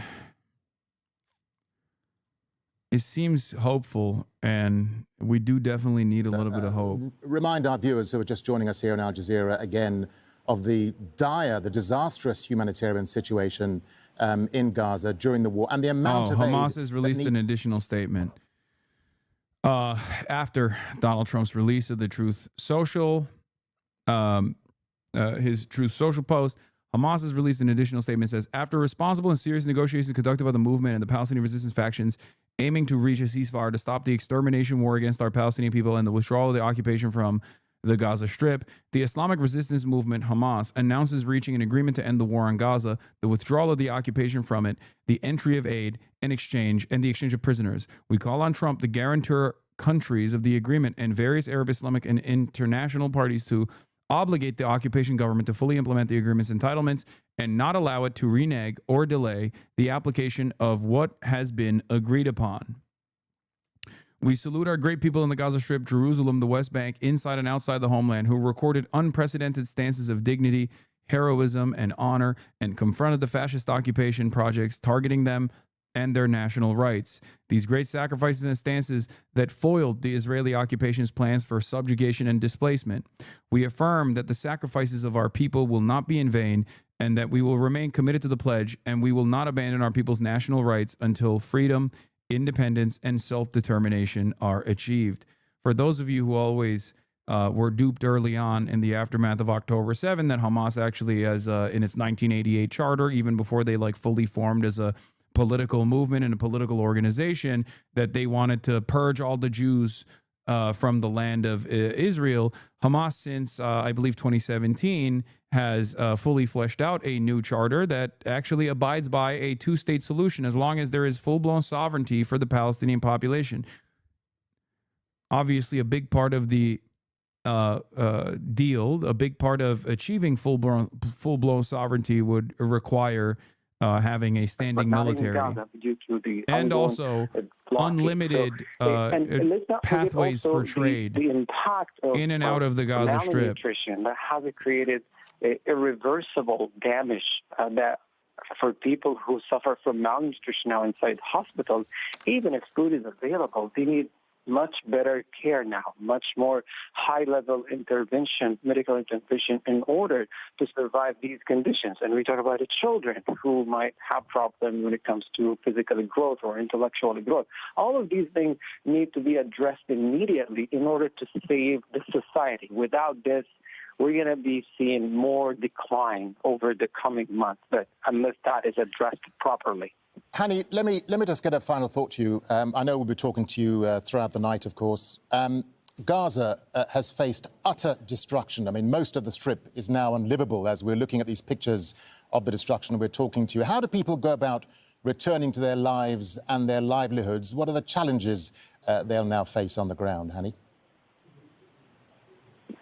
Darren, one of the biggest challenges we happen to be speaking to people today about this is it's not just to have been experiencing this massive psychological damage, that non-stop attacks and the trauma that keeps evolving in each passing day, but also the fact that they're losing parts of their history, part of their memories, part of where they grew up. And, you know, when I walk sometimes in the street, I don't just see those gray shades of the rubble and the ruins. My mind always try to imagine that these were colorful, people were laughing here, people gather at these corners of the streets or inside these little shops or behind the walls where families gather around dining tables. That does not exist anymore. So it's not just the physical destruction that weighs so heavy on people, but also the psychological level, particularly those who lost family members and they happen to be the only survivors after these attacks. They are the only ones finding now all of their family members were killed. All of this together has a very difficult impact on people at rebuilding shattered lives. And when we say shattered life, it's literally shattered because not only family been scattered across the Strip, but they're gone missing. They were killed. They've been in hospitals for a long time.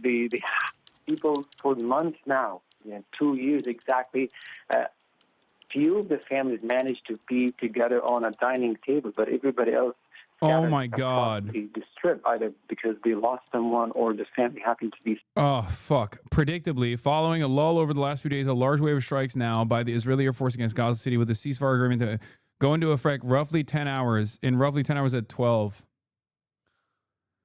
Oh.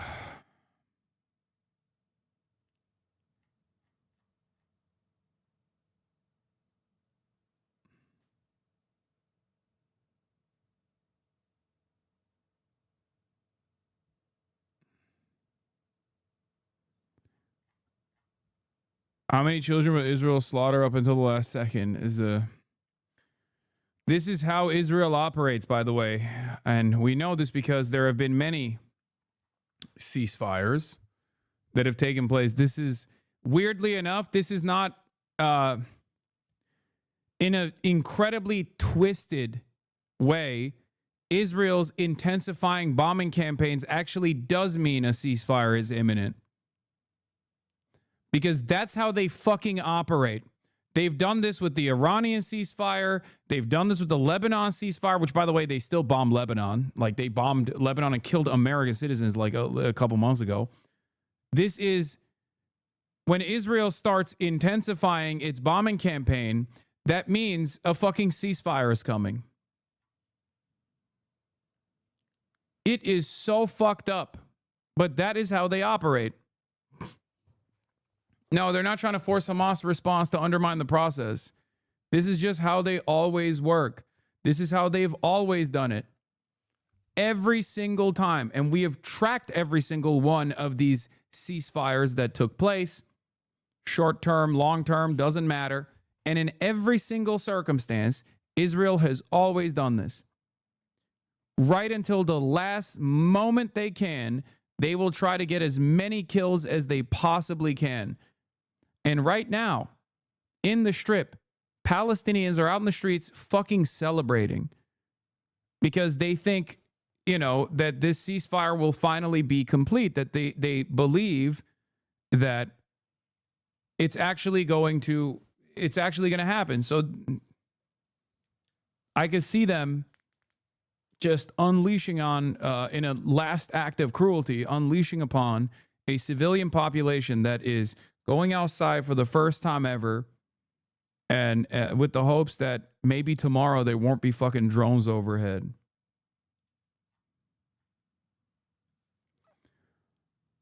Senior American official says to Barak Ravid, the war in Gaza has ended. The hostages will be released in 72 hours after the Israeli cabinet approves the agreement. The assessment is that this will happen at the latest on Monday. Didn't they do this with the last temporary ceasefire? Yes, they did. They did this in Lebanon too. They did this with Iran. They always do this shit, okay? How much they can get away with is entirely dependent on what kind of a military deterrent the opposition has, for the record. And the only reason why they were forced to stop with Iran was America, because America said no more. Trump literally said he made the planes turn around. He said he made the planes fucking turn around. They were trying to do a last second bombing campaign again. And a big part of the reason why he made the planes turn around wasn't because like he really loves Iran or something. It's because Iranian missiles had unironically eroded the defenses of Israel. We found out after the fact, but the suspicion was there. Something I also speculated on was that Israel and America was actually running out of their munition stock, and at a quite a faster pace than they initially suspected. They were also having a hard time intercepting certain missiles. This is precisely the real reason why they fucking stopped. Any news on allowing in international journalists? I mean, we're not at that stage yet. We'll get there. But the stage that we're in currently is hopefully the bombing ends. Who died of starvation as a result of Israel's siege. So you had all of these policies that built up the international pressure on Israel. But each time there was this growing international pressure, something else came up. There was a war with Hezbollah. There was a war with Iran. There were strikes in Yemen. There were strikes in Syria. All of this was in the last 2 years, and we've been reporting on it constantly. But the international pressure on the Israelis did not wane. Okay, the Abu Shabab thing is pretty funny. Abu Shabab, who is the head of who is a drug trafficker and an ISIS affiliate, who was in Palestinian prison until Israel broke him out, and then used him as the popular forces, the one that has that famous AI-made symbol, has officially revealed that he has no control or no protection for his own troops. Abu Shabab says, we asked the IDF to integrate us into the army, but they told us they couldn't. Also informed by the officers that the army wouldn't be able to protect them as it had been during the war because any military action to protect them would be considered a violation of the existing agreement. RP Bozo to Yasser Abu Shabab. Every single thing that Israel said that Hamas was doing, those motherfuckers were doing with Israel's permission and with Israel's aerial support, okay? Stealing aid, selling it at an incredibly high markup, straight up overtaking convoys of humanitarian aid. Every single thing that Israel claimed Hamas was doing, Yasser Abu Shabab and his popular forces were doing.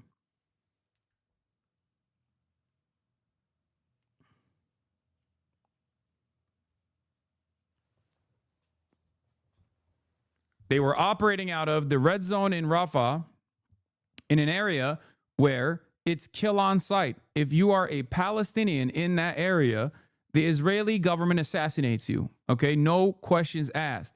The only Palestinians that were allowed to operate in that area and run around with their guns was Yasser Abu Shabab's gang, the Popular Forces.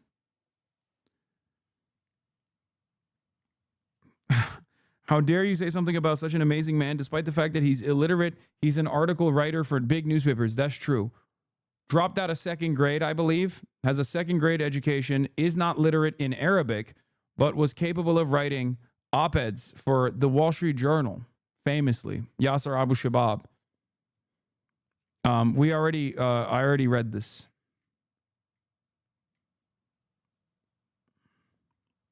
Can you please explain why we aren't acting like this is another pressure valve so libs will shut up and they can keep bombing?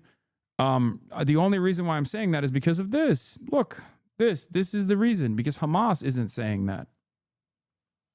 Like, they see something different. They are involved in the talks. They are just as skeptical as I am they are just as skeptical as I am about Israel and America. I still suspect that the ceasefire deal will look exactly like the January one, because like even the phrases that they are using here, phase 1, phase 2, identical, right? It's fucking identical. They're literally saying, oh, just release the remaining hostages and then we'll get into phase 2 where we do permanent withdrawal. Leftists will never stop talking over brown people. No, that's not what this is. That's not what this is.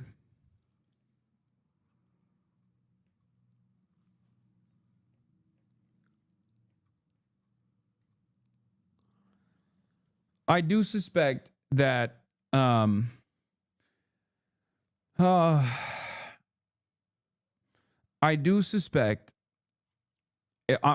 already told you, I suspect that this will look like the previous ceasefires where like they get the hostages out and then they immediately start bombing, and they can use two different reasons. Israel will most likely, if I'm being like highly skeptical of this deal, okay, the only thing that gives me confidence here is that the militia movements, the resistance movements have agreed, right?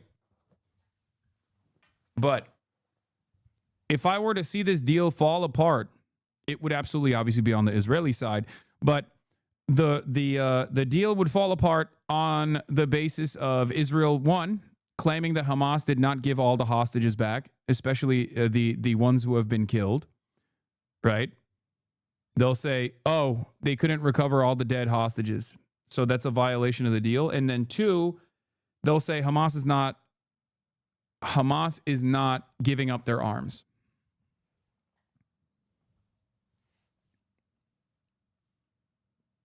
Those, I think, will be the two things that people will, like Israel will use to undermine the ceasefire negotiations and then continue blowing shit up.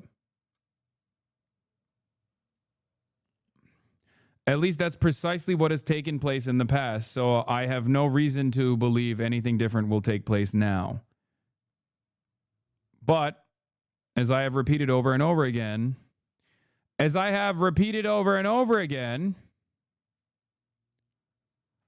The only thing that gives me confidence here is clearly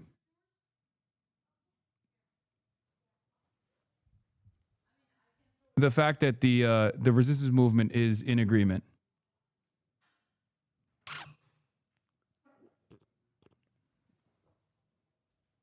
They're seeing something that we are not.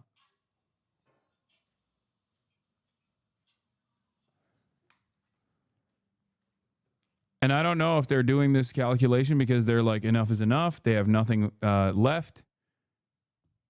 Or if they're doing this calculation because they do think that the American deal is sincere.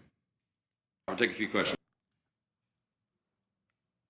Netanyahu releases a statement in Hebrew. Let's take a look. Prime Minister Netanyahu, unofficial translation for Hebrew below. A great day for Israel. Tomorrow I will convene the government to approve the agreement and bring all of our beloved hostages home. I extend my gratitude to the brave IDF soldiers and all the security forces whose courage and sacrifice have brought us to this day. I offer my heartfelt thanks to President Trump and his team for their dedication to the sacred mission of freeing our hostages. With God's help, together we will continue to achieve all our goals and enhance peace with our neighbors. I mean, I don't get it. He could have done this at any point. This doesn't make sense. He could have released all the hostages at any point. Hamas literally on October 10th said that they would do a full release of hostages for the hostages that Israel has. And also if Israel doesn't enter the Gaza Strip. So October 10th, 2023, by the way. So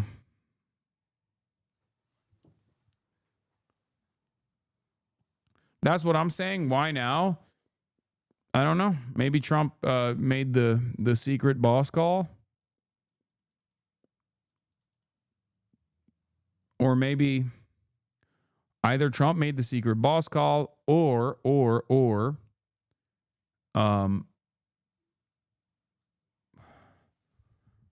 Israel will violate this and they have a side deal, a side agreement where they will be allowed to violate this again. Let's take a look at this guy's an Israeli negotiator. This is a great day for Israel, but you know the devil's in the detail. We're still waiting details of what exactly has been agreed. But let me ask you, what does this mean for Israel and in particular the families of the captives?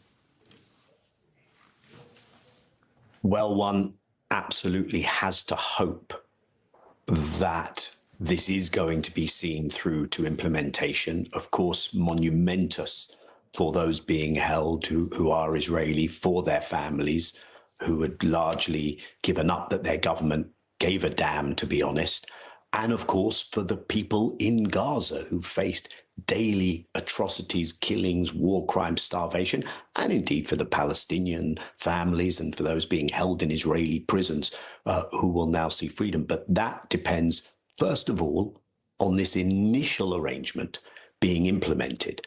But Darren, we are not on our first rodeo here, and if history is any guide, and just judging by what Netanyahu said already that contradicts what is in the deal, and depending on what he tells his coalition allies, is he going to be saying, for instance, to Ben Gvir and Smotrich, you can dislike this, maybe you vote against, maybe you even quit, but don't bring down the government? Because, and this is really important, and I think those Israelis who are hoping this comes to an end will know that Netanyahu has reneged on these deals in the past and may well be looking for the first opportunity to be able to resume hostilities when he can in Gaza. In the meantime, one should absolutely expect that the destruction, the displacement, the killing in the West Bank will continue. We saw Ben Gvir on Al-Aqsa today, and one should also assume that whatever the initial arrangement, whatever the initial line of Israeli military withdrawal ends up being, that is where it will end. Because I think once the hostages are returned, one should fully expect that Israel will not withdraw further. One should fully expect that Israel will go back to playing this game of how can we make it as hard as possible for the international aid, humanitarian assistance so desperately needed to get into Gaza, and we will be in this game of stop, start. Will Israel try and use these armed militias that it has supported in Gaza to cause mayhem? So I think the first thing is, can we get this initial phase over the line? But then everyone should absolutely expect that this is going to be an extremely bumpy road, apparently with no guarantees. Yeah, and of course, after 2 years of war, Daniel, many Israelis argue that this could have all been achieved some time ago. And of course, Netanyahu, as you say, has wriggled out of all previous attempts to get a ceasefire. Well, he has, and we know that this is something that could have been brought to an end so much earlier. We don't know if it is now being brought to an end. And one of the crucial questions is, what happens next? Because when a genocide has been committed, if that is then paused, one doesn't normally say, that's fantastic, business as usual, everyone treat the perpetrators of that genocide as if nothing had happened. So we have to insist that accountability should be on the agenda. Netanyahu has an ICC arrest warrant against his name. When it comes to any possibility of rebuilding in Gaza, one should ask the question, isn't this guy a former, he's a former Israeli negotiator, right?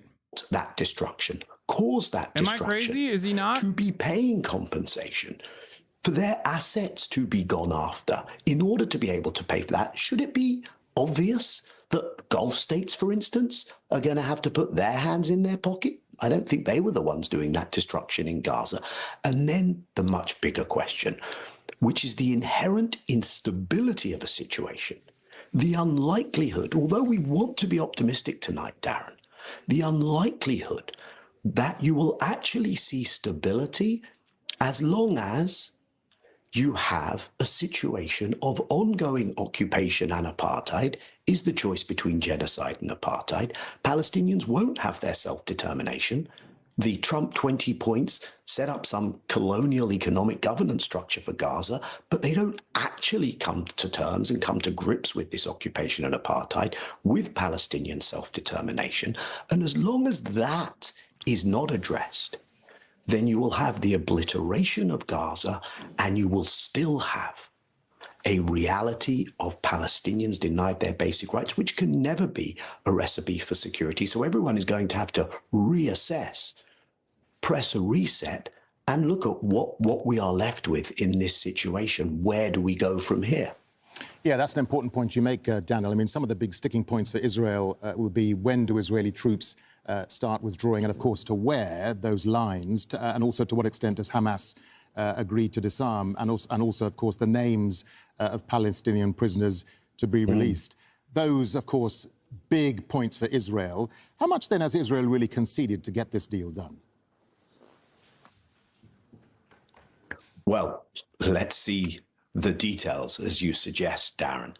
I think the key point here is that Netanyahu didn't want to end this at all. And in that respect, one can expect him to perhaps try and make sure that there is still an Israeli military presence in Gaza. Remember, he has told us that the Israeli military will stay in Gaza, that there will be no Palestinian governance. So this is where things are going to be tested. He won't even let Abbas run it, dude. And Abbas is a part of the Israeli security apparatus. Actually, and I think we can expect Israeli military operations, violations of the sovereignty of other states to continue in Syria, in Lebanon, probably not where you are now, Darren, after the commitment to the President of the United States, but elsewhere in the region, and certainly in the occupied West Bank. So I think Netanyahu will try and sell a narrative. I didn't concede. Look what I've got.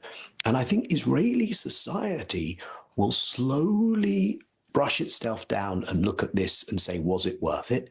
Perhaps it hasn't happened yet, but perhaps there will be an acknowledgement of what has been done.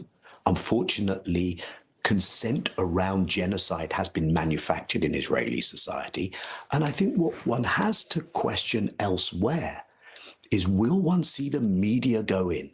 Not your courageous reporters who've been there all along, wearing those vests that say press that really have afforded them no protection, sometimes the opposite. But will you see the rest of the world's media go in?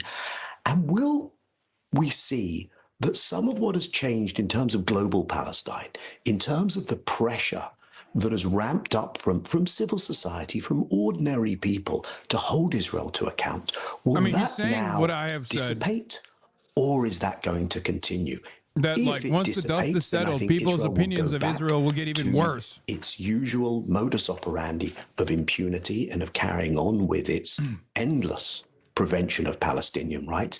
But I doubt that, actually. I think this desire to hold Israel to account, which is necessary if there's ever going to be peace, I think that will continue, especially, as I say, as some of the mainstream media that has been so negligent in doing its job, hasn't had people there, hasn't covered this enough, may now think, okay, we should do our job. We're going to have access to Gaza.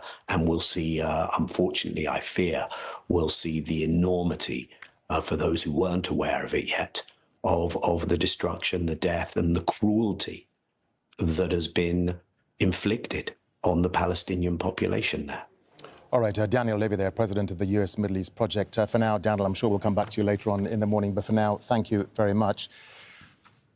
Thank you, Darren. Well, Hamas officials have also released a statement. It says the Islamic Resistance Movement announces the conclusion of an agreement to end the war on Gaza, ensure the withdrawal of the occupation, allow the entry of aid, and facilitate prisoner exchange. We call on President Trump, the states guaranteeing the agreement, and all Arab, Islamic, and international parties to hold the occupation government accountable to fully implement the agreement and prevent any evasion or delay in executing its commitments. Well, Israeli Prime Minister Benjamin Netanyahu has released statements on X focused on the captives held in Gaza. He says, with God's help, we will bring them all home. I will convene the government tomorrow to approve the agreement and bring all our precious captives home. All right, well, Omar Rahman is a fellow at the Middle East Council on Global Affairs, and he joins us live from Washington, D.C. Omar, always good to have you with us here on Al Jazeera. So Trump now says we have a deal.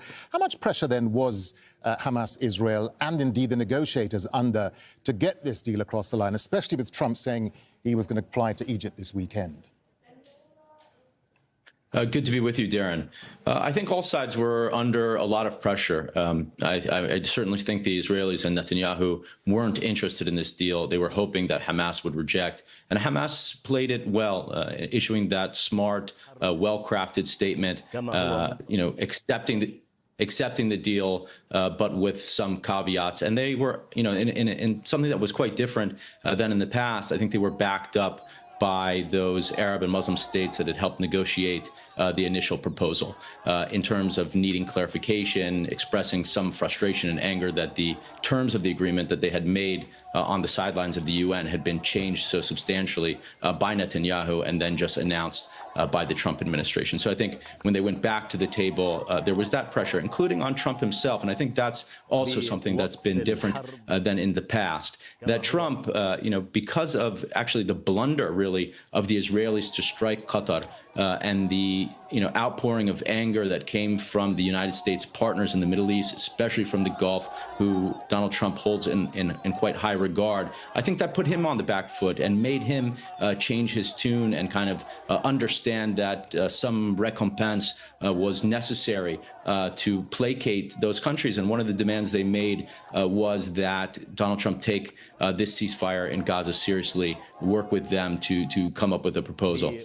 And obviously, Hamas is under a tremendous amount of pressure. And I think they understand that at the moment, even though the agreement that was released was a hard pill to swallow, and these are obviously early days, this is breaking news, we don't know the details that were finally agreed upon, but what was announced by Trump and Netanyahu was a horrible deal. But at the end of the day, something needed to give in order to just seize an opportunity to end the slaughter, the starvation in Gaza and end this genocide. And that came through in that statement that the priority number one is ending the suffering of those people in Gaza. Yeah, Omar, that's an important point you make, because it's the mechanisms for the deal which are significant to ending the war, aren't they? The big issues here, the ceasefire timeline, of course, the withdrawal of Israeli forces and the exchange of prisoners. We still don't know much about the details yet, do we? No, I mean, all we've heard are, the Qataris have made their statement that a deal was agreed to. Obviously, Trump made his statement on Truth Social. The Israelis have made a statement as well, but the details themselves have not been released. But the details have essentially been on the table for quite some time. Yes, they're negotiating over the terms of this 20-point proposal, which were left extremely vague with no timelines for withdrawal. Even the map that was released was, quite not a detailed one. So there were a lot of things to be worked out and ironed out. And I think obviously Netanyahu didn't want those details in there because the more vague it is, the more leeway Israel has to establish the framework and do what it wants to do ultimately. But we know that the major sticking points in the past in terms of ceasefire have been the terms of an Israeli military withdrawal and whether that would be in full or in part. And Netanyahu in this agreement wanted it in part and a permanent Israeli presence there, or at least one in which he could dictate the terms of that. And Hamas has always sought a full withdrawal of Israel. And there was also the issue of the terms of and the nature of Palestinian governance in the future of Gaza, which was a sticking point, and also of the future of Hamas and its disarmament and whether Hamas would live on inside of the Gaza Strip. So those are some of the things. But I think one thing that we should take note of is that everything Israel has to do can be reversed, right? So like the withdrawal, they can leave Gaza and they can come back in tomorrow. Releasing even prisoners, Palestinian prisoners and captives, they can rearrest, and they've done that many times in the past. So these things, everything Israel does can be reversed. Whereas Hamas, once it releases those hostages, they're gone forever. Once it gives up its guns, it's going to have a very hard time getting those back. And so this is the kind of fundamental underlying nature of the sticking points, that there's no guarantee, and there's a reliance on the United States to deliver Israel and hold it accountable and hold it to the terms of the agreement. And we've never really seen that before. Donald Trump has been less than reliable in terms of these negotiations. We saw in January, there was an agreement in place. We got through phase one, which released many hostages. And then when it came to phase two, in which Israel would have to start withdrawing its military from the West Bank, boom, they go in there and violate the agreement, and Trump goes along with it. And then we saw in the negotiations between the U.S. and Iran over the nuclear agreement, again, the U.S. played a role in kind of subterfuge and allowing the Israelis the element of surprise to go and attack Iran. So less than reliable there from Trump, but there's no real alternative here. If you want to stop the genocide, what other way is there to stop it? Hamas knows that. It really has very few cards to play.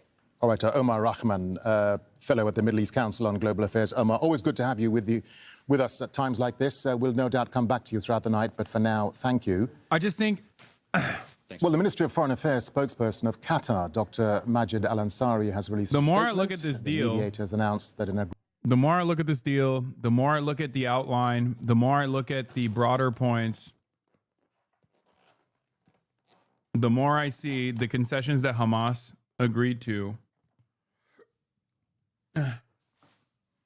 the more I suspect that this was a position that they were forced into because they had no other options.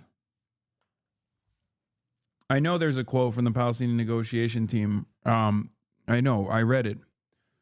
A source close to the Palestinian negotiation team tells Dropsite the agreement includes a permanent end to the war to be announced by Trump. He acknowledged the deal is problematic, but it contains some terms that Hamas and other Palestinian factions pushed for in their response to Trump, including deferring major issues that would alter the future of Gaza and Palestine itself.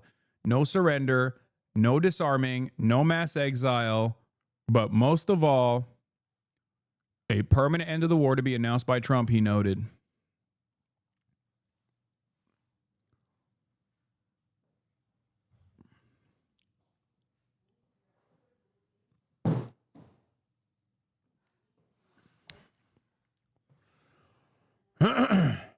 I think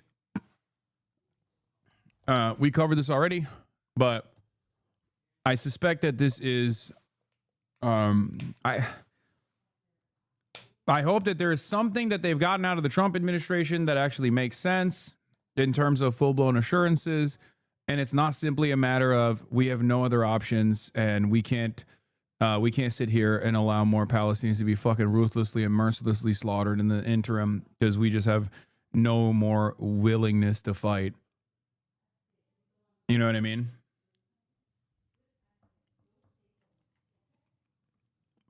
But I don't understand how this would be in any way, shape, or form remotely different than the previous ceasefire deal. We, like you're one of them? What do you mean? What did I say? We are all anti-genocide. I assume you are also a part of the anti-genocide contingency.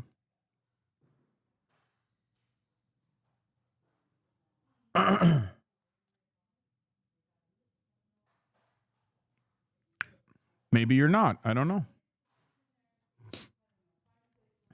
It's hard not to feel jaded. How many previous ceasefires that we thought we had, though? Like, this one makes us different. The only thing I am saying here that is different is, like, Hamas's interpretation of events. They're saying that they trust the administration to do right. That's it. That's the only difference here. Which is that Netanyahu is totally dependent on Trump. But I still think, I still suspect it's a way to PR the genocide. Did I say totally? Totally dependent on Trump. Which means Trump does not advise Netanyahu. He does not suggest and propose to Netanyahu. He orders Netanyahu. He orders Netanyahu what to do, because without Trump, Netanyahu will disappear from his political career. And I think part of the reason why this is a bit surprising how fast this deal was reached. It is true, as I said earlier this evening, that it is a deal about names and maps. It's not really a deal about much more than that. It's names of hostages, or rather prisoners, and maps as to where the Israeli forces will redeploy. So it is relatively easy than the bigger 20-point plan. And yet, the fact that it happened in such a short time. 2 years since Hamas attack on October 7, former Israeli negotiator Daniel Levy says there has been an irreversible shift in public perception of Israel. On Trump's peace plan, he told Anna Koch, it feels like a proposition to impose a colonial structure on Palestinians. So maybe the only outside pressure here is for Trump to manage the public relations of Israel, to manage the public relations of Israel's genocide. It's not here to stop Israel's genocide. For that to be the goal, obviously Donald Trump would have to care about Palestinians. Donald Trump does not care about Palestinians. Donald Trump doesn't care about anybody. Donald Trump only cares about himself. And Israel too, but, you know, because it has a close personal financial benefit to himself. He's transactional. He's narcissistic. And therefore, the only thing I can see here is that he is trying to he's trying to at least like manage the PR of this manage the PR of this genocide by being like, oh, we're done. No more war. No more war.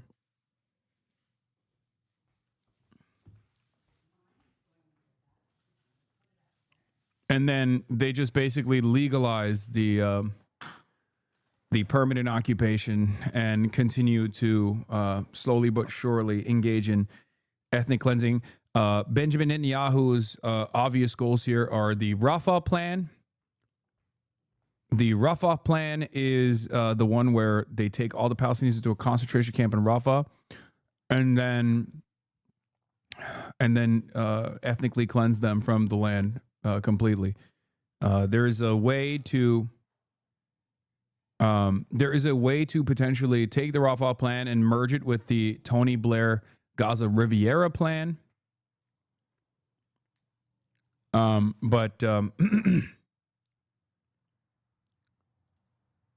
Minister's office, Prime Minister Benjamin Netanyahu just spoke with U.S. President Donald Trump. The two had a very moving and warm conversation and congratulated each other on the historic achievement in signing the agreement to release all the hostages. Bro, I don't understand. This is like such a Trumpian thing, you know? And I mean, like, Benjamin Netanyahu is doing the same thing that Trump does, in the sense that Trump does this thing all the time where he just like breaks something permanently. He bricks something permanently only to then fucking turn around and be like, well, see, I'm not breaking it any further. Don't you think you should credit me for your salvation? And it's like, well, you broke it, right? And Netanyahu is doing the exact same thing here. And I don't understand how people don't see it. It's like they're congratulating one another for the brave initiative that they took to end their genocide. Like, these are the two belligerent occupiers that have been conducting a genocide of the Palestinians. So they're like, finally, guys, we fucking did it. We did it. Aren't we great? They're just, popping champagne and shit. And it's like, okay, you could have done this at any point.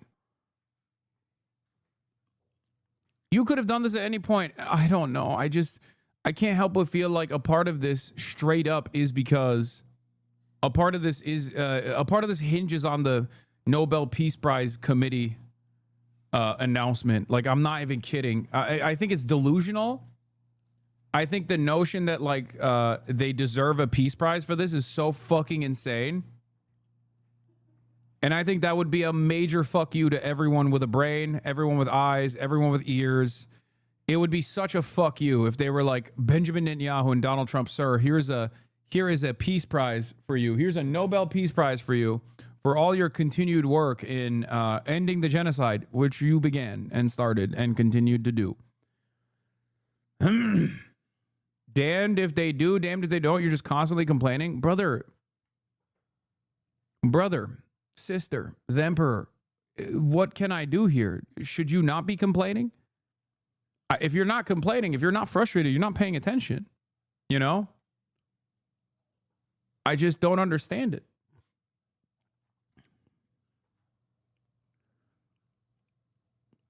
They try their best, but it's hard to PR your way around mass murder. Why are the pro-Israel people so bad at their PR game, says Tim Pool.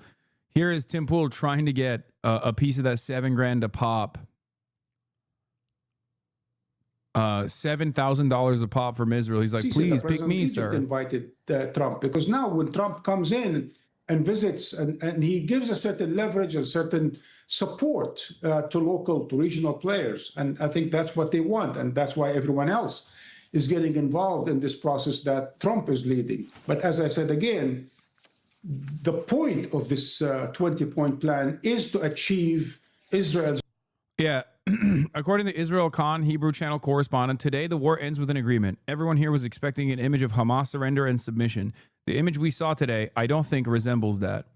Yeah, there's gonna be people, especially in Israeli society, which range from Hitler, which is the moderate position in Israeli society, to Super Hitler, which is the center-right position in Israeli society, to Itamar Ben-Gvir, also known as Omega Hitler, right?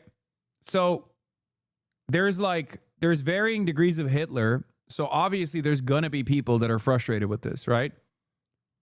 Like, there will be the Bibists, the Benjamin Netanyahu supporters, that will probably try to play a role in the PR of this deal, to be like, no, you don't understand. Like, we've completely dominated Hamas. Like, we actually got all of the, we got all of our wishes. We got it all. But on behalf of the Los Angeles Dog Safety and Protection Center, you will be under custody in 24 hours.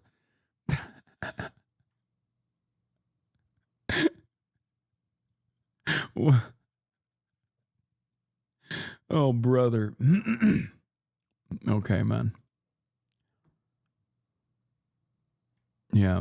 I respect that they got at least a little creative with it. Yeah, it's true. That is a good joke. It's funny to think that like the fucking ASPCA is going to come to my house, knock down my door and be like, "Hey, we're taking the best taken care of dog in the motherfucking history of the United States of America. We're taking him away from the mansion that she lives in, and we're putting her in a fucking kill shelter." Bro, just saw this clip of you shocking her dog for getting up, you piece of shit. Okay. All right. One day at a time. The dog weirdos are coming at you before Israel and the U.S. government? No, the dog weirdos are half the time people who love the current U.S. government and certainly love Israel. It is not an accident. It's all the same folks. there are, of course, people, considering how bad the clip looks, I totally understand why there's like random people who love dogs. I'm a dog lover myself. Random people who see that and they go, oh my God, especially with the negative framing. And think that this is like a horrifying incident. Okay. And this showcases abuse. Having said that, it's primarily being pushed by, suspiciously, it's not being pushed by people who have been around me or Kaya, weirdly enough, and instead has been pushed by people who have developed a parasocial hatred towards me over the internet. Is your dog in a cage right now? You put your dog in a cage? No, my dog is with my mom.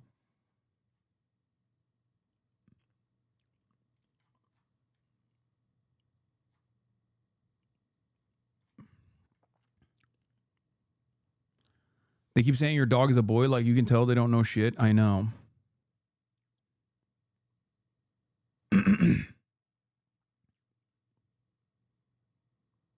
A lot of Twitter liberals are also spreading it, teaming up with the neo-Nazis, literally. I mean, that makes sense. There's a lot of people who fucking despise me on the internet. Many of them, if there is one thing that I would say unifies all of them, it's their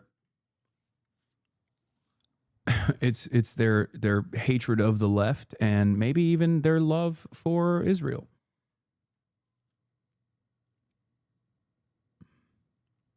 I have to admit, if I were you and my friends didn't immediately come to my defense over this, I would be questioning their friendship, honestly. I'm sure people have already talked about it. But I also, guys,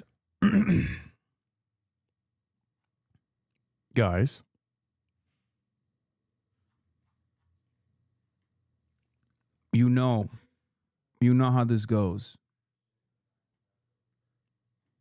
There has been a sea of hatred, and the smear campaigns never really end. Sometimes it goes overboard, and other times it quiets down until the next wave.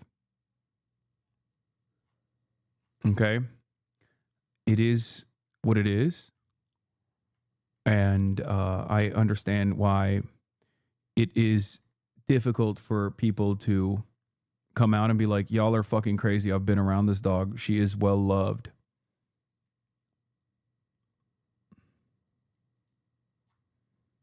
Anyway, I will not be continuing this line of discussion any further. Blessed are the peacemakers. Well, these are the latest scenes in the southern city of Khan Yunis in Gaza. Palestinians have heard the news and have taken to the streets to celebrate after 2 years of genocide. Let's just hear what's happening there in Khan Yunis.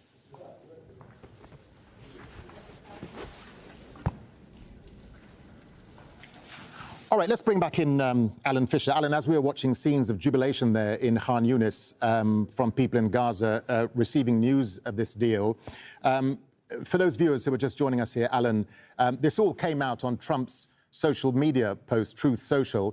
Just remind us again what happened and how the news emerged. It's clear that the Americans wanted to make sure that if there was a ceasefire deal announced, it was going to be announced by Donald Trump. And they would say that's only fair because things had really been locked up. There was no sign of any progress until Donald Trump presented his 20-point plan on the 29th of September after a meeting with Benjamin Netanyahu at the White House. You'll remember that the Israelis had targeted negotiators from Hamas in the past, including attacking them and killing them in Tehran, and also the attack in Doha in Qatar. So Donald Trump stepped forward to negotiate this plan. He had a meeting with Arab and Muslim leaders at the United Nations General Assembly last month, and then the meeting with Benjamin Netanyahu. At the White House today, he went into a meeting which was to talk about something else. But before he started that meeting, he said he'd been speaking to his team who were in Sharm el-Sheikh. That is Jared Kushner, his son-in-law, former Middle East envoy, and Steve Witkoff, who has been his envoy to the Middle East since since he moved back into the White House in January, and said that there were signs that things were going well, and he himself was putting together a plan to travel to the Middle East, perhaps on Saturday night, perhaps on Sunday. Things were going that well. It appears that things accelerated quite quickly, because about 90 minutes later, Marco Rubio, who's the Secretary of State and also the National Security Advisor, appeared with a note at the side of Donald Trump and handed it to him to approve a statement on his own social media platform, Truth Social, that a deal had been reached. He had to approve this message. So that suggested that by that stage, the deal was done. Donald Trump took a couple more questions and then disappeared. Short time later, we got the announcement that there has been a deal for the first phase of the peace deal. Now, there's been a lot of praise for Donald Trump on social media in the last hour or so, many people pointing out how jammed up all the negotiations were. But by putting pressure on Israel and also speaking to the likes of Egypt and Qatar, he managed to put pressure on Hamas as well. And when they gathered in Sharm el-Sheikh, it was clear that Donald Trump wanted a peace deal done, and he's delivered. It's there in the first phase. Now, there's a lot of ground still to cover, a lot of things still to become clear. But for the time being, at least, it appears that Donald Trump has managed to do what Joe Biden failed to do, which was deliver a ceasefire in Gaza. He promised to do it sooner than this, but he's managed to deliver it nonetheless. Yeah, Alan, let's just, if we can, marry up the domestic and political dynamics that are going on. As we're talking to you, we're seeing those live pictures from Khan Yunis of Gazans celebrating, of course, at news of the deal. I mean, Trump, of course, Alan, has his eyes on the Nobel Peace Prize. How is the Gaza deal playing out for him politically, particularly at a time when he has his own domestic crisis of the US government shutdown? Well, it would be hard to argue against a peace deal, particularly as many people, including Democrats, have described what is happening in Gaza as a genocide and wanted to see the end of it. So it's hard to argue against that. Will it influence the Nobel Committee this year? Well, unlikely. They're making their announcements this week, so it is unlikely that it's probably too late for Donald Trump to be considered for any prize this year, even though he says he's ended 7 wars, which is a dubious claim at best. But this will be popular. He's delivered what he said he would do. And certainly will be a cause of celebration among Republicans and also among Donald Trump supporters themselves, who believe that only he could have negotiated this deal. And there is perhaps some truth to that, as you've been hearing from Marwan. Why would you get a peace prize for being a part of a genocide? I mean, you're a part of a genocide, and then you are responsible for seemingly ending it. A lot of these like Western chauvinists are going to look at that and be like, well, close enough. I don't know if this will work, but does he actually deserve it? Fuck no, obviously not. I mean, he did the genocide. It's like giving Hitler a Nobel Peace Prize for killing Hitler. It's like giving the Confederates a peace prize for losing. You know what I mean? It's just a ridiculous proposition. Wow, great work, Hitler. Thank you for killing yourself. You are the real savior of the German nation and all the other countries that you fucking invaded. Like, but then again, I have no confidence in the infallibility of the institutions, specifically the Nobel Peace Prize. So it means nothing. It means very little. The deal. I remember that Bill Clinton in Northern Ireland flew in to Belfast during the time of the Good Friday Agreement and used pressure Nobel Peace on Prize both Committee made their sides, decision on Monday for to get a nominations deal by done, January but that 31st. could Maybe easily they have blown up in nominated his Trump face. then. But he used his own personal charm and his political contacts to push that through. Donald Trump was always likely to go when a deal had been done by the people that he'd assigned to negotiate the deal. And so there was talk about flying out perhaps on Saturday night, Sunday morning. Some people would suggest he wanted to go on Saturday night after his traditional round of golf. And then we heard from the press office in the last couple of hours that he'll have his annual medical on Friday, and the intention was that he would fly to the Middle East shortly after that. Now, the White House has, in the last half hour, called what we call a lid. That means there'll be nothing more from the president this evening, so we can't, he may well go on to Truth Social. We'll keep an eye on that, obviously, but there'll be nothing coming through the press office or from the White House. It may well be that at the moment, behind the doors of the White House, So they're just going to keep bombing like crazy. to the Middle East first thing in I the just want to morning, know why the or Trump admin presented such a reasonable plan this time. Why the sudden shift compared to previous plans, which were always super pro-Israel and essentially non-starters for Hamas? No, they didn't. They did present the same fucking non-starter for Hamas proposal. The only difference in this instance is that Hamas at least agreed to the conditions.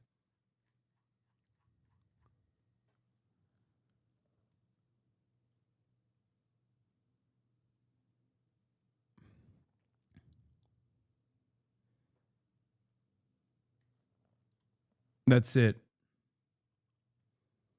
That's the only difference. Well, there's always the talk of, well, there's a deal in the offing, it's about to be signed. But as we've learned over the last 2 years, particularly when I've reported from the Middle East and from here on this, there's no deal until there's a deal. Until the names are on the paper, nothing's happened. But of course, it's all about sequencing. It's about, you do this, then we do that. If you pull back to there, we'll do that. And there could be concerns that the Israelis have agreed to pull back to a certain distance, and you know that that will be monitored very closely. And the Israelis have previous, when it comes to making an agreement and then breaching it. And we've seen that in Gaza itself, but also in southern Lebanon, just in the last few months. And so there will be a concern. So I'm sure the negotiators who are there, particularly for the Middle East and Muslim countries, will want to make sure that every step of this is marked, monitored and assessed at each and every single step. Because as you say, peace deals can fall apart very quickly.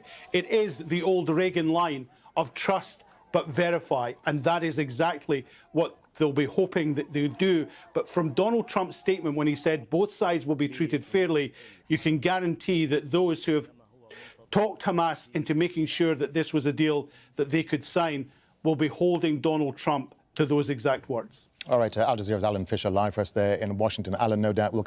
Oh my God. Evan Hill over at Open Source and Visual Forensics Investigations, open at Washington Post, reports new.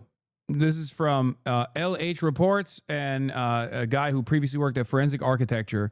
New. Since October 2023, the IDF spokesperson unit has released dozens of 3D animations illustrating alleged Hamas, Hezbollah, and Iranian sites. The style is unmistakable. Satellite zoom-ins, black and white wireframes, and red textured houses. A new visual language of war. Fascinating work here tracing how the IDF recycled 3D assets from a cyberpunk sci-fi art project, the Scottish Maritime Museum, and elsewhere to populate its widely seen models of supposed enemy locations in Gaza, Lebanon, and Iran. One of the most infamous, the alleged underground Hamas command center at Al-Shifa Hospital in Gaza City, used to justify an unprecedented assault on the biggest medical center in Gaza, was actually an animation that the IDF had used the previous year, saying at the time it was a tunnel beneath a UN school. What? You mean to tell me that these guys were fucking doing such a piss poor job that they were reusing assets? That it wasn't actually a real schematic? It wasn't actually real schematics of the undisputable Hamas tunnels under the fucking under the Al-Shifa hospital? I thought there was a command center. Wow. How did they not realize they would be caught for this? Oh, right. They know and they don't care. Exactly. Exactly. They do not give a shit.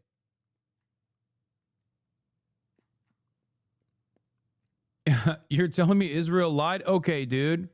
Yeah, remember the gold vault under the vault full of gold under a Lebanese hospital, and they forgot that Lebanon isn't Gaza, and you have Western reporters who can just like knock on the door of the hospital.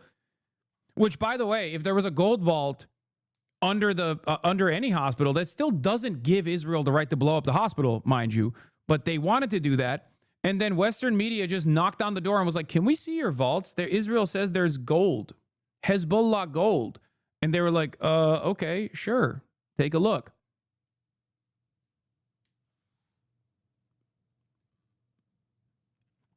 It is alarming, once again, that not a single fucking person held Israel to account after this.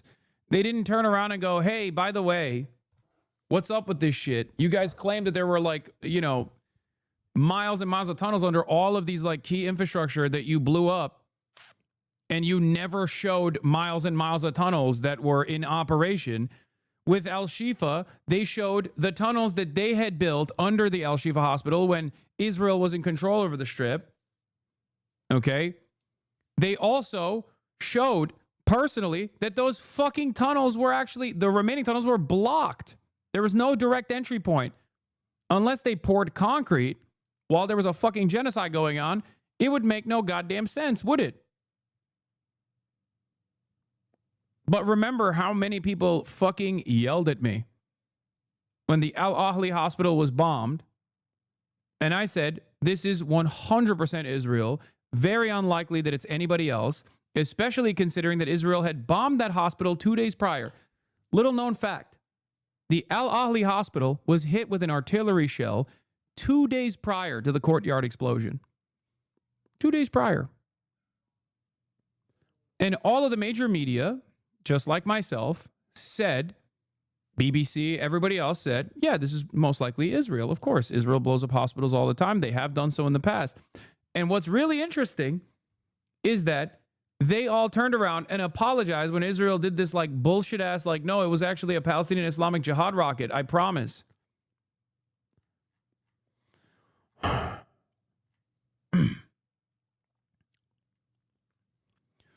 Tariq Abash, before I resigned, John Feiner was the guy who said to me and others that we had credible intelligence there was a Hamas military base in Al-Shifa hospital days before Israel's incursion that led to the deaths of premature babies in incubators. Even if that intelligence was right, it absolutely wasn't. Remember the ridiculous Israeli walkthrough video as evidence. You still don't have a right to kill babies. But it was so evident that this purported intelligence was bullshit that Jeff Bezos' Washington Post published a takedown investigation of the claims. The damage was done, and it was too late. Not just for those babies, but for the dozens of future military actions on hospitals and schools that Israel would commit.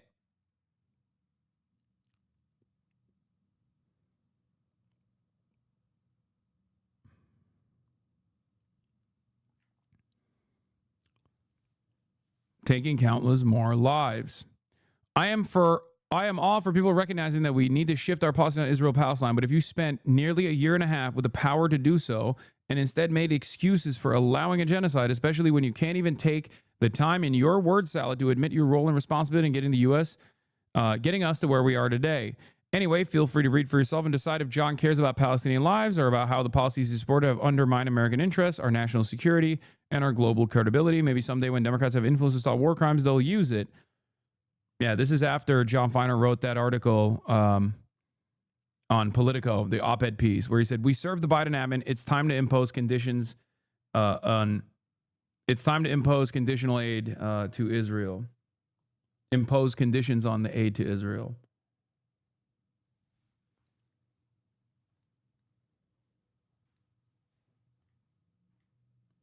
Remember when they first blew up the Al-Ahli courtyard and the international media initially suspected that it was obviously Israel because they'd blown up the hospital 2 days prior to the courtyard explosion?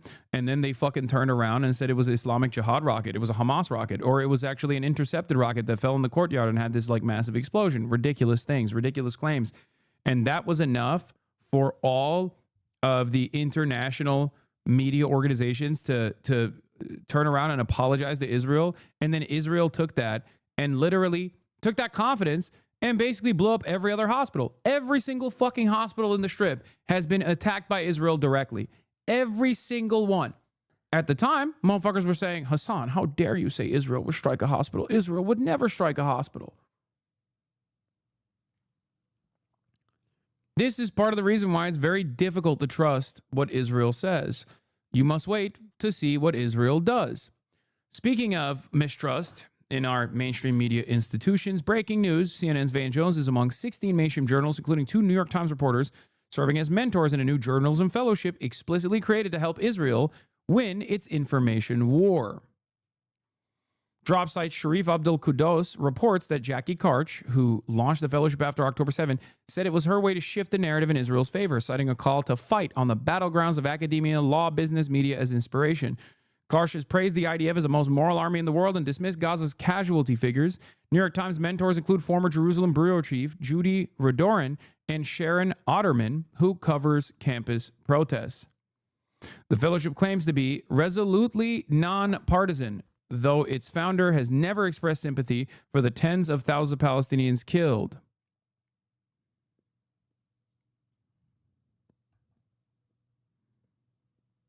Including 20,000 children in what UN officials and a vast majority of genocide scholars characterize as genocide. Incredible stuff. I mean, it's true that Zionism is nonpartisan in the U.S. Yes, unfortunately it is. There is a bipartisan consensus on Zionism in the United States. Okay? There's a clarification to that post from Dropsite. Hold on, let me fix the gray bars again, and then I'll read that. The clarification reads as follows. Not all 16 mentors are journalists. Kudos writes in his story for Dropsite that the fellowship has attracted 16 scholars and journalists from several mainstream publications to serve as mentors, including The Atlantic, Spectrum News, The Spectator, Ynet, Times of Israel, and 2 journalists at The New York Times. Yeah. There is no other country on the planet that gets to do this kind of shit. Like openly, at the behest of a foreign nation, openly dominate American discourse like this.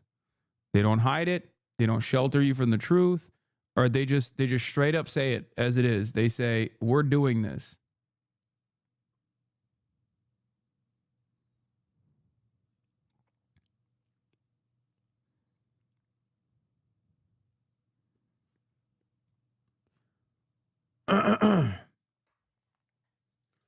Anyway, on that note, I am once again tired.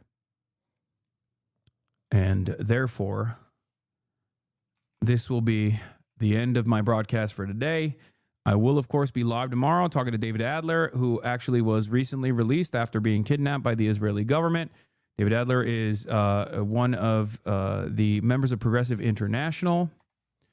I will be talking to him specifically about his experiences tomorrow at 1 p.m. Pacific time, about being apprehended, about going on the Gaza Sumud flotilla. He's the co-general coordinator of Progressive International, someone I've spoken to quite a bit. He is actually originally a Los Angelino.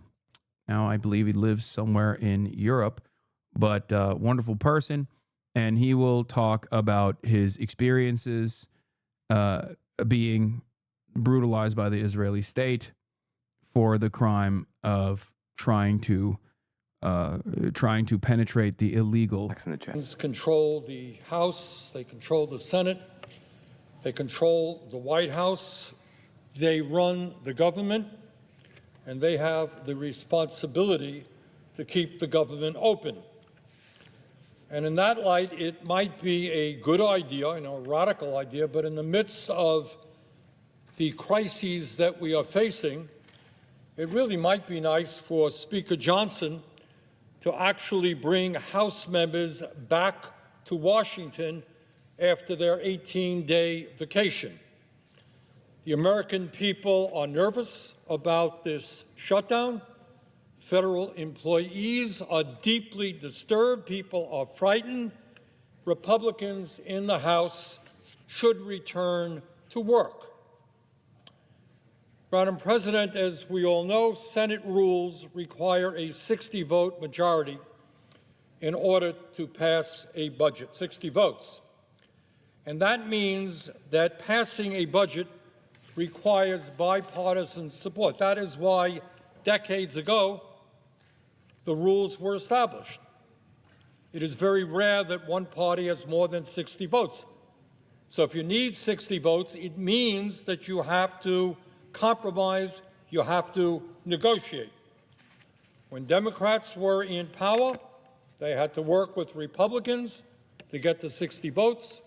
When Republicans in the past were in power, they had to work with Democrats to get the 60 votes. That's the way it worked. But not now. This time around, the Republicans have refused to negotiate.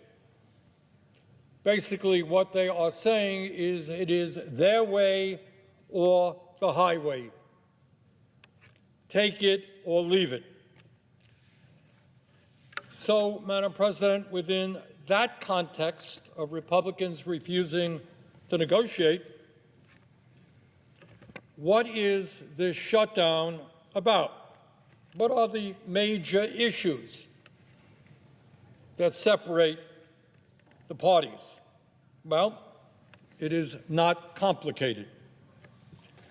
Madam President, as everybody in America knows, our health care system today is broken, it is dysfunctional, it is cruel. We are the wealthiest country in the history of the world, but we are the only major country not to guarantee health care to all people as a human right. And in fact, our health care outcomes are worse in most cases than other major countries. It is a broken system. Today, in the richest country on earth, 85 million Americans are uninsured or underinsured, and that results in some 60,000 Americans dying every single year unnecessarily because they can't afford to go to a doctor. We pay the highest prices in the world for health care. It is unbelievable and unsustainable. We are now spending over $14,000 for every man, woman, and child.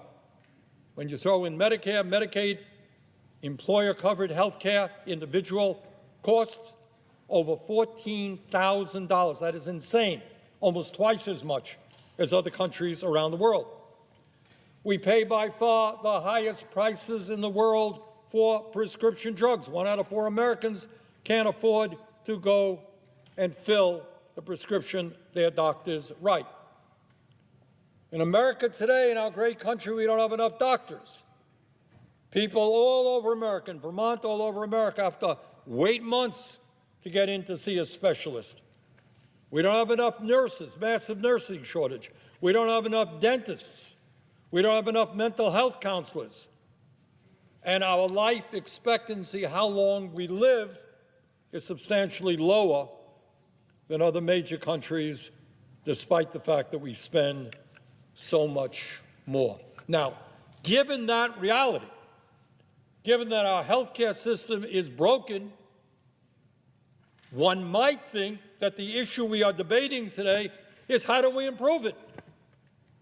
How do we make sure that in America we appreciate health care as a human right, which it is? How do we guarantee health care to every man, woman, and child in a cost-effective way? In my view, that is moving toward a Medicare for all single-payer system. Other people got ideas, bring them forward. Health care is a human right. But that is not the debate we are having now. The debate we are having now is not how we improve a broken healthcare system, but how we prevent a broken healthcare system from becoming even worse. And I will tell you, Madam President, as the ranking member of the Health, Education, Labor, and Pensions Committee, somebody who has studied this issue for a while, I fear very much that if we do not stop Trump's attack on the American healthcare system, the entire system could collapse. We are on the verge of that right now. People can't afford health care, people can't find doctors, people can't find mental health counselors, people can't afford prescription drugs. We have a drug epidemic. We are on the verge of collapse. Madam President, what this debate is about in Florida and Vermont and all over this country is if Republicans get their way and if Democrats cave in, health insurance premiums will double for over 20 million people on the Affordable Care Act. Yes, you heard right. 20 million people will see a doubling of their health care premiums. You can't afford health care now? Of course you can. It's outrageously high. That's not Bernie Sanders talking. That is the Kaiser Family Foundation study. That is one of the most conservative members, Republican members of the House, Marjorie Taylor Greene, making that point. A doubling of health insurance premiums. Does any member of the United States Senate want to go home to their district and explain why you're going to double premiums? But it's not just raising the outrageous cost of health care in America even higher. As a result of Trump's big, beautiful bill, 15 million Americans are going to be thrown off of the health care they have because Trump and the Republicans made the largest cuts to Medicaid and the Affordable Care Act in American history. And let us be very clear. These cuts not only impact 15 million Americans, that would be a tragedy unto itself. They will devastate nursing homes. Right now, the situation of nursing homes in Vermont, and I expect many other states in this country, is a disaster. They are understaffed. Nursing homes in an aging society are shutting down. Where will people who are old and can't take care of themselves, who are disabled, what happens to them if the nursing home industry collapses in America? Community health centers, something that I've worked on for many years to increase funding. Over 32 million people access community health centers. They provide primary health care, dental care, mental health counseling, lower-cost prescription drugs. They will suffer enormously, cut back on services, perhaps shut down because of that legislation if we do not deal with that. Rural hospitals, Republicans say, oh, we put $50 billion into rural hospitals. Yeah, but you cut $150 billion. And all over this country, rural hospitals are teetering on the edge. Many of them have already closed down over the years. So you live in a rural America, state of Vermont, you want a hospital nearby? Well, that hospital may not be there. Now, why did Trump and the Republicans make these massive cuts to Medicaid and the Affordable Care Act? And the answer is not complicated. It was important for them to provide $1 trillion to the top 1%. $1 trillion. Massive cuts to health care, $1 trillion in tax breaks to the 1%. Now, so let me make the very radical suggestion that Elon Musk, who is now worth some $500 billion, does not need another tax break. Today, we have more income and wealth inequality than we've ever had in the history of America. Musk himself owns more wealth than the bottom 52% of American households. Top 1% owns more wealth than the bottom 93%. Never before have we seen such income and wealth disparity. Republicans said we're going to massively cut Medicaid, ACA, in order to give tax breaks to the richest people in America. But the issue that we are debating, Madam President, is not just health care, as enormously important as that is. What we are talking about is whether we are going to allow our country to move toward an authoritarian society run by a president who is a megalomaniac, who wants more and more power in his own hands, who does not respect the rule of law or the Constitution of the United States of America. It is not acceptable to me that our president is putting federal troops on city streets throughout America without a request from a governor or a mayor, trying to create provocations, trying to create disturbances so we can use military force against the American people. Madam President, we cannot allow masked ICE agents to snatch people off of our streets without due process. We cannot continue to allow President Trump to undermine the Constitution and the rule of law by refusing to spend money appropriated by Congress. Unbelievable. President says, well, money was appropriated to states which committed the terrible crime. You know what their crime was? They voted against Donald Trump. And in this world right now, I guess if a state votes against Trump, maybe you're not going to get the federal money that was appropriated, whether it's Vermont, New York, New Jersey, other states.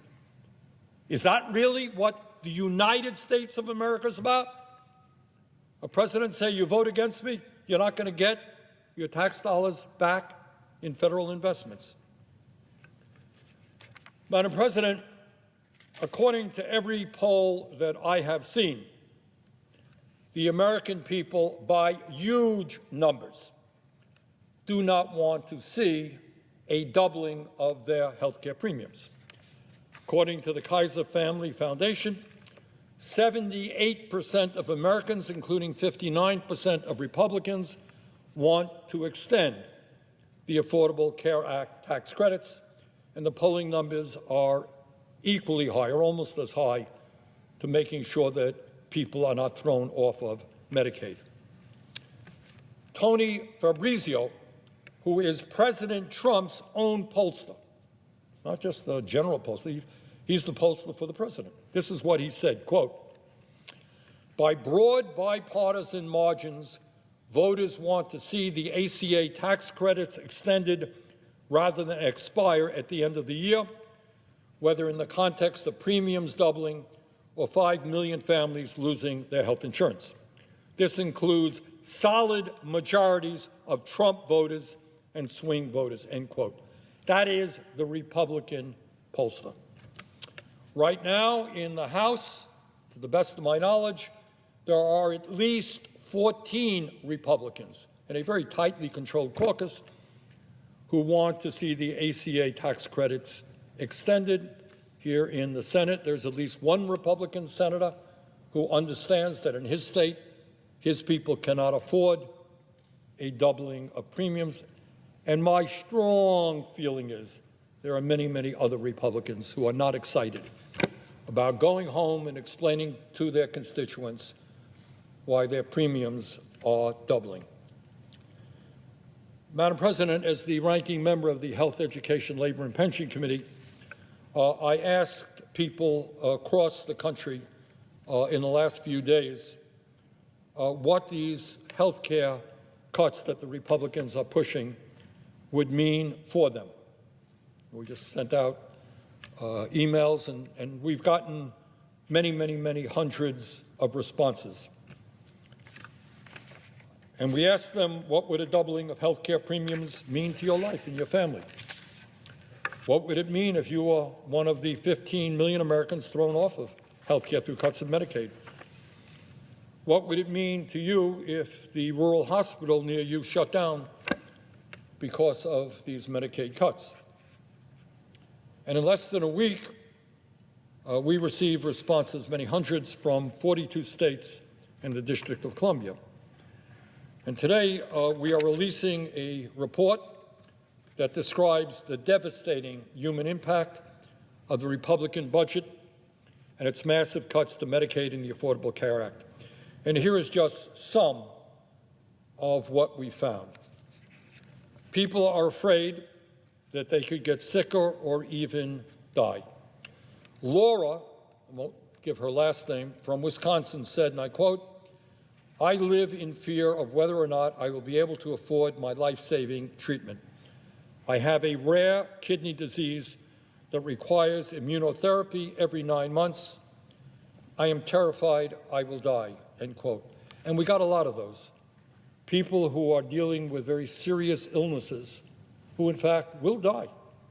They will die if they cannot afford health insurance, and they will not be able to afford health insurance if their premiums double or if they're thrown off of Medicaid. But it's not just the fear that people will die or get sicker because they lack health care. All over this country, working class Americans will not be able to afford the food they need, pay their rent or their mortgage, or health care. Brittany from Utah writes, quote, I am already living paycheck to paycheck. I have insurance for myself and my 2 sons, just bought a house that we can barely afford. End of quote. So she's hanging on the edge. She has to pay more for health care. Maybe she loses her house. Sebastian from Colorado writes, quote, I don't make enough to afford rent and food and health insurance. Only 2 of those things do I need to survive. These cuts make it even more impossible to turn things around and get a handle on health issues. End of quote. In other words, 60% of our people are living paycheck to paycheck. Today, they can't afford housing. Today, they can't afford child care. Today, they can't afford good quality food for their kids. Today, they can't afford to send their kids to college. Double health care premiums, and these families are going to be in disastrous shape. Cara from Vermont said, quote, she was shocked by the warning about the loss of the advanced federal subsidy. Rather than a premium of $100 a month, I could be paying more than $1,200 a month, or 35% of my income, and that's before deductibles and copays. And by the way, when we talk about a doubling of health insurance premiums, that's on average. Some people will pay less, some people will pay a lot more. Small business owners are concerned they will have to shut down. Joe from Pennsylvania writes, quote, I'm a small business owner, and if my health care costs continue to rise, I will be forced to close my business and look for a job if I can find one, end quote. Patricia from rural California writes, quote, if our local clinics and hospitals close, as they are likely to do, with federal funding disappearing, along with health insurance becoming unaffordable, people will die, end quote. She's right.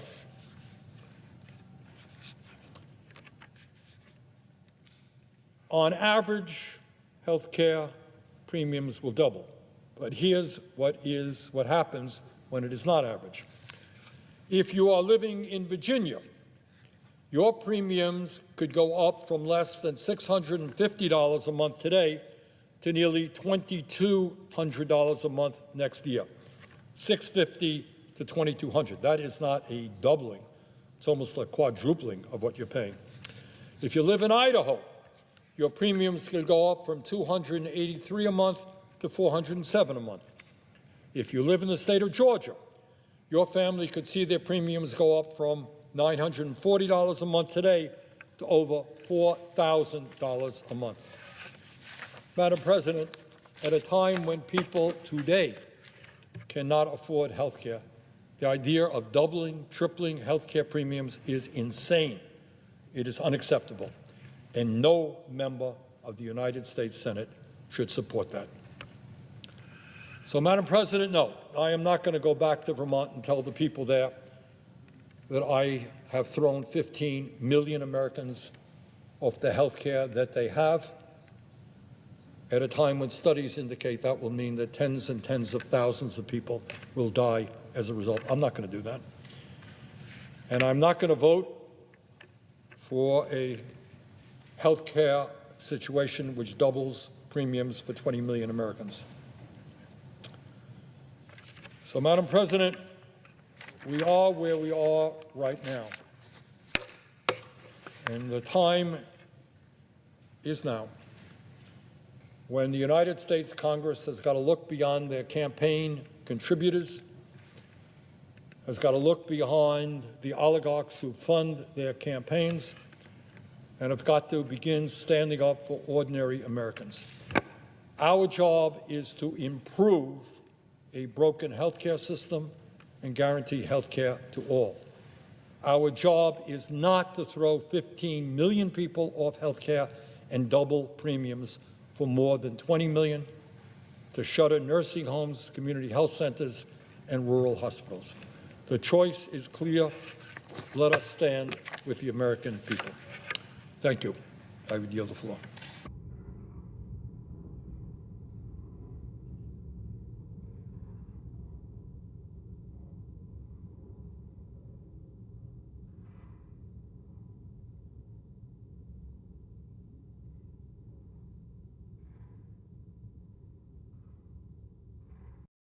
Thanks very much for joining me.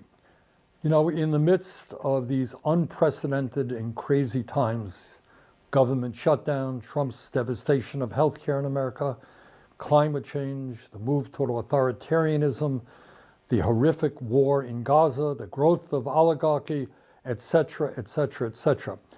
I want to take a few minutes talking about another issue of enormous consequence that just doesn't get the kind of attention I think it deserves. Everybody agrees that artificial intelligence, AI, and robotics are going to have a transformative impact on our country and the world. There is very little disagreement about that. There are, however, very strong disagreements as to what those impacts will be, who will benefit from these changes, and who will be hurt. So here is my take. Some of the very wealthiest people in the world, including Elon Musk, Larry Ellison, Mark Zuckerberg, Jeff Bezos, and others, are now investing hundreds and hundreds of billions of dollars into these revolutionary, transformative technologies. Now, why is that? Why are they doing that?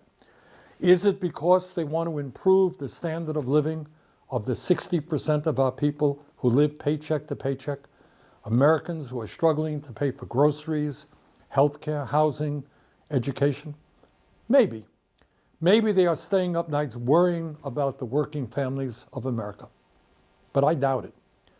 I think it's because investing in AI and robotics will increase their already incredible wealth and power exponentially. Among other impacts, the artificial intelligence and robotics being developed by these multi-billionaires will allow corporate America to wipe out tens of millions of decent-paying jobs, cut labor costs, and boost profits. The result? The wealthiest people in the world will get even richer while working families lose their jobs and their income. And unless we act, here is, in my view, I don't claim to have all the answers, but in my view, this is what is likely to happen in the next 10 years.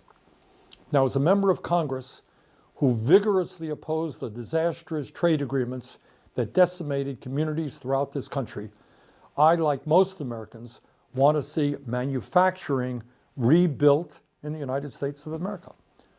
But let us be clear. New factories won't mean much for working people if the jobs are done by robots instead of human beings. Elon Musk has said he wants Tesla to build millions of robots. And what will these robots do? Well, obviously, they will replace the men and women working in our factories, warehouses, and in restaurants and in other areas. That means millions of good jobs could disappear. It's not very complicated. And of course, it's not just Musk. Amazon, owned by Jeff Bezos, has already laid off 27,000 workers since 2022. The company now has more than 1 million robots working in its warehouses, and soon these robots will outnumber human workers in Amazon facilities. In 2016, Foxconn, the massive manufacturing contractor for companies like Apple and Google, replaced 60,000 workers in a single huge factory in China with robots. Now, the company is planning fully automated factories. And just a few months ago, Foxconn CEO Young Liu predicted that artificial intelligence will make it unnecessary for large corporations to outsource jobs to low-wage countries. You know why? Because robots will be doing most of the manufacturing work. However, it is not just manufacturing jobs at risk. Most of us want to see the United States develop a strong, clean, and efficient transportation system, including the production of millions of new cars, buses, and trucks. But if Musk and others get their way, those vehicles won't be operated by truck drivers, bus drivers, or taxi drivers. They will be driverless vehicles. Millions of jobs in transportation will be eliminated. This is not science fiction. It's already happening. FedEx is using driverless trucks to haul heavy loads along the I-45 corridor between Dallas and Houston through a company called Aurora. Walmart is using autonomous trucks for short-haul deliveries in Arkansas through a company called Gatik. Kodiak Robotics has partnered with IKEA to conduct driverless deliveries in Texas. Waymo is operating self-driving cabs in Los Angeles, Phoenix, San Francisco, Atlanta, and Austin. We all want to see more startup companies and small businesses, but for workers, that will mean very little if half of all white-collar entry-level jobs are eliminated over the next 5 years. And that is exactly what has been predicted by Dario Amodei, the founder of Anthropic, one of the leading AI companies in the world. As the ranking member of the Health, Education, Labor, and Pensions Committee, I just released a report finding that AI, automation, and robotics could replace nearly 100 million jobs in America over the next decade, including 40% of registered nurses, 47% of truck drivers, 64% of accountants, 65% of teaching assistants, and 89% of fast food workers, among many other occupations. And as bad as that may seem, I'm afraid it could be an underestimate. In June, the CEO of Ford, Jim Farley, predicted that AI could eliminate, quote, literally half of all white-collar jobs in the U.S., end quote, within the next decade. That's Jim Farley, Ford. Elon Musk said this year that as a result of AI and robotics, quote, probably none of us will have a job. If you want a job, that's kind of like a hobby. You can do a job. But otherwise, AI and robotics will provide any goods and services you want, end of quote. Earlier this year, Bill Gates predicted that humans, quote, won't be needed for most things, end quote, such as manufacturing products, delivering packages, or growing food over the next decade due to AI. So, my friends, here is a rather big question. If Musk and Gates and others are only half right in their predictions, what happens to the tens of millions of Americans who no longer have employment because they can't find jobs that don't exist?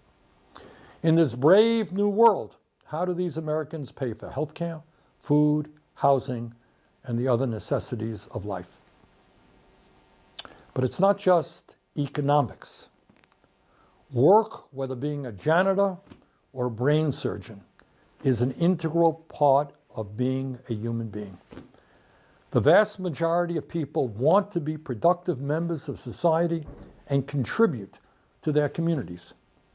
What happens when that vital aspect of human existence is removed from our lives? Further, and now we get into some pretty deep stuff, the rapid developments in AI will likely have a profoundly dehumanizing impact on all of us. In many ways, it will actually redefine what it means to be human, fundamentally alter our relationships to each other, and the very nature of what we call society. Can AI and robotics be of help to us in many ways? Absolutely. I believe they can. I am not a Luddite. The goal, however, is to make sure that the new technologies being developed serve human needs and not just further enrich a small number of multi-billionaires. We do not simply need a more efficient society. We need a world where people live healthier, happier, and more fulfilling lives. So, where do we go from here? And again, I don't have all of the answers, but here are just a few ideas as to how, in my view, the advances in technology can benefit ordinary Americans and not just multi-billionaires. First, we must move to a 32-hour work week with no loss in pay. Think about it. Today, American workers are 400% more productive than they were in the 1940s when the 40-hour work week was first established. Artificial intelligence and robotics will greatly increase that productivity. Workers must benefit from that increased output through a shorter work week. A 32-hour work week with no loss in pay would be a major step forward in improving the quality of life for millions of Americans. Second, we must require large corporations to allow workers to elect at least 45% of the members of their boards of directors, similar to what already takes place in Germany. Workers need a seat at the table to best determine how AI is used in their companies. If Tesla workers were on their corporate board, I doubt very much that they would be rewarding Elon Musk with $1 trillion pay package. Third, we must greatly increase profit sharing at our nation's largest corporations. In my view, workers should receive at least 20% of the stock in companies they work for. Corporate profits should not just be going to enrich wealthy stockholders and the billionaires who own them.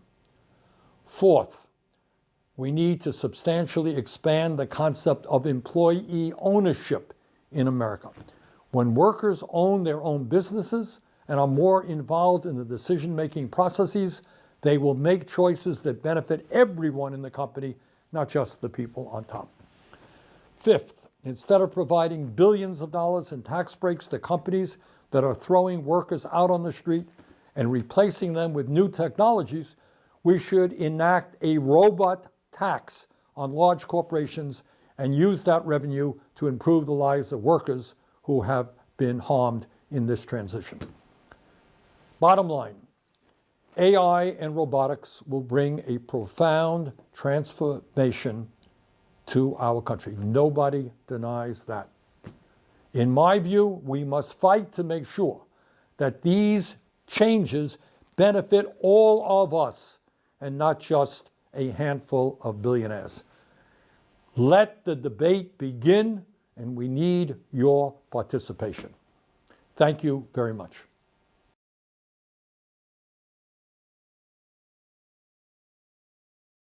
Yesterday, I made a request to people all over this country to send us their stories in terms of the impact that the Republican legislation would have on their lives if, in fact, 15 million people ended up losing the health insurance they have through massive cuts in Medicaid and the ACA, and if what people would be experiencing if there was a doubling in their health insurance premiums, which will be the case for some 24 million Americans.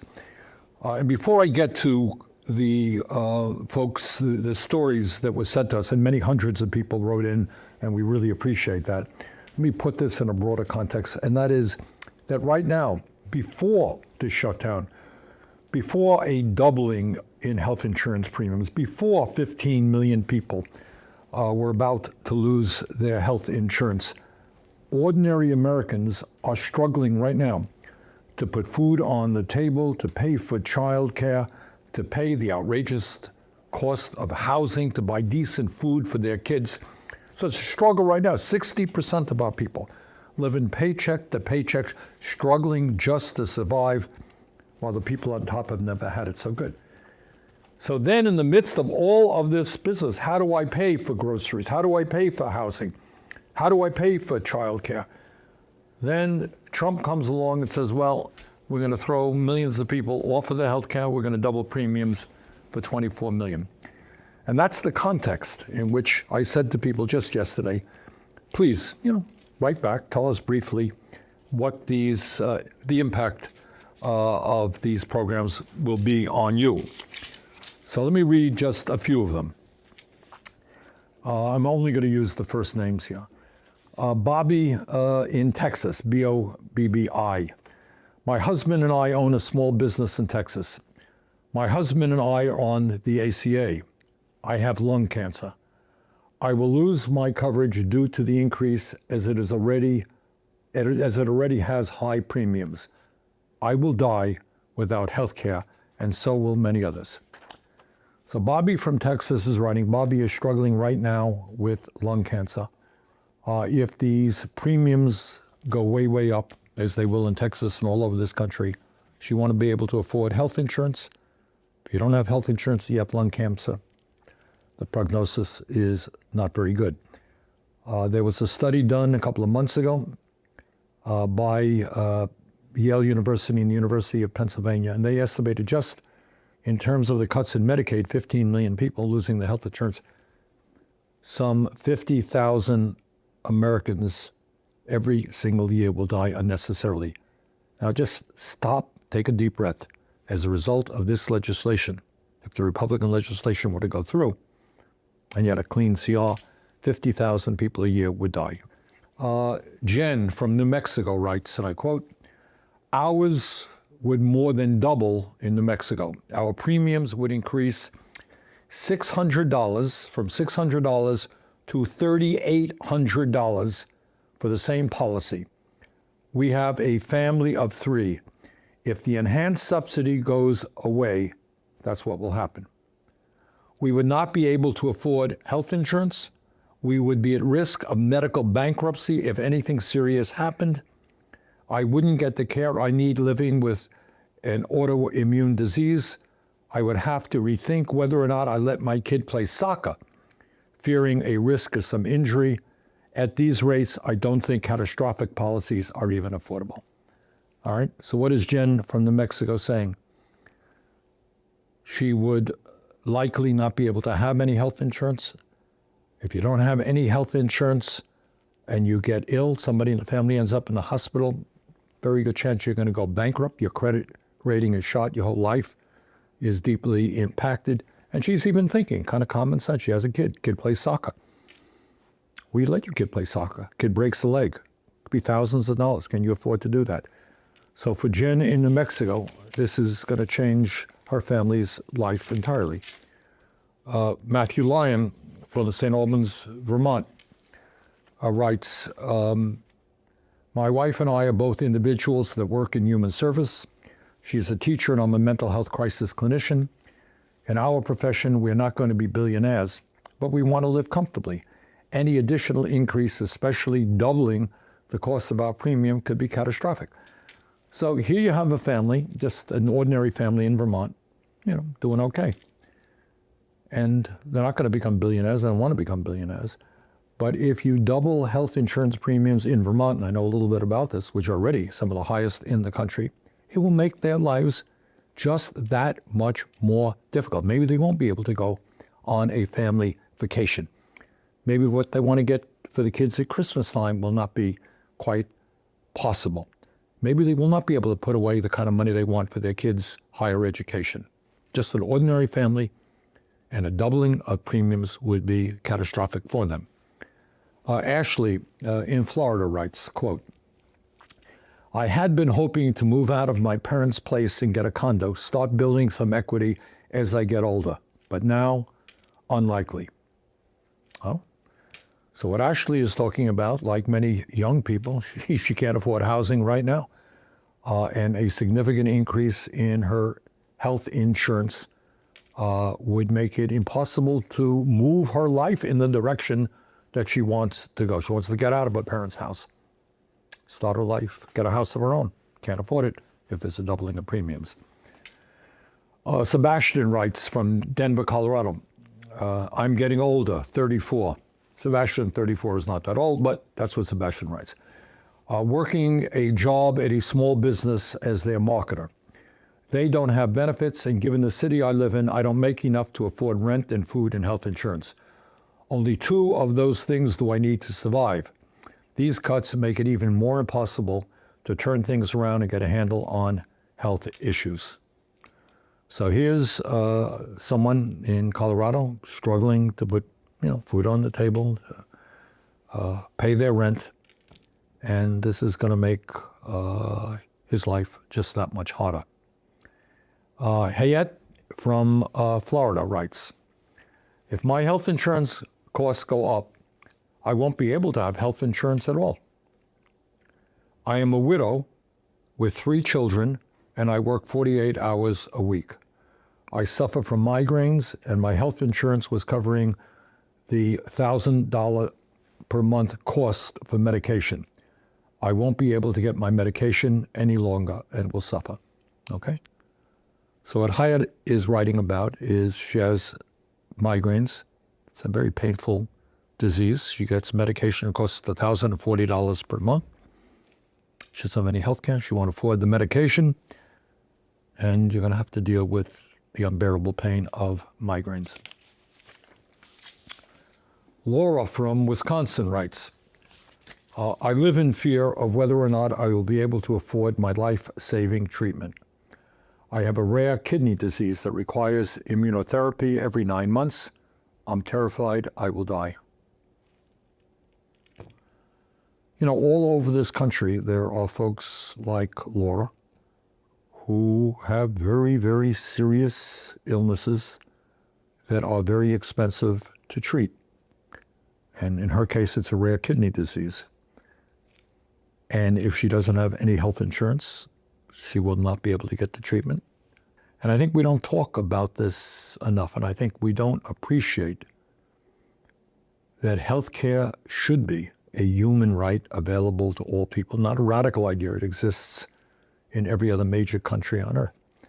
But again, if this legislation goes through, if we let the Republicans pass their bill and implement all of these terrible health policies, people like Laura are worried that they will just not be able to continue living.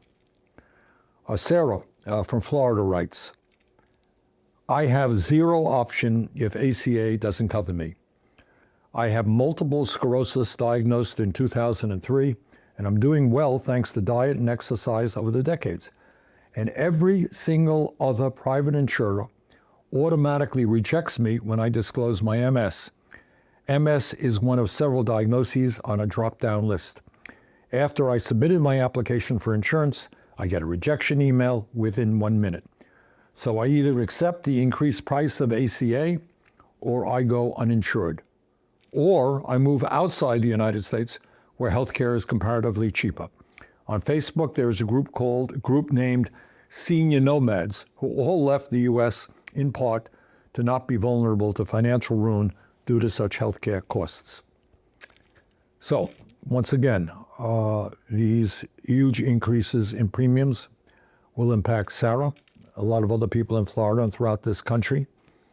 And it's interesting that she mentions this. I'd not heard of a group called Senior Nomads. But as all of you know, we pay by far the highest prices in the world for prescription drugs, something like $14,500 per person. And not only do all the other countries, major countries on earth, guarantee health care to all people, turns out that through their public health insurance programs, they are spending often less than half of what we do per capita. So even for an American going to another country, you can end up saving money on healthcare. But that's a pretty sad state of affairs when people have to leave their homes, have to leave their countries in order to get healthcare. Jason from Massachusetts writes, this will make basic healthcare unaffordable. We just moved into our first home, and now I am concerned that we won't be able to afford basic services like food, electricity, and housing. And again, we forget that there are many, many millions of people like Jason and his family. This is the richest country in the history of the world. And yet, because we have so much income and wealth inequality, and the people on top are so very wealthy, there are millions and millions of families like Jason's struggling not only to pay the rent, but to put food on the table, to pay for childcare, other basic necessities, and increased healthcare costs will make it that much more difficult. Joe from Pennsylvania writes, I'm a small business owner, and if my healthcare costs continue to rise, I'll be forced to close my business and look for a job if I can find one. So this is not only going to be an impact on individuals, it'll be an impact on small businesses. It will certainly be an impact, very much of an impact on nursing homes, community health centers, and rural hospitals as well. Aisha from California writes, I'm a single mom with a mortgage. I make only $60,000 a year.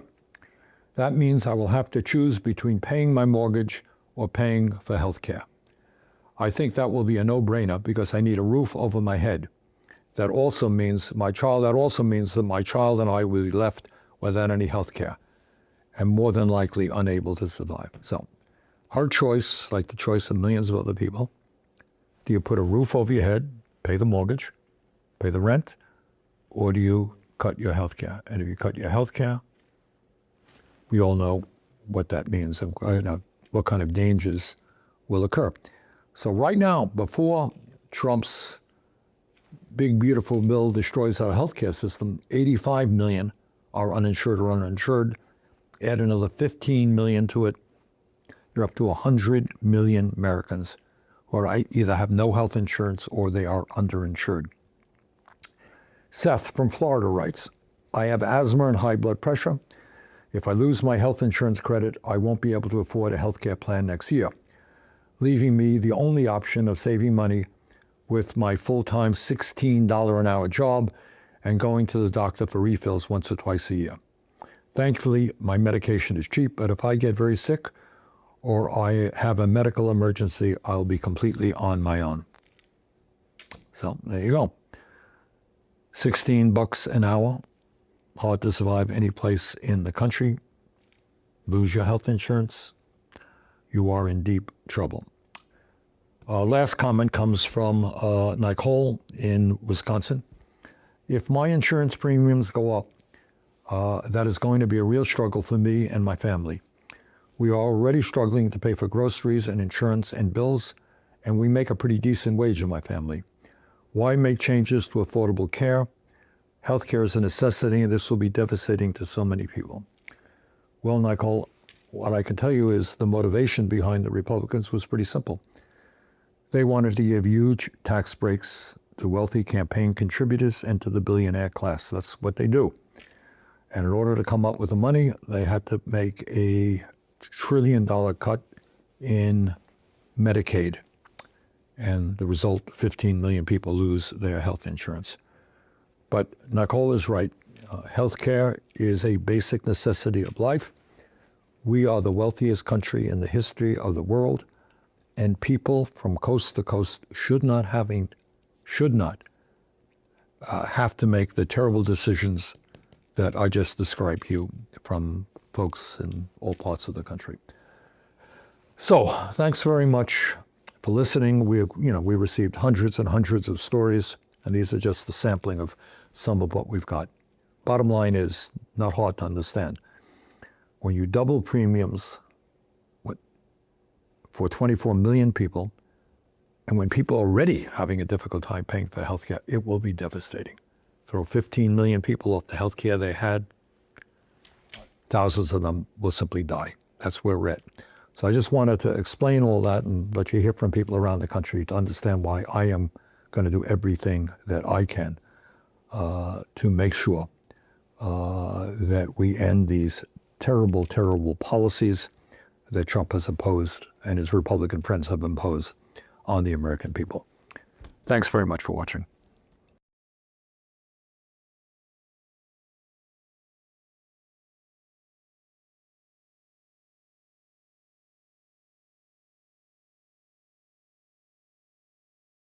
What I have to tell you is that the American people are angry at what is happening here in Washington, D.C., and they are prepared to stand up and fight back.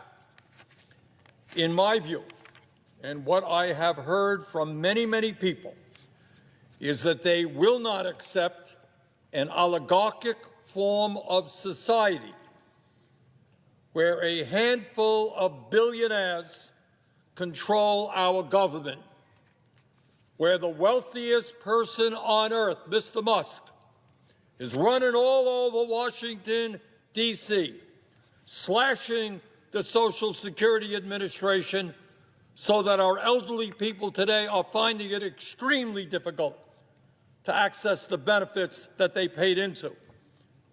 Where Mr. Musk and his friends are slashing the Veterans Administration so that people who put their lives on the line to defend us will not be able to get the health care that they are entitled to or get the benefits that they are owed in a timely manner. Slashing the Department of Education, slashing USAID. And why is all of this slashing taking place? It is taking place so that the wealthiest people in this country can receive over $1 trillion in tax breaks. Now, I don't care if you are a Democrat, a Republican, or an independent. There are very few people in this country who think that you slash programs that working families desperately need in order to give tax breaks to billionaires. Mr. President, I am the former chair of the U.S. Senate Committee on Veterans Affairs. And I've had the honor of meeting with veterans in my own state of Vermont, all over Vermont, but all over the country. These are the men and women who put the uniform of this country on and have been prepared to die to defend our nation and American democracy. And these veterans and Americans all over our nation will not accept an authoritarian form of society with a president who undermines our Constitution every day. Every day there's something else out there where he's undermining our Constitution and threatening the very foundations of American democracy. That is not what people fought and died to allow to happen. Mr. President, I am not a historian, but I do know that the founding fathers of this country were no dummies. They were really smart guys. And in the 1780s, they wrote a constitution and established a form of government with a separation of powers, with an executive branch, the president, a legislative branch, the Congress, and a judicial branch. These revolutionaries in the 1780s had just fought a war against the imperial rule of the King of England, who was an absolute dictator, the most powerful person on earth. And these revolutionaries here in America, forming a new government, wanted to make absolutely sure that no one person in this brand new country that they were forming would have unlimited powers. And that is why we have a separation of powers. That is why we have a judiciary, a Congress, and an executive branch. In other words, way back in the 1780s, they wrote a constitution to prevent exactly what Donald Trump is trying to do today. So let us be clear about what is going on. Donald Trump is attacking our First Amendment and is trying to intimidate the media and those who speak out against them in an absolutely unprecedented way, Mr. President. He has sued ABC, CBS, Meta, the Des Moines Register. His FCC is now threatening to investigate NPR and PBS. He has called CNN and MSNBC illegal. In other words, the leader, or the so-called leader of the free world, is afraid of freedom. He doesn't like criticism. Well, guess what? None of us like criticism, but you don't get elected to the Senate, you don't get elected to the House, you don't become a governor, you don't become a president of the United States unless you are prepared to deal with that criticism. And the response to that criticism in a democracy is not to sue the media, is not to intimidate the media, it's to respond in the way you think best. But, Mr. President, it is not just the media that Trump is going after. He is going after the constitutional responsibilities that this body, the United States Congress, has. And I will say it amazes me, it really does, how easily my Republican colleagues here in the Senate and in the House are willing to surrender their constitutional responsibilities, give it over to the president. Trump has illegally and unconstitutionally withheld funds that Congress has appropriated. You can't do that. Congress has the power of the purse. We make a decision. We argue about it here. Big debates, vote-a-ramas, the whole thing. Make that decision. That money goes out. The president does not have the right to withhold funds that Congress has appropriated. Trump has illegally and unconstitutionally decimated agencies that can only be changed or reformed by Congress. You don't like the Department of Education? You don't like USAID? Fine. Come to the Congress. Tell us what reforms you want to see. You do not have the right to unilaterally do away with these agencies. Trump has fired members of independent agencies and inspectors general that he does not have the authority to do. But, Mr. President, it is not just the media that he is trying to intimidate. It is not just the powers of Congress that he wants. Now, in an absolutely outrageous, unconstitutional, and extraordinarily dangerous way, he is going after the judiciary. His view is that if you don't like a decision that a judge renders, you get rid of that judge. You try to impeach that judge.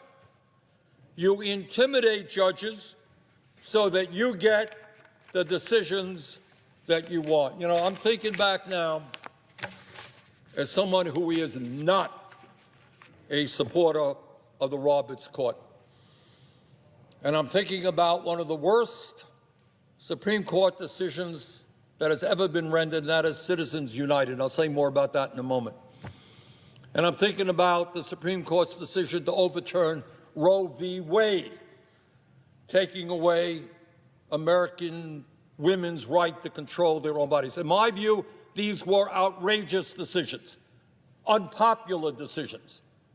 But it never occurred to me, because maybe I'm old-fashioned and conservative, and I believe that you live by the rule of law, to say, hey, look at the decision Roberts made. We're going to impeach him. No, we try to elect a new president who's going to appoint new Supreme Court justice. That is the system that people have fought and died to defend. But it's not just the movement toward oligarchy, which is outraging millions of Americans, Democrats and Republicans, by the way. And it's not just the movement toward authoritarianism that we are seeing. The American people, especially with Mr. Musk and 13 billionaires in the Trump administration running agency after agency, the American people are saying as loudly as they can that they will not accept a society of massive economic and wealth inequalities where the very richest people in our country are becoming much richer, while working families are struggling to put food on the table. Having gone all over this country, I can tell you that the American people are sick and tired of these inequalities, and they want an economy that works for all of us, not just the 1%. You know, Mr. President, we deal with a whole lot of stuff here in the Congress, and, you know, virtually all of it is important in one way or another. But let's do something, you know, fairly radical today. Let's try to tell the truth, the real truth, about what is going on in our society today. Something that we don't talk about too much here in the Senate. We don't talk about it too much in the House. We don't talk about it too much in the corporate media. But the reality is that today we have two Americas, two very, very different Americas. And in one of those Americas, the wealthiest people have never, ever had it so good. In the whole history of our country, the people on top have never, ever had it so good as they have it today. Today, we have more income and wealth inequality than there has ever been in the history of America. Now, I know we don't discuss it. You don't see it much on TV. You don't hear it talked about here at all.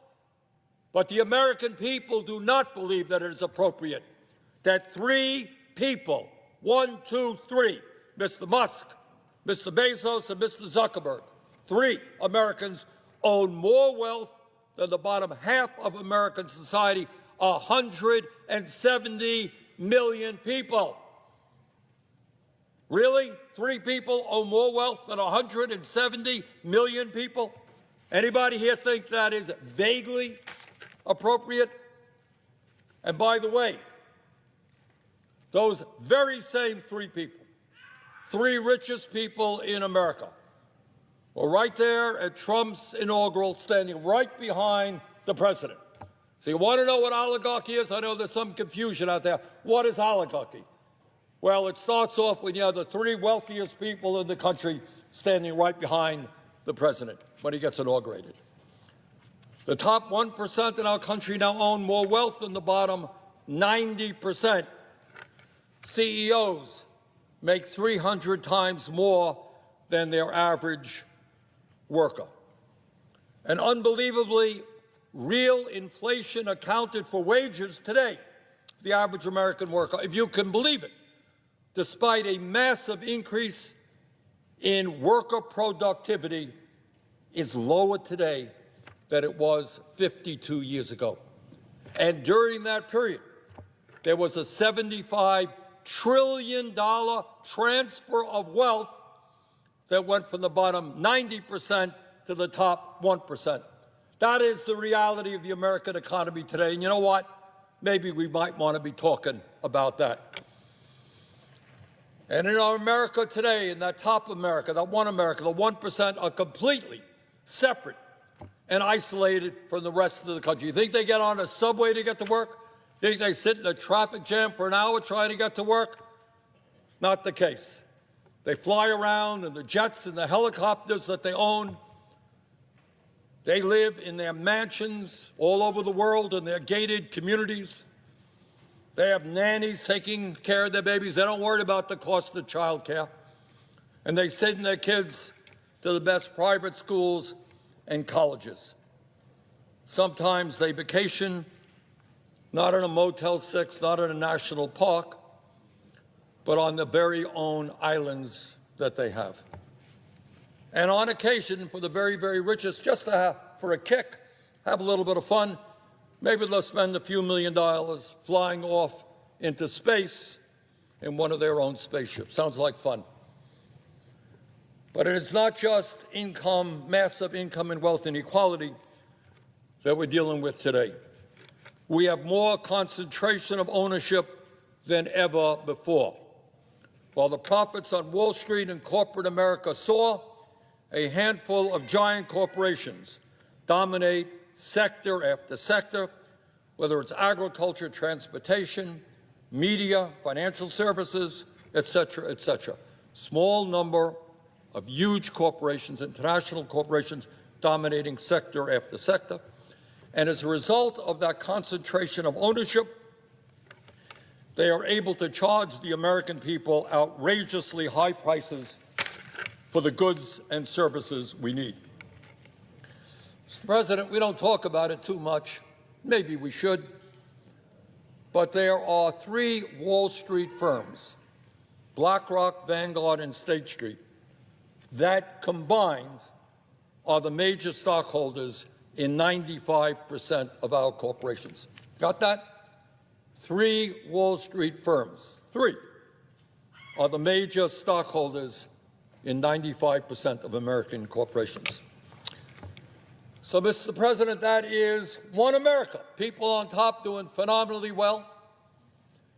Not only do they have economic power, they have enormous political power. That's what's going on there. They live like kings.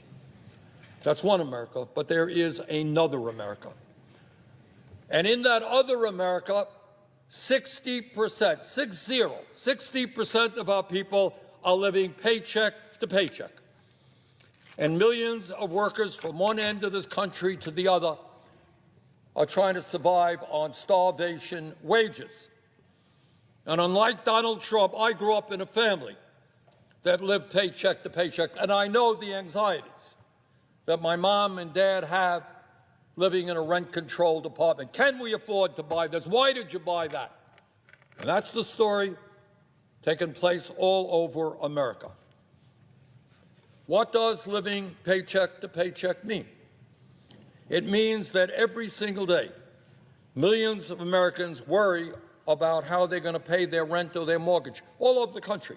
Rents are skyrocketing, and people are wondering, what happens? What happens to me and my kids if rent goes up by 20%?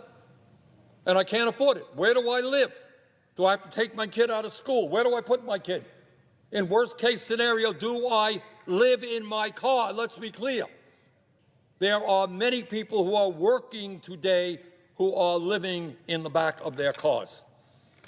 How do I pay for child care? Talked to a guy the other day, a police officer, spending $20,000 a year for child care. How do I buy decent food for my kids when the price of groceries is off the charts? What happens if I get sick or my kid gets sick or my mother gets sick and I got a $12,000 deductible and I can't afford to go to the doctor? How at the end of the month am I going to pay my credit card bill even though I am being charged 20 or 30% interest rates by the usurious credit card companies? People are worrying about simple things. What happens if my car breaks down and the guy at the repair shop says it's going to cost $1,000 and I don't have $1,000 in the bank? And if I don't have a car, how do I get to work? And if I don't get to work, how do I have an income? And if I don't have an income, how do I take care of my family? Those are the crises that millions of Americans are experiencing today. But it's not just working age Americans. Today in our country, half of older workers have nothing in the bank as they face retirement. And they're watching TV and they're saying, Mr. Musk firing Social Security workers and actually worrying whether Social Security will be there for them. And it's not just older workers with nothing in the bank wondering what happens when they retire. 22% of seniors are trying to survive on $15,000 a year. I dare anybody in this country, let alone somebody who's old, who needs health care, needs to keep the house warm, try to survive on $15,000 a year. And there are people here, by the way, talking about cutting Social Security. Mr. President, it is not just about income and wealth inequality. It is about a health care system which everyone in the nation understands is broken is dysfunctional and is outrageously expensive. I hear my Republican friends, I don't know where they are today, wanting to destroy the ACA. And my Democratic friends say, oh, we got to defend the ACA. ACA is broken. It doesn't work. In my state, the cost of health care is going up 10, 15%. In America today, you got 85 million people uninsured or underinsured. Function of the health care system today is not to do what a sane society would do, guarantee health care to all people in a cost-effective way. Something which, by the way, every other major nation on earth manages to do. The function of our health care system, as everybody knows, is to make billions of dollars in profits for the insurance companies and the drug companies. So I say to my Democratic friends, it's not good enough to defend the Affordable Care Act. It's a broken system. You got to have the guts to stand up and allow us to do what every other major nation does, guarantee health care to all people as a human right, not allow the drug companies and the insurance companies to make massive profits every year.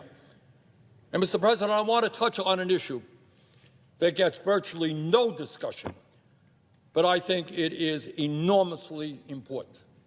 And it says a hell of a lot about what's going on in our society today. In America, according to international studies, our life expectancy, how long we live as a people, is about 4 years lower than other countries. Most European countries people there live longer lives. Japan, they live even more longer lives than in Europe. So question number one, why is that happening? We spend $14,000 a year per person on health care, almost double what any other country spends, and yet people around the world are living, on average, 4 years longer than we do. But here is the really ugly fact, even worse than that. And that is that in this country, on average, if you are a working class person, you will live 7 years shorter lives than if you're in the top 1%. If you're a working class person, your life will be 7 years shorter than if you are wealthy. In other words, being poor or working class in America today amounts to a death sentence. Mr. President, it's not only a broken healthcare system. We have got to ask ourselves a simple question, and the Biden administration began a little bit of movement in this direction. And that is, why are we living in a nation where 1 out of 4 people can't even afford the prescription drugs their doctors prescribe? Why are we in some cases paying 10 times more than our neighbors in Canada or in Europe? How does that happen? And the answer, of course, has to do with the greed of the pharmaceutical industry and their power right here, all of the campaign contributions that they make, which has prevented us from negotiating prices. But it's not just health care or prescription drugs when we look at what's going on in America. In Vermont and throughout this country, we have a major housing crisis. Here we are, the richest country on earth, 800,000 people sleeping out on the streets, and 20 million people are spending more than 50% of their limited incomes on housing. Can you imagine that? You're a working person spending 50% of your income on housing. How do you have money to do anything else? And the cost of housing is soaring. Do not tell me, Mr. President, that in a nation which could spend $1 trillion on the military, a nation that can give massive tax breaks to the rich, that we cannot build the millions of units of housing that we desperately need. So, Mr. President, why is all of this happening? Why do we have a healthcare system that's broken, prescription drugs that are the most expensive in the world, a housing system, education in deep trouble? Talked to educators in Vermont all over the country. Talked to a principal the other day from Vermont. Their starting salary at a public school, $32,000 a year. But don't worry, they can't afford to even bring people in because they can't afford the housing in the community. Why have we let education sink to the level that it has? So I think the bottom line of all this, the American people, I think, are catching on. And Mr. Musk, I must thank him because he has made it very clear. We are living in an oligarchic form of society. If anybody out there thinks that Mr. Musk is running around out of the goodness of his heart, trying to make our government more efficient, you have not a clue as to what is going on. What these guys want to do is destroy virtually every federal program that impacts the well-being of working people, Social Security, Medicare, Postal Service, public education, you name it. So they can get huge tax breaks for the rich and eventually make government so inefficient that they will have the ability as large corporations to come in and privatize everything that is going on. So, Mr. President, this is a pivotal moment in American history. And I sense that the American people have had it up to here. They are prepared to fight back. They do not want a government run by billionaires who have it all, whose greed is uncontrollable. You know, we have in Vermont, and I think all over this country, serious problem with addiction, with drugs, people drinking too much alcohol, people smoking too many cigarettes. But the worst form of addiction that this country now faces is the greed of the oligarchy. You might think that if you had $10, $20 billion, it would be enough. You know, kind of enough to let your family live for the next 20 generations. But it's not. For whatever reason, whatever compulsive reason they have, these guys want more and more and more, and they are prepared to destroy Social Security, Medicare, nutrition programs for hungry people in order to get even more. That, to me, is disgusting. So, Mr. President, we are at a pivotal moment in American history. But having been all over this country, or many parts of this country, I am absolutely confident that the American people, and I'm not just talking about Democrats, who are as complicit in the problems that we have right now as are Republicans. Because we got a two-party system which is basically corrupt. You got Mr. Musk over on the Republican side saying to any Republican who dares to stand up and defy the Trump agenda, we are going to primary you. And on the Democratic side, you got AIPAC and you got other super PACs saying you stand up for working people, you're in trouble as well. We got a corrupt campaign finance system in which billionaires are able to buy elections. And that's why all over this country, people are not happy with our two-party system, the Republicans and the Democrats. So, Mr. President, this is a pivotal moment in American history. But we have had difficult moments before. And I am confident from the bottom of my heart that if we stand together and we do not allow some right-wing extremists to divide us up by the color of our skin or our religion or where we were born or our sexual orientation, if we stand together, we can save this country, we can defeat oligarchy, we can defeat the movement toward authoritarianism, and in fact, we can create an economy and a government that works for all, not just the few. Thank you very much, Mr. President.